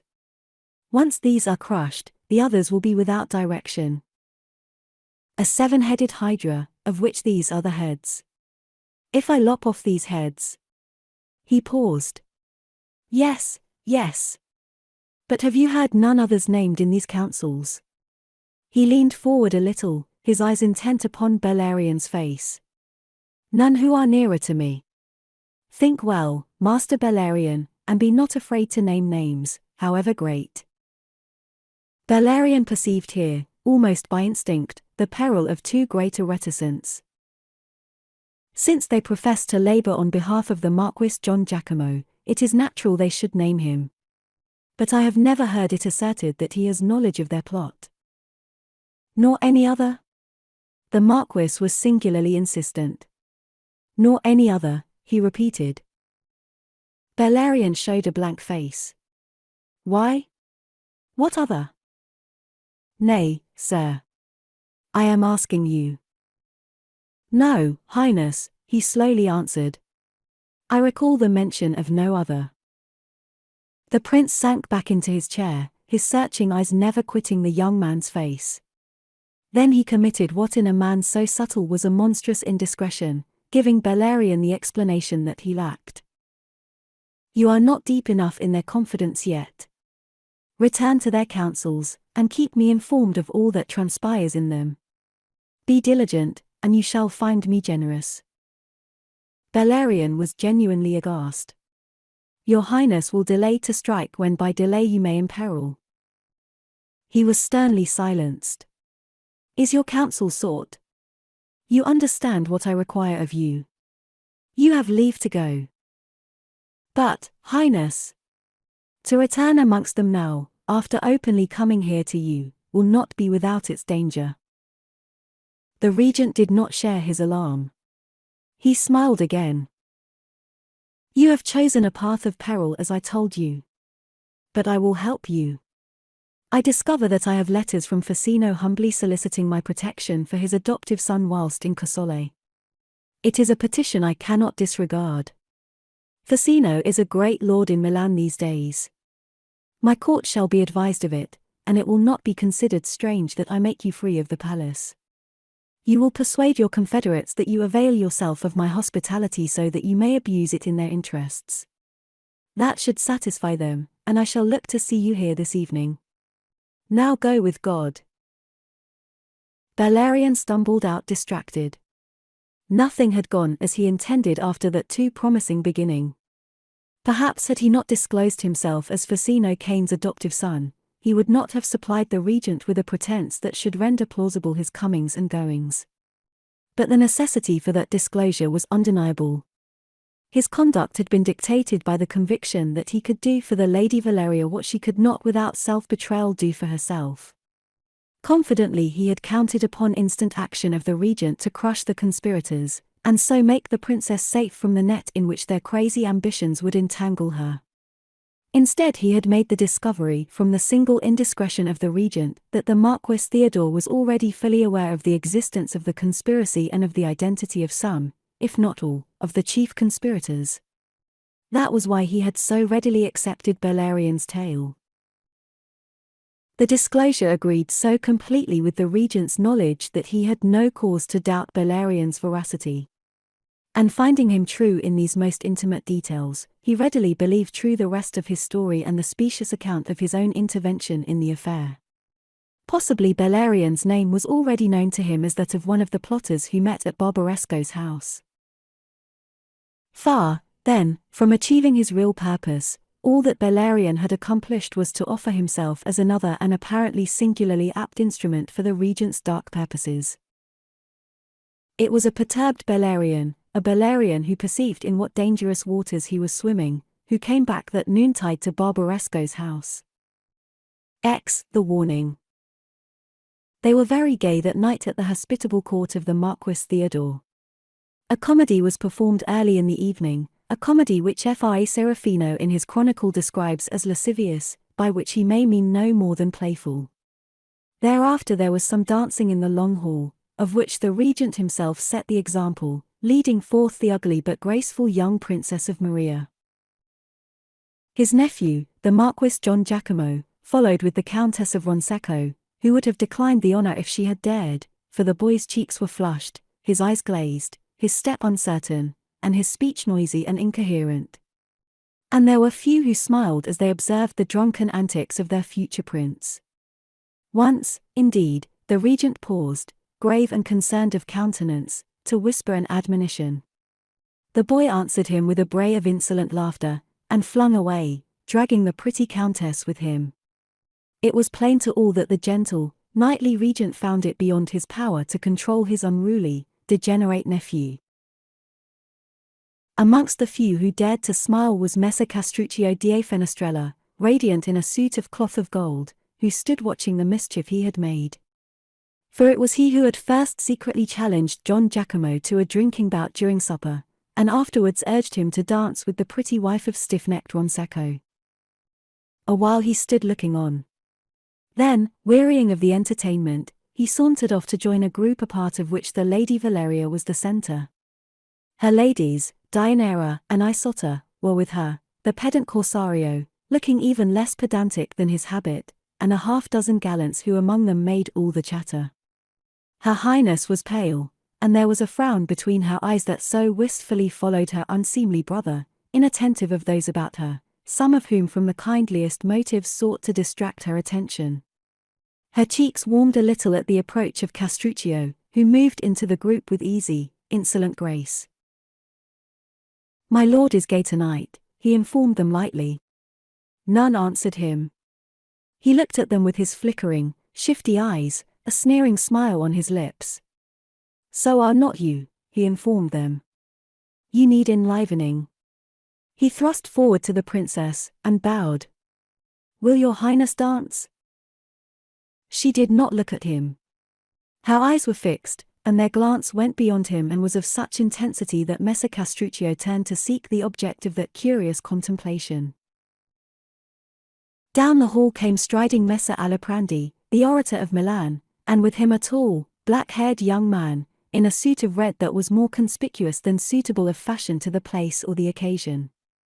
Into the group about the princess they came, whilst the exquisite Castruccio eyed this unfashionable young man with frank contempt, bearing his pomandible to his nostrils, as if to protect his olfactory organs from possible offence. Messer Aliprandi, trimly bearded, elegant in his furred gown, and suavely mannered, bowed low before the Lady Valeria. "Permit me, Highness, to present Messer Bellarion Cane, the son of my good friend Facino Cane of Biandrate." It was the Marquis Theodore, who had requested the orator of Milan, as was proper, seeing that by reason of his paternity Bellarion was to be regarded as Milanese, to present his assumed compatriot to her Highness. Bellarion, modelling himself upon Aliprandi, executed his bow with grace. As F.I. Serafino truthfully says of him, he learnt manners and customs and all things so quickly that he might aptly be termed a fluid in the jug of any circumstance. The Lady Valeria inclined her head with no more trace of recognition in her face than there was in Bellarion's own. "You are welcome, sir," she said with formal graciousness, and then turned to Aliprandi. "I did not know that the Count of Biandrate had a son." "Nor did I, Madonna, until this moment. It was the Marquis Theodore who made him known to me." She fancied in Aliprandi's tone something that seemed to disclaim responsibility. But she turned affably to the newcomer, and Bellarion marvelled at the ease with which she dissembled. "I knew the Count of Biandrate well when I was a child, and I hold his memory very dear. He was in my father's service once, as you will know. I rejoice in the greatness he has since achieved. It should make a brave tale." "Per aspera ad astra is ever a brave tale," Bellarion answered soberly. "Too often it is per astra ad aspera, if I may judge by what I have read." "You shall tell me of your father, sir. I have often wished to hear the story of his advancement." "To command, Highness." He bowed again. The others drew closer, expecting entertainment. But Bellarion, who had no such entertainment to bestow, nor knew of Facino's life more than a fragment of what was known to all the world, extricated himself as adroitly as he could. "I am no practiced troubadour or story singer. And this tale of a journey to the stars should be told under the stars." "Why, so it shall, then. They shine brightly enough.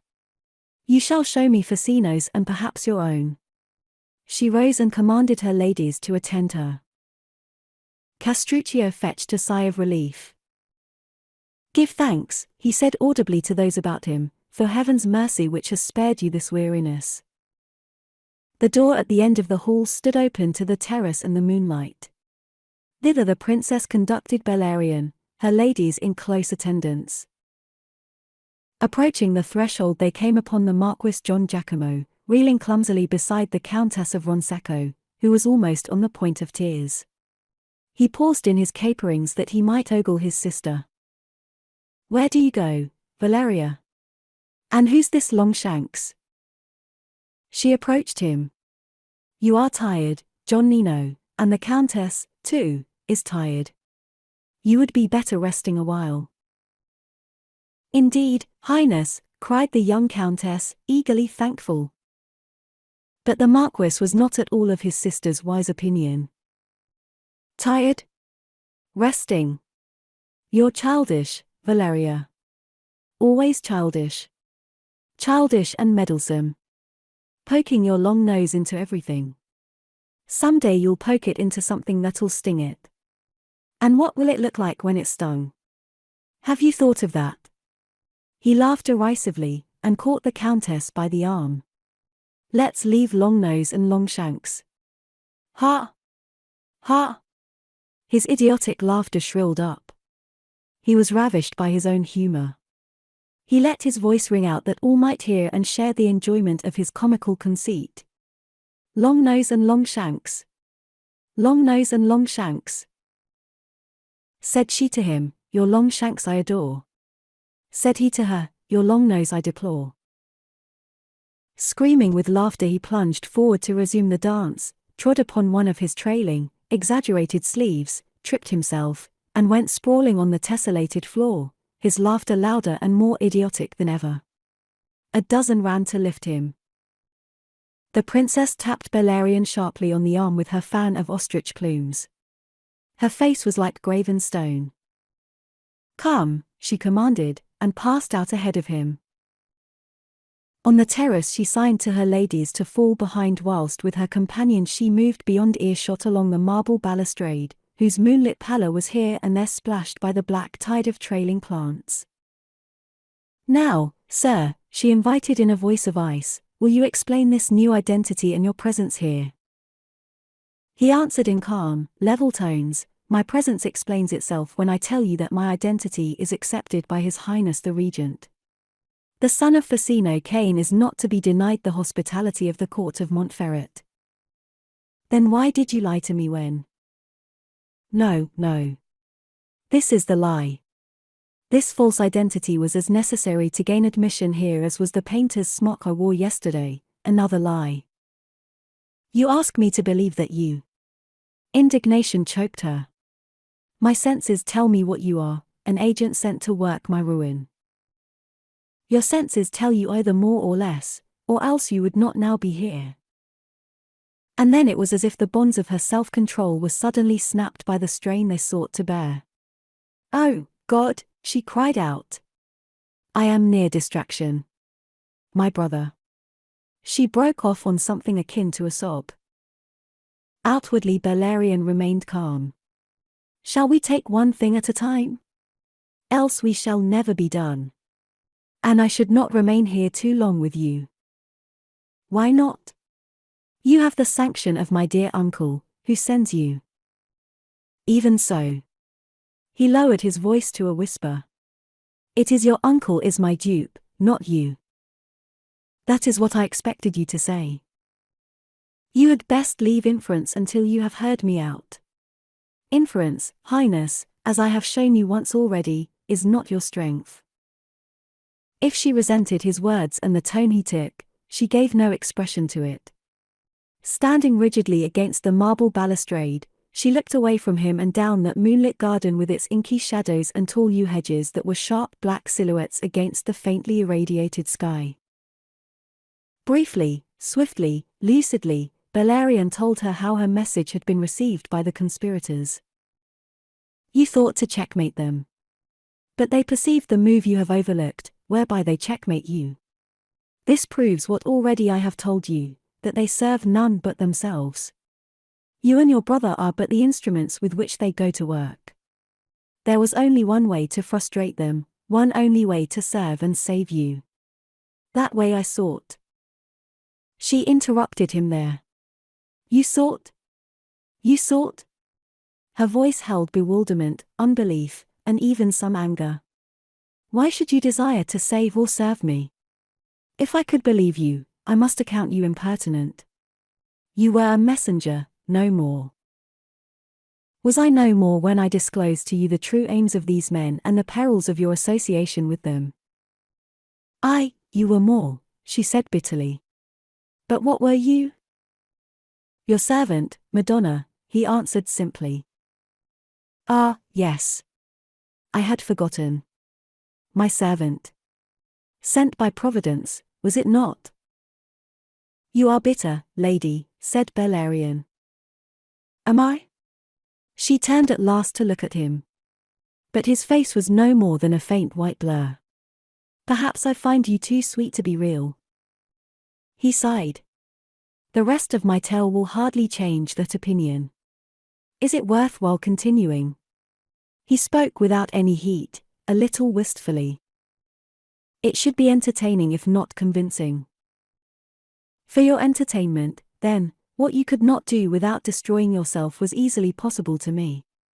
And he told her of his pretended petition, giving the regent the names of those who plotted against his life. He saw her clutch her breast, caught the gasp of dread and dismay that broke from her lips. You betrayed them.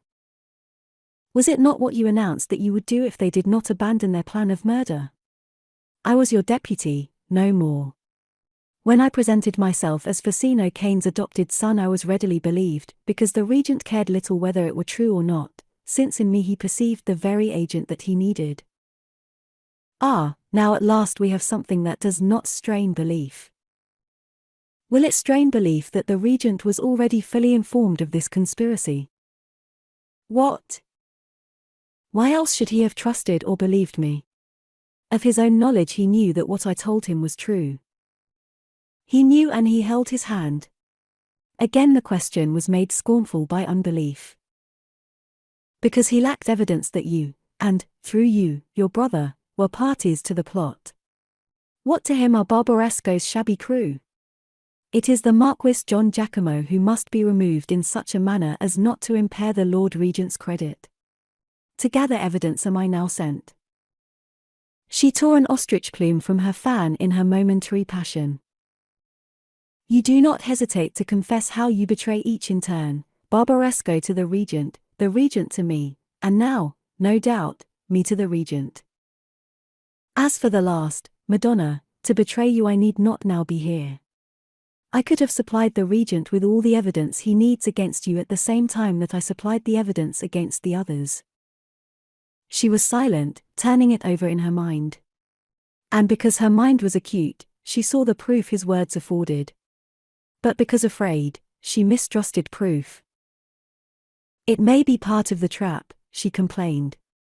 If it were not, why should you remain after denouncing my friends? The aims you pretend would have been fully served by that. His answer was prompt and complete.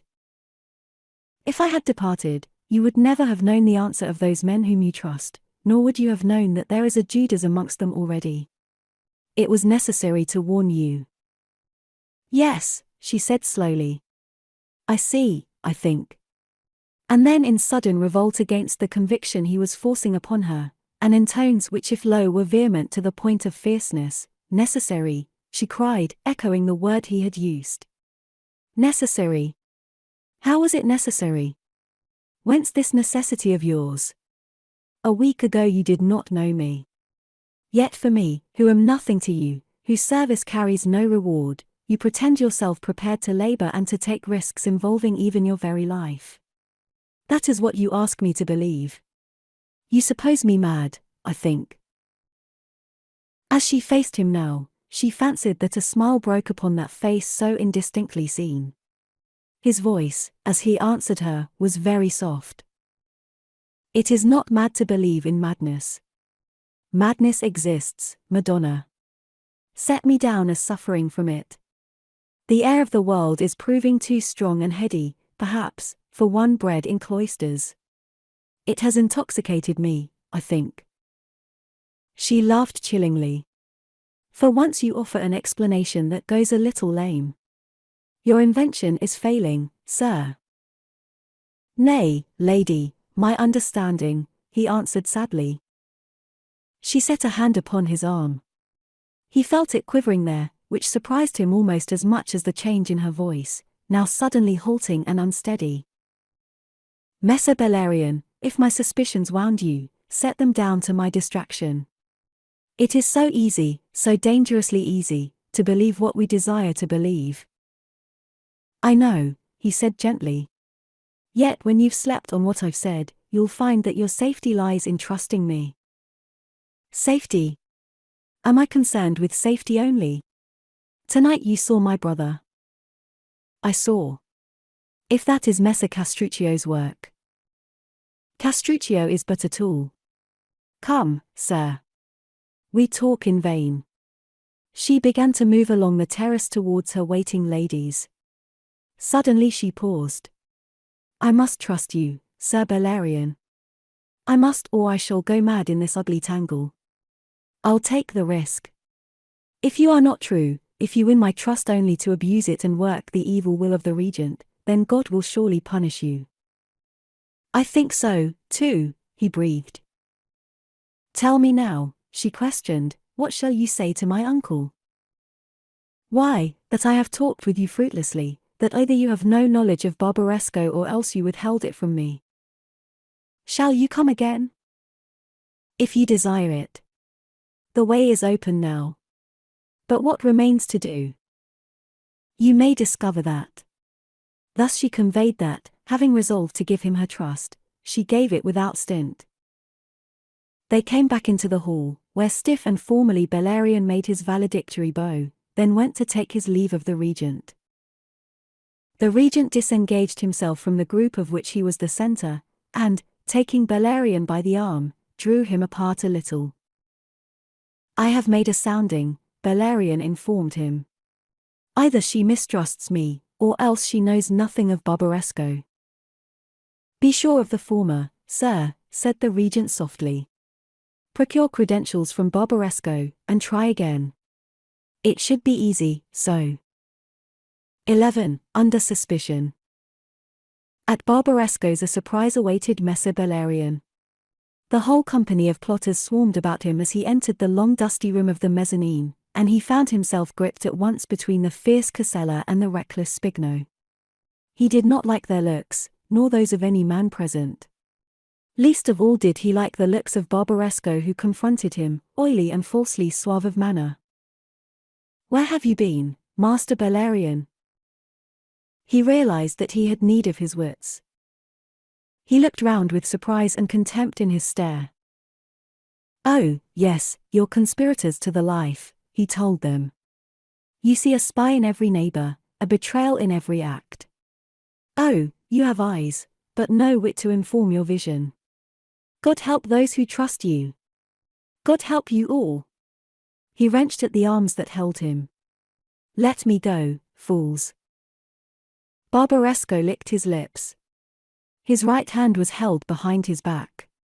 Stealthily almost he came a step nearer, so that he was very close. "Not until you tell us where you have been. Not then, unless you tell us more." Bellarion's sneer became more marked, but no fear showed in his glance. "Where I have been, you know. Hence these tragical airs. I've been to court." "To what end, Bellarion?" Barbaresco softly questioned. The others preserved a frozen, watchful silence. "To betray you, of course." He was boldly ironical. "Having done so, I return so that you may slit my throat." Spigno laughed, and released the arm he held. "I for one am answered. I told you from the first I did not believe it." Casella, however, hung on fiercely. "I'll need a clear answer before I—" "Give me air, man," cried Bellarion impatiently, and wrenched his arm free. "No need to maul me. I'll not run. There are 7 of you to prevent me, and reflection may cool your humors. Reflect, for instance, that, if I were for running, I should not have come back. You tell us what you would not or did not do. We ask you what you did," Barbaresco insisted. "I'll tell you yet another thing I would not have done if my aim had been betrayal. I should not have gone openly to court so that you might hear of my presence there." "The very argument I employed," Spigno reminded them, with something of Bellarion's own scorn in his manner now. "Let the boy tell his tale." They muttered among themselves. Bellarion crossed the room under their black looks, moving with the fearless air of a man strong in the sense of his own integrity. He slid into a chair. "There is nothing to tell that is not self-evident already. I went to carry your message to the Princess Valeria, to point out to her the position of checkmate in which you hold her, to make her realize that being committed to this enterprise, she cannot now either draw back or dictate to us the means by which our aims are to be reached. All this, I rejoice to tell you, I have happily accomplished." Again it was Barbaresco who was their spokesman. "All this we may believe when you tell us why you chose to go to court to do it, and how, being what you represent yourself to be, you succeeded in gaining admission." "God give me patience with you, dear St. Thomas," said Bellarion, sighing. "I went to court because the argument I foresaw with the princess was hardly one to be conducted furtively behind a hedge. It threatened to be protracted. Besides, for furtive dealing, sirs, bold and open approaches are best when they are possible. They were possible to me. It happens, sirs, that I am indeed the adoptive son of Facino Cane, and I perceived how I might use that identity to present myself at court and there move freely." A dozen questions rained upon him. He answered them all in a phrase. "The ambassador of Milan, Messer Aliprandi, was there to sponsor me." There was a silence, broken at last by Barbaresco. "Aliprandi may have been your sponsor there. He cannot be your sponsor here, and you know it." "Aye," growled white-haired Lungo. "An impudent tale." "And a lame one," added Casella. "If you had this means of going to court, why did you wait so long to seize it? Other ways were open on former occasions. You forget that Madonna Valeria was not expecting me, the garden gate would not be ajar. And I could not this time go as a painter, which was the disguise I adopted on the last occasion. Besides, it is too expensive. It cost me 5 ducats. Again their questions came together, for it was the first they had heard of the disguise which he had used.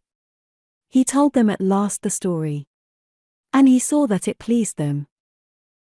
"Why did you not tell us this before?" quoth one. Bellarion shrugged. "Is it important? So that I was your Mercury, did it matter in what shape I went? Why should I trouble you with trivial things? Besides, let me remind you, since you can't perceive it for yourselves, that if I had betrayed you to the Marquis Theodore, the captain of justice would now be here in my place." "That, at least, is not to be denied," said Spigno, and in his vehemence carried 2 or 3 others with him. But the fierce Casella was not of those, nor Lungo, nor Barbaresco.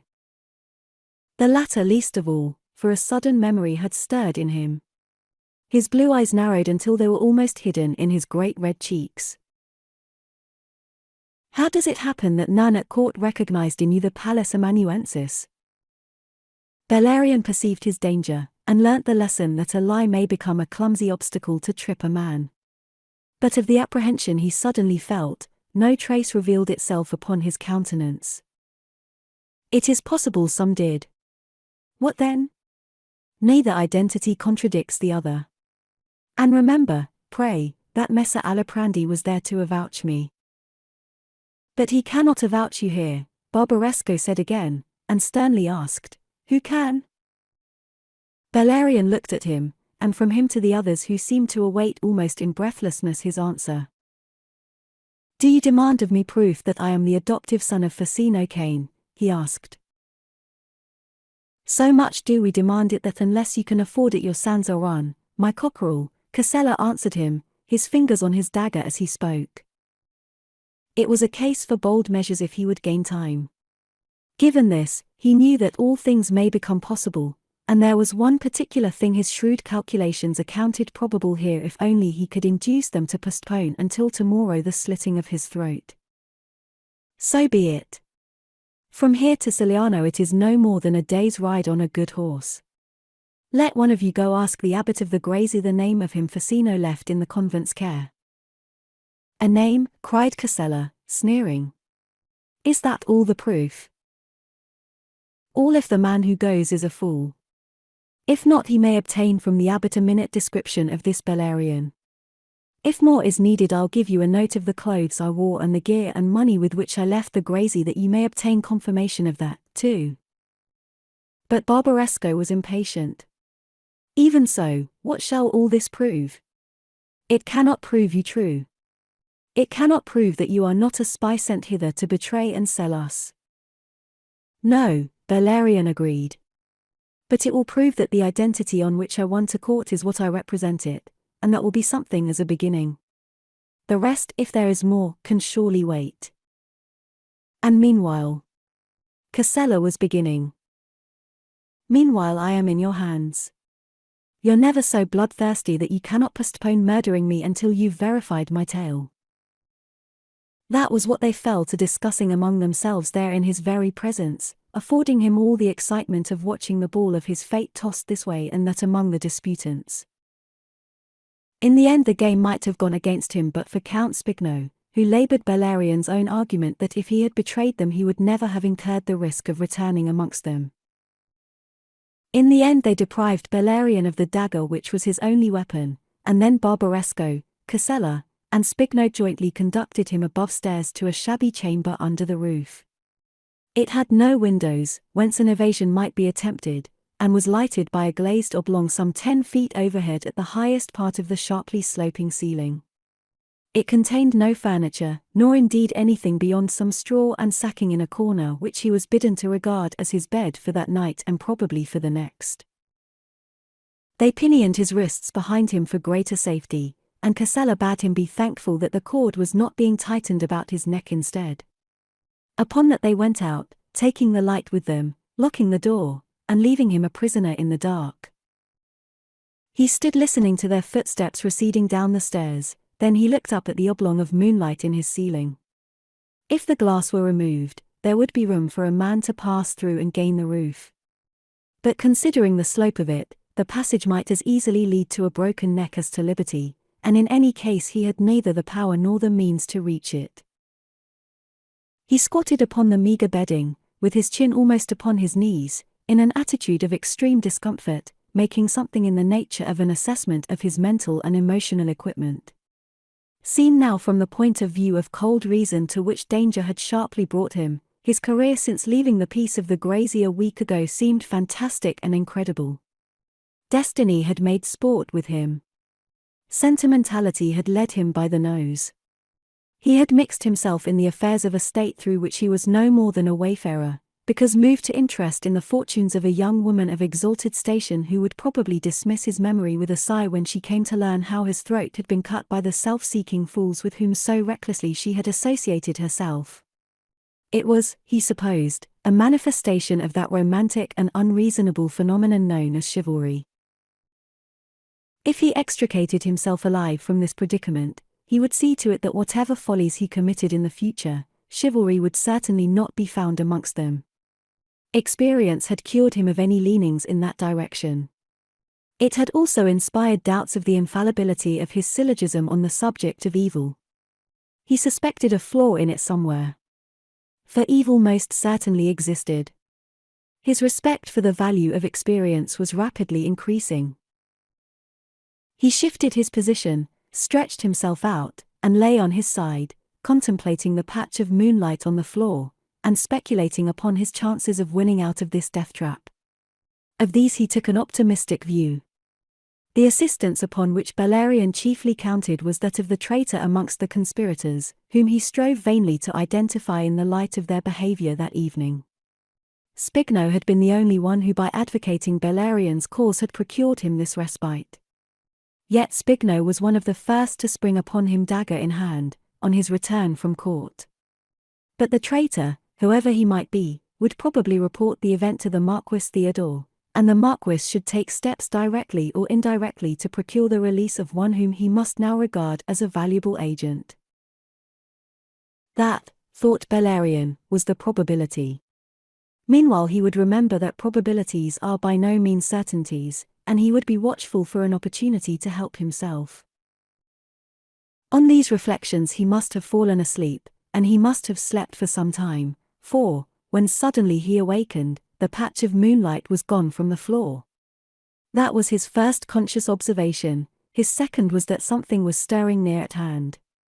He raised himself on his elbow, an operation by no means easy with pinioned wrists, and turned his head in the direction of the sound, to perceive a faint but increasing rom of light from the direction of the doorway, and to understand with the next heartbeat that the door was being slowly and stealthily pushed open. That was, he afterwards confessed, his first real acquaintance with the emotion of fear, fear that roughened his skin and chilled his spine, fear inspired by the instantaneous conviction that here came someone to murder him as he lay there bound and helpless. The suspense was but of seconds, yet in those seconds Bellarion seemed to live an age as he watched that slowly widening gap and the faint light which increased in area but hardly in illumination. Then the shadowy form of a man slipped through, darkly discernible in the faint glow from the veiled light he carried. Very softly came his voice, "Shh. Quiet. Make no sound." The note of warning partially calmed the tumult of Bellarion's heart, which was thudding in his throat as if to suffocate him.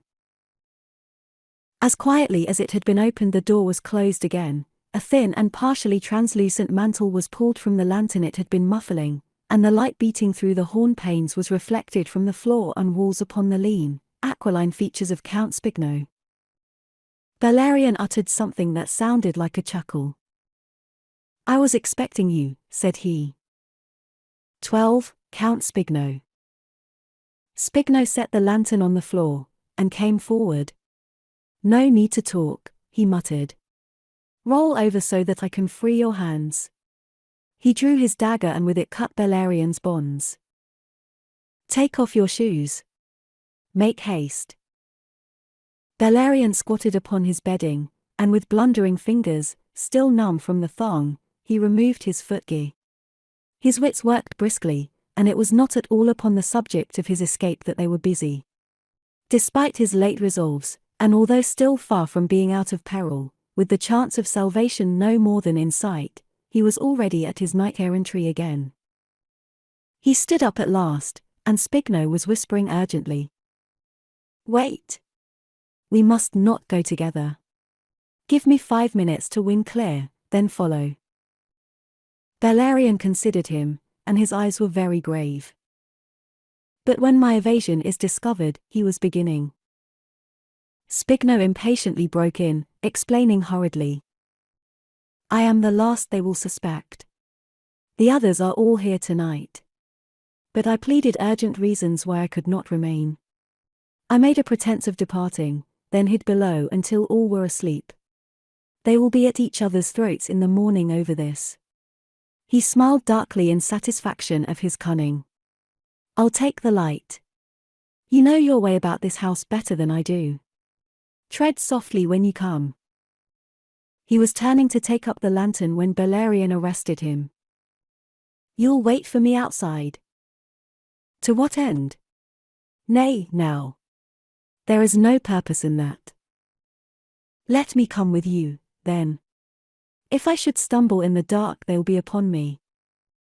Take care that you do not. At least leave me your dagger since you take the light. Here, then. Spigno unsheathed and surrendered the weapon to him. Bellarion gripped the hilt. With very somber eyes he considered the count. Then the latter turned aside again for the lantern. A moment, said Bellarion. What now? Impatiently Spigno faced once more the queer glance of those dark eyes, and in that moment Bellarion stabbed him. It was a swift, hard-driven, merciful stroke that found the unfortunate man's heart and quenched his life before he had time to realize that it was threatened. Without a sound he reeled back under the blow. Bellarion's left arm went round his shoulders to ease him to the ground. But Spigno's limbs sagged under him. He sank through Bellarion's embrace like an empty sack, and then rolled over sideways.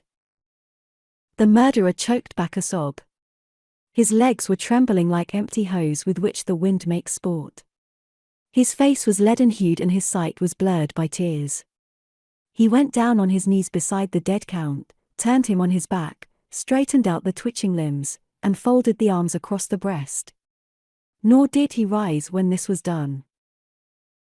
In slaying Count Spigno, he had performed a necessary act, necessary in the service to which he had dedicated himself.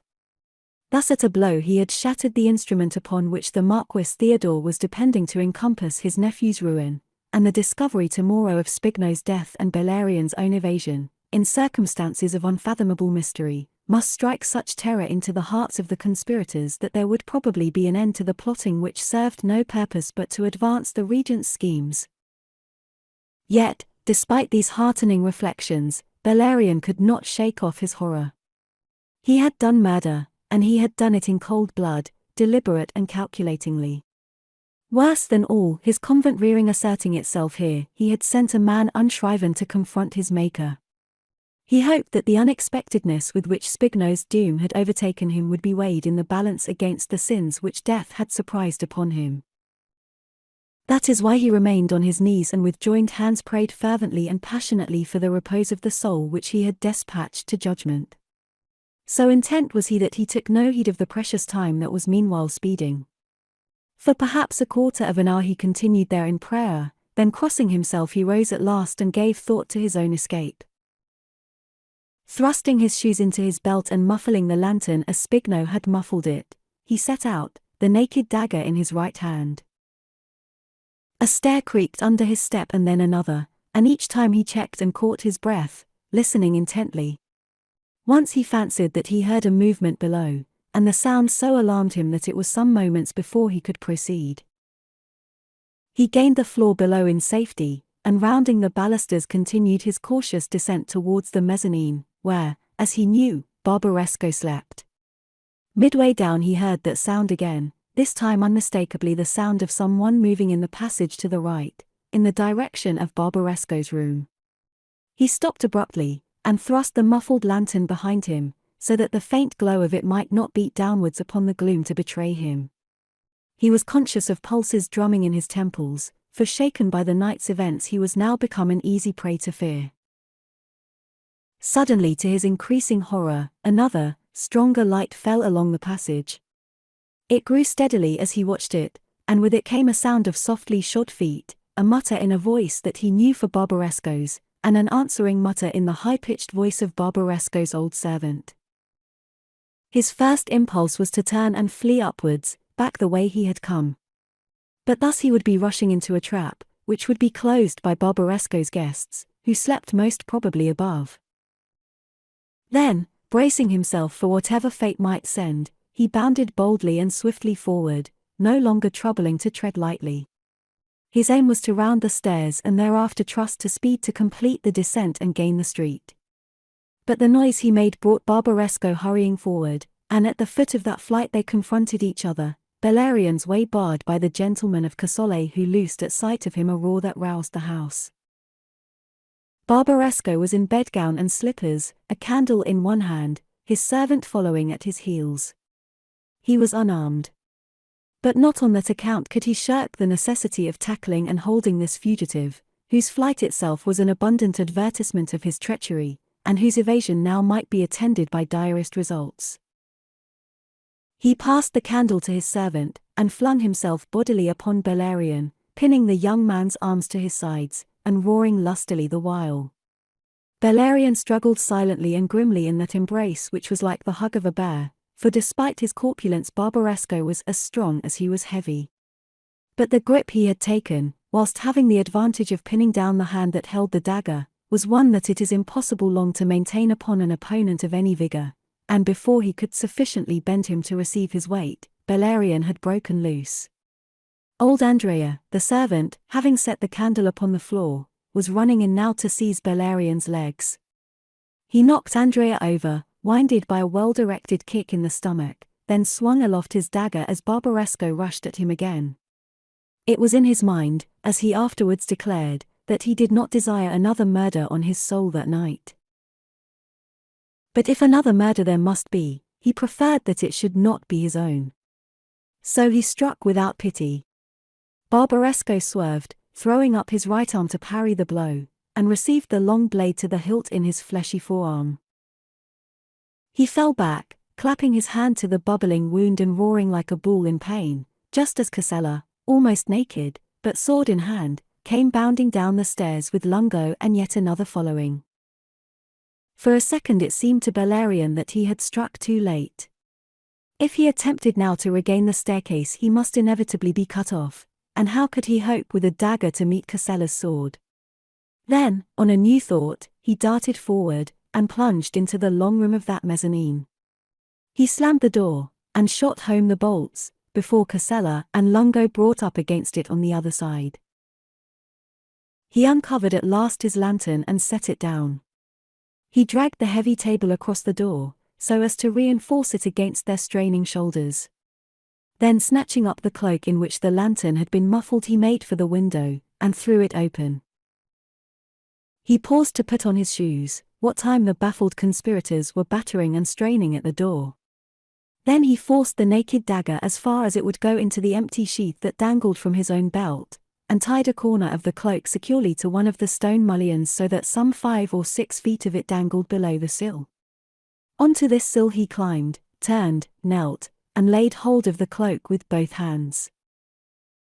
He had but to let himself down hand over hand for the length of cloth, and then only an easy drop of a few feet would lie between himself and safety. But even as he addressed himself to this, the house door below was opened with a clatter, and out into the street sprang 2 of the conspirators. He groaned as he looked down upon them from his precarious position. Whilst they, in their shirts, capering fantastically as it seemed to him in the shaft of light that cut athwart the gloom from the open door, brandished their glittering blades and waited. Since there could be no salvation in climbing back, he realized that he was at the end of the wild career he had run since leaving the peace of the Grazie a week ago. A week. He had lived a lifetime in that week, and he had looked more than once in the face of death. He thought of the abbot's valedictory words, Pax multa in cella, foris autem plorima bella. What would he not give now to be back in the peace of that convent cell? As he hung there, between 2 deaths, he sought to compose his mind to prayer, to prepare his soul for judgment, by an act of contrition for his sins. Nor could he in that supreme hour take comfort in his old heresy that sin is a human fiction. And then, even as his despair of body and spirit touched its nadir, he caught a sound that instantly heartened him, the approach of regularly tramping feet. Those below heard it, too. The watch was on its rounds. The murderous twain took counsel for a moment. Then, fearing to be surprised there, they darted through the doorway, and closed the door again, just as the patrol with lanterns swinging from their halberts came round the corner not a dozen yards away. With nothing to fear from these, Bellarion now let himself swiftly down the length of the cloak and dropped lightly to the ground. He was breathing easily and oddly disposed to laugh when the officer came up with him, and the patrol of 6 made a half-circle round him. "What's this?" he was challenged. "Why do you prefer a window to a door, my friend?" Bellarion was still seeking a plausible answer when the officer's face came nearer to his own upon which the light was beating down. Recognition was mutual. It was that same officer who had hunted him from the Tavern of the Stag to the palace gardens. "By the blood," cried Messer Bernabo. "It is Lorenzacio's fleet young friend. Well met, my cockerel. I've been seeking you this week. You shall tell me where you've been hiding."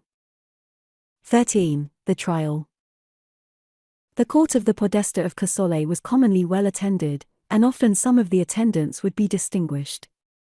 The Princess Valeria, for instance, would sometimes sit with the ladies in the little minstrel's gallery of what had once been the banqueting hall of the communal palace, and by her presence attest her interest in all that concerned the welfare of the people of Montferrat. Occasionally, too, as became a prince who desired to be regarded as a father of his people, the Marquis Theodore would come to observe for himself how justice was administered in his name, or in the name of the boy whose deputy he was. On the morning after the affray at Messer Barbaresco's house, both the regent and his niece were to be seen in that hall of justice, the latter aloft in the gallery, the former in a chair placed on the dais alongside of the Podesta seat of state. The regent's countenance was grave, his brow thoughtful. This was proper to the occasion, but hardly due to the causes supposed by the spectators. Disclosures now inevitable might win him an increase of the public sympathy he enjoyed. But because premature they temporarily wrecked his real aims, wrecked in any case by the death of his agent Spigno. There were other notabilities present. Messer Aliprandi, who had expressly postponed his departure for Milan, was seated beside the regent. Behind them against the grey stone wall lounged a glittering group of courtiers, in which Castruccio di Fenestrella was conspicuous. In the body of the court seethed a crowd composed of citizens of almost every degree, rigidly kept clear of the wide space before the dais by a dozen men-at-arms forming a square with partisans held horizontally. On the left of the Podesta, who was clothed in a scarlet robe and wore a flat round scarlet cap that was edged with minever, sat his 2 assessors in black, and below these 2 scriveners. The Podesta himself, Angelo de Ferraris, a handsome, bearded man of 50, was a genos, to comply with the universal rule throughout Italy that the high office of justiciary should ever be held by one who was a foreigner to the state, so as to ensure the disinterestedness and purity of the justice he dispensed. Some minor cases had briefly been heard and judged, and the court now awaited the introduction of that prisoner who was responsible for this concourse above the average in numbers and quality. He came in at last, between guards, tall, comely, with thick glossy black hair that fell to the nape of his neck, his brave red suit considerably disordered and the worse for wear. He was pale from lack of sleep, for he had spent what was left of the night in the town gale among the vermin-infested scourings of Casole, where he had deemed it prudent to maintain himself awake. Perhaps because of this, too, he suffered a moment's loss of his admirable self-command when upon first entering there he found himself scanned by eyes so numerous and so varied. For an instant he paused, disconcerted, experiencing something of that shyness which is a mixture of mistrust and resentment, peculiar to wild creatures. But the emotion was transient. Before it could be remarked, he had recovered his normal poise, and advanced to the place assigned him on the broad stone flags, bowed to the regent and the Podesta, then waited, his head high, his glance steady. On the hush that fell came the Podesta's voice, sternly calm. Your name? Bellarion Cane. Since that was the name he had given himself when he had sought the regent, the lie must be maintained. It was dangerous, of course. But dangers hemmed him in on every side. Your father's name? Facino Cane is my adoptive father's name. The name of my carnal parents I do not know. Desired to explain himself, he did so, and his explanation was a model of brevity and lucidity. It bore witness to a calm which argued to his listeners an easy conscience. But the Podesta was to deal with certain facts rather than uncertain personal impressions. You came hither a week ago in the company of one Lorenzaccio Dietrino, a bandit with a price on his head. To this one of my officers who is present bears witness. Do you deny it? I do not. It is possible for an honest man to travel in the company of a rogue. You were with him at a house in the district of Casole where a theft was committed and the owner of which was subsequently murdered here in the hostelry of the Stag by this same Lorenzaccio whilst in your company. The murdered man recognized you before he died. Do you confess to this? Confession implies sin and the seeking of forgiveness. I admit the facts freely. They nowise contradict my previous statement. But that is not a confession. Yet if you were innocent of evil, why did you run away from my officer? Why did you not remain, and state then what you have stated now? Because the appearances were against me. I acted upon impulse, and foolishly as men act when they do not pause first to reflect. You found shelter in the house of the Lord Annibale Barbaresco. No doubt you told him your story, represented yourself as an innocent man betrayed by appearances, and so moved his compassion. The Podesta paused. Bellarion did not answer. He let the statement pass. He knew the source of it. Last night when the officer had roused the house and announced to Barbaresco his prisoner's supposed association with Lorenzaccio, Barbaresco had fastened upon it to explain the events. Last night you attempted to rob him, and being caught in the act by Count Spigno, you slew the Count and afterwards wounded the Lord Barbaresco himself. You were in the act of escaping from the house by one of its windows when the watch supervened and caught you. Do you admit all this? I do not. Nor will the circumstances. I am a robber, it is said. I spend a week in Messer Barbaresco's house. On any night of that week I was alone with him, save only for his decrepit old servant. Yet it is pretended that I chose as the occasion for robbing him a night on which 7 able-bodied friends are with him. Your potency must see that the facts are mocked by likelihood. His potency saw this, as did all present. They saw more. This young man's speech and manner were those of the scholar he proclaimed himself rather than of the robber he was represented. The justiciary leaned forward, combing his short pointed beard. What, then, do you say took place? Let us hear you. Is it not within the forms of law that we should first hear my accuser, this Messer Barbaresco? Bellarion's bold dark eyes raked the court, seeking the stout person of his late host. The Podesta smiled a little, and his smile was not quite nice. Ah, you know the law. Trust a rogue to know the law.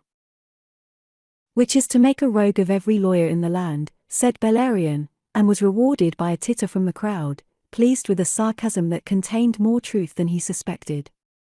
I know the law as I know divinity and rhetoric and other things. Because I have studied it. Maybe, said the Podesta grimly. But not as closely as you are to study it now. Messer de Ferraris, too, could deal in sarcasm. An officer with excitement spread upon his face came bustling into the court. But paused upon perceiving that the justiciary was speaking. Your accuser, said Messer de Ferraris, you have heard already, or at least his accusation, which I have pronounced to you. That accusation you are now required to answer.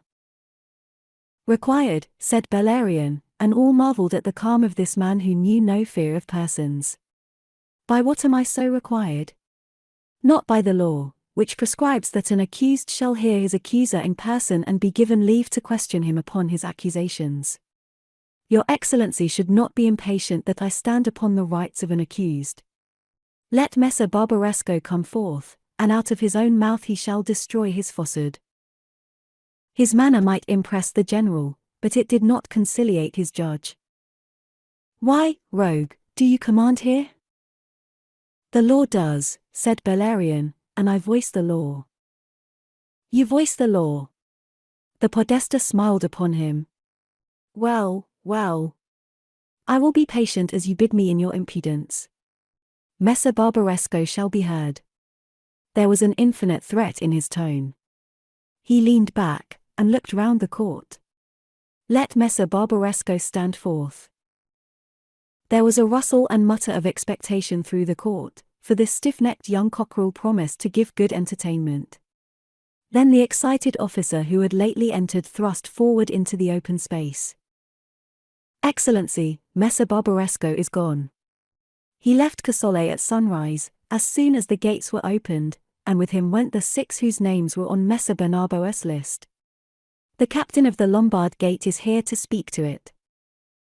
Bellarion laughed, and was sternly bidden to remember where he stood and to observe the decencies. The captain of the Lombard Gate stood forth to confirm the other's tale. A party of 8 had ridden out of the town soon after sunrise, taking the road to Lombardy. One who rode with his arm in a sling he had certainly recognized for my Lord Barbaresco, and he had recognized 3 others whom he named and a 4th whom he knew for Barbaresco's servant. The regent stroked his chin and turned to the podesta, who was clearly taken aback.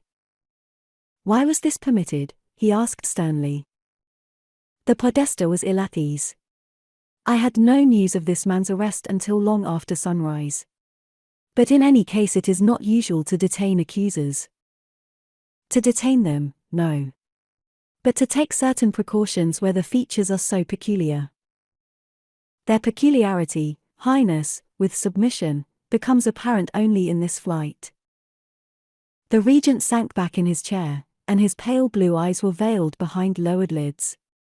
Well, well. I interrupt the course of justice. The prison awaits.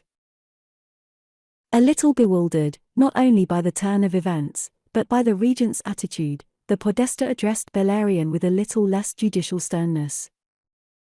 You have heard, sir, that your accuser is not here to speak in person.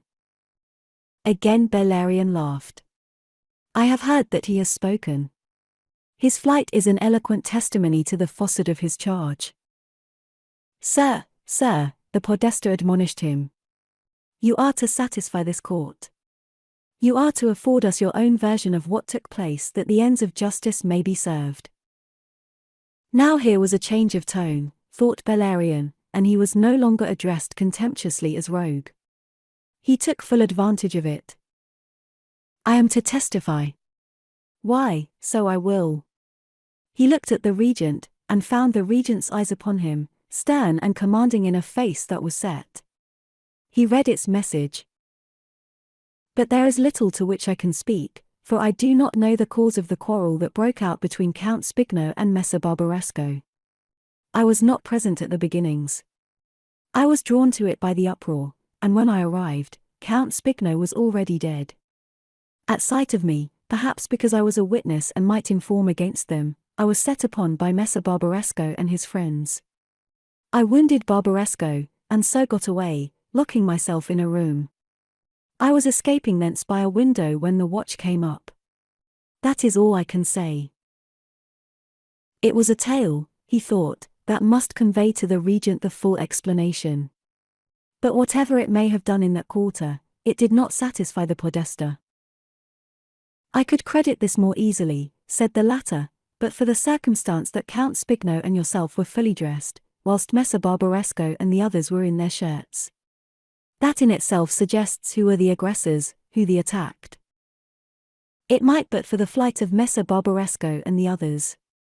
Innocent men do not run away. Out of your own mouth you have pronounced it, thundered the podesta. You profess innocence of association with Lorenzaccio. Yet you ran away on that occasion. Oh, but the difference. The appearance is against a single man unknown in these parts.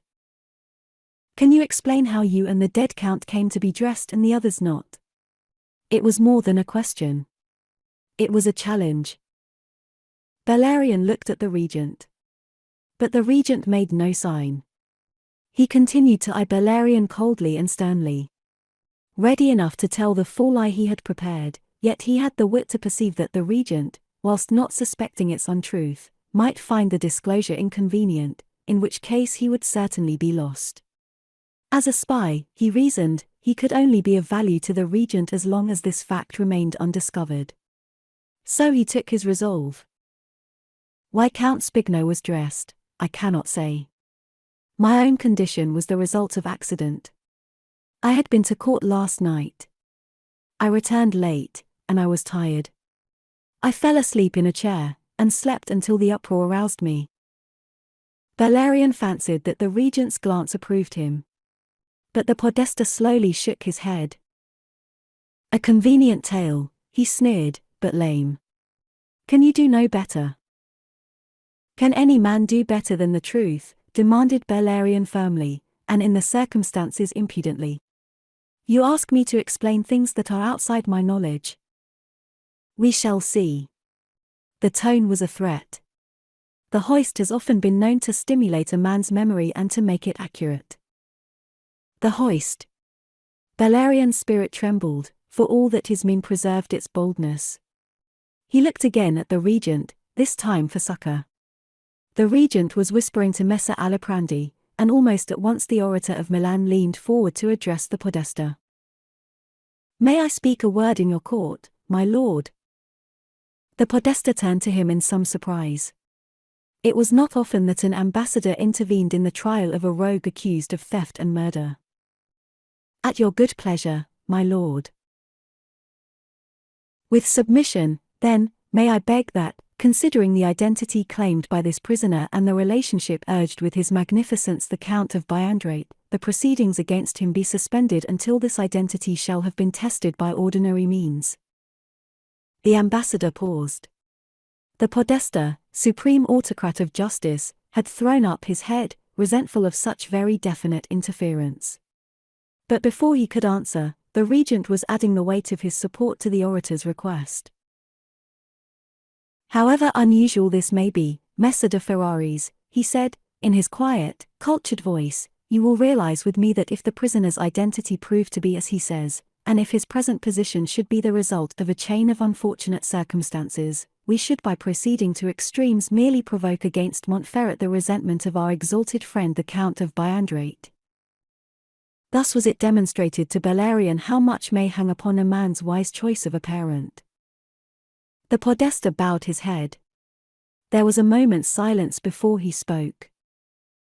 By what means is it proposed that the accused's pretended identity shall be tested? It was Bellarion who spoke. I had a letter from the abbot of the Grazie of Siliano, which this Lorenzaccio stole from me, but which the officer. We have that letter, the podesta interrupted, his voice harsh.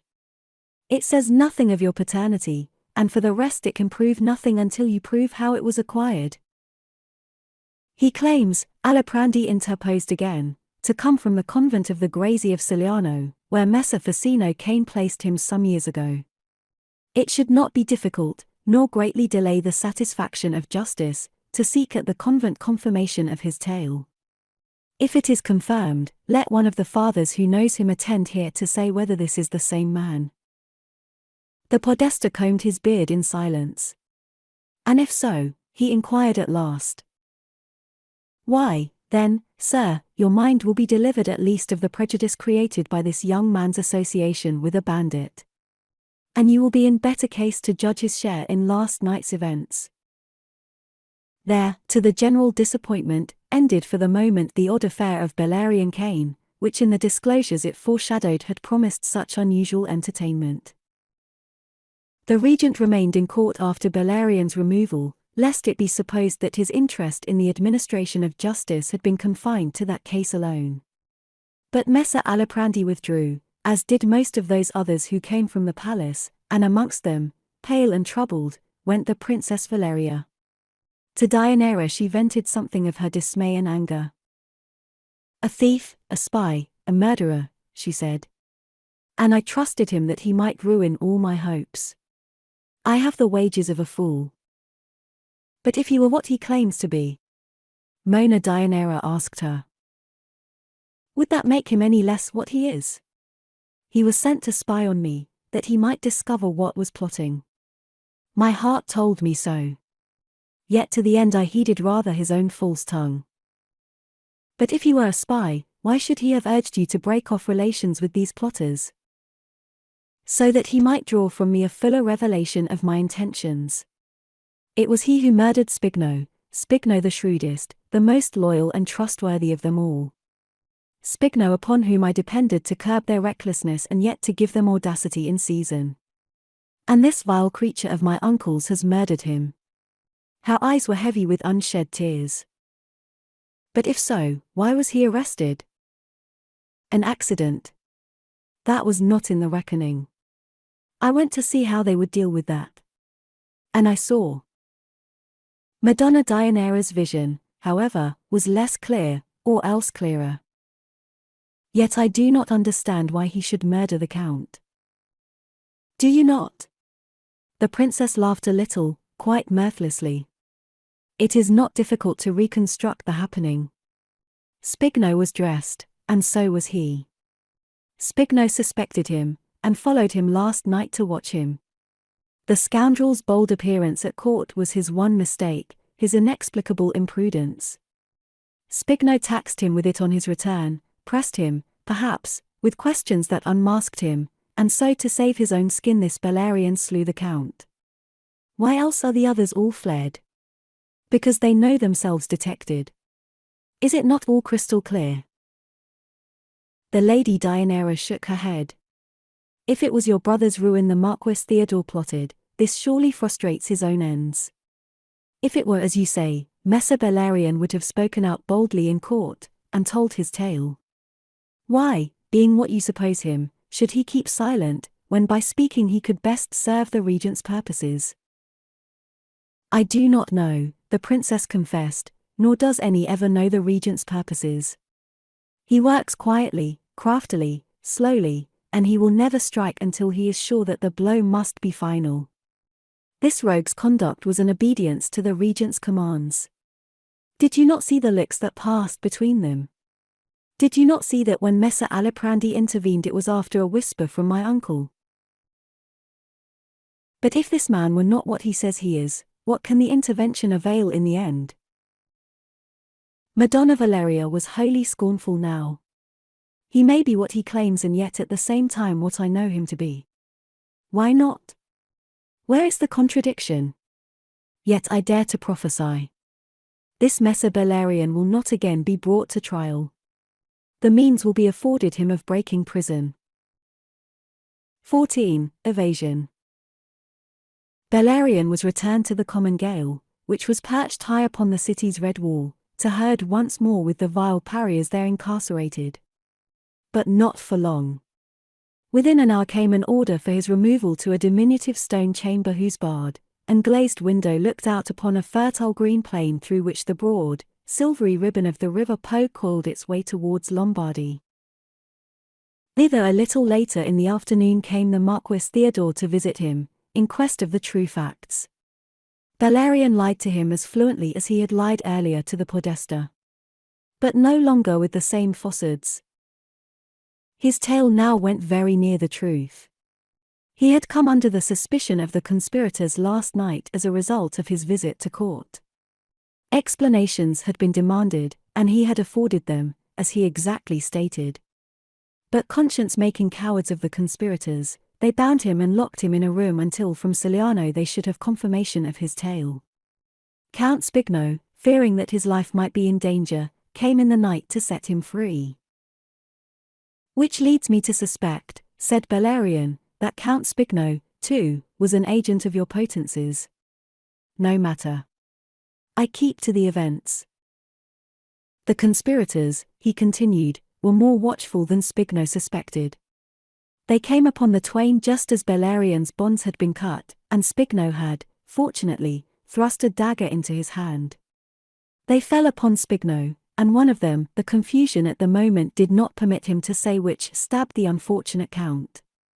Bellarion would have shared his fate but that he hacked right and left with fist and dagger, wounding Barbaresco and certainly one other, possibly two others.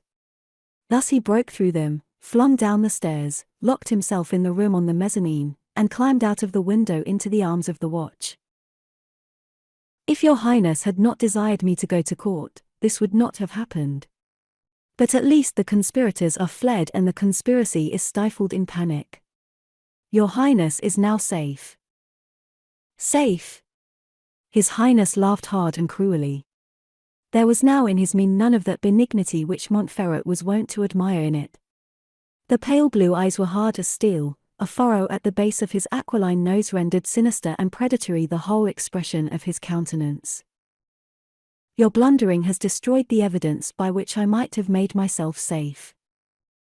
My blundering? Here's justice. Besides, if I were to give the evidence I withheld from the Podesta, if I were to give a true account of what happened at Barbaresco's. If you did that? The regent interrupted angrily. How would it look, do you suppose? A vagrant rogue, the associate of a bandit, was closeted yesterday with me, and so far received my countenance that he was bidden to court.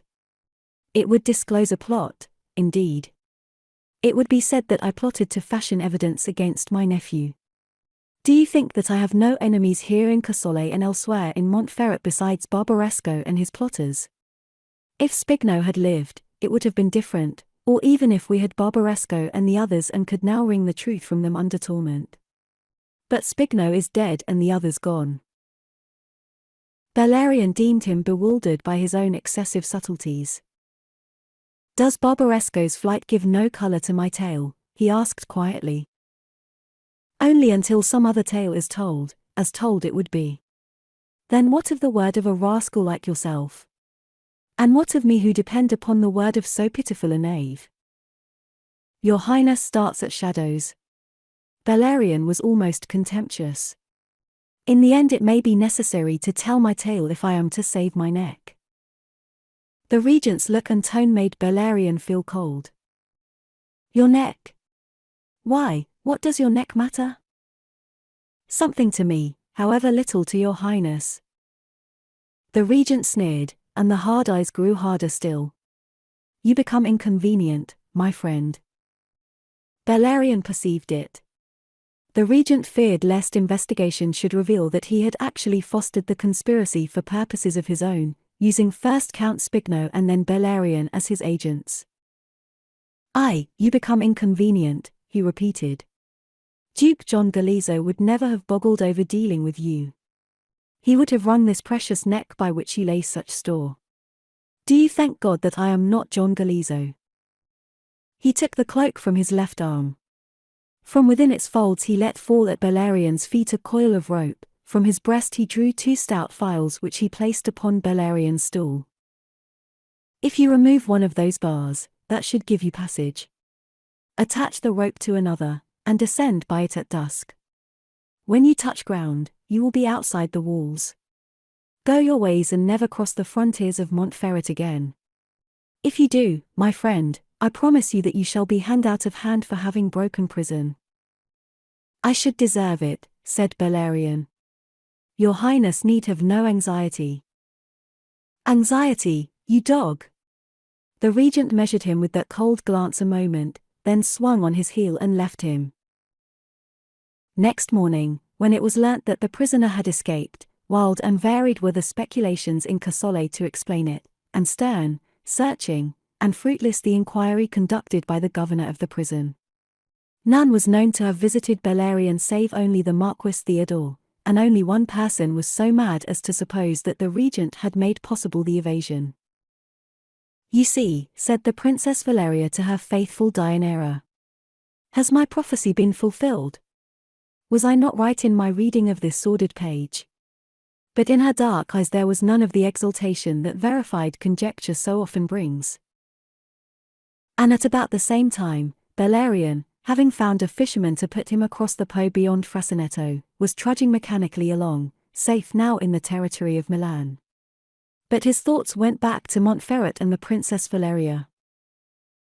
In her eyes I am a rogue, a spy, a trickster, and perhaps worse, which matters nothing, for in her eyes I never could have been anything that signifies. Nor does it really matter that she should know why Spigno died. Let her think what she will. I have made her and her brother safe for the present. That night he lay at an inn at Candia, and reflected that he lay there at the Princess Valeria's charges, for he still possessed 3 of the 5 ducats she had given him for his needs. Some day, he said, I shall repay that loan. Next morning he was up betimes to resume at last in earnest his sorely interrupted journey to Pavia. But he found that the muses no longer beckoned him as alluringly as hitherto. He had in the last few days tasted stronger waters than those of Castalia's limpid spring. He had also made the discovery that in fundamental matters all his past learning had but served to lead him astray. He questioned now his heresy on the score of sin. It was possible that, after all, the theologians might be right. Whether sin and evil were convertible terms he could not be sure. But not only was he quite sure that there was no lack of evil in the world, he actually began to wonder if evil were not the positive force that fashions the destinies of men, whilst good is but a form of resistance which, however strong, remains passive, or else, when active, commonly operates through evil that it may ultimately prevail. So much for his syllogism which had seemed irrefragable. It had fallen to dust at the first touch of worldly experience. Yet, for all his apprehension of the world's wickedness, it was with a sigh of regret that he turned his back upon it. The school of living, striving men called him now with a voice far stronger than that of Pavia and the learned Chrysolares, and reminded him that he was pledged to a service which he could not yet consider fully rendered.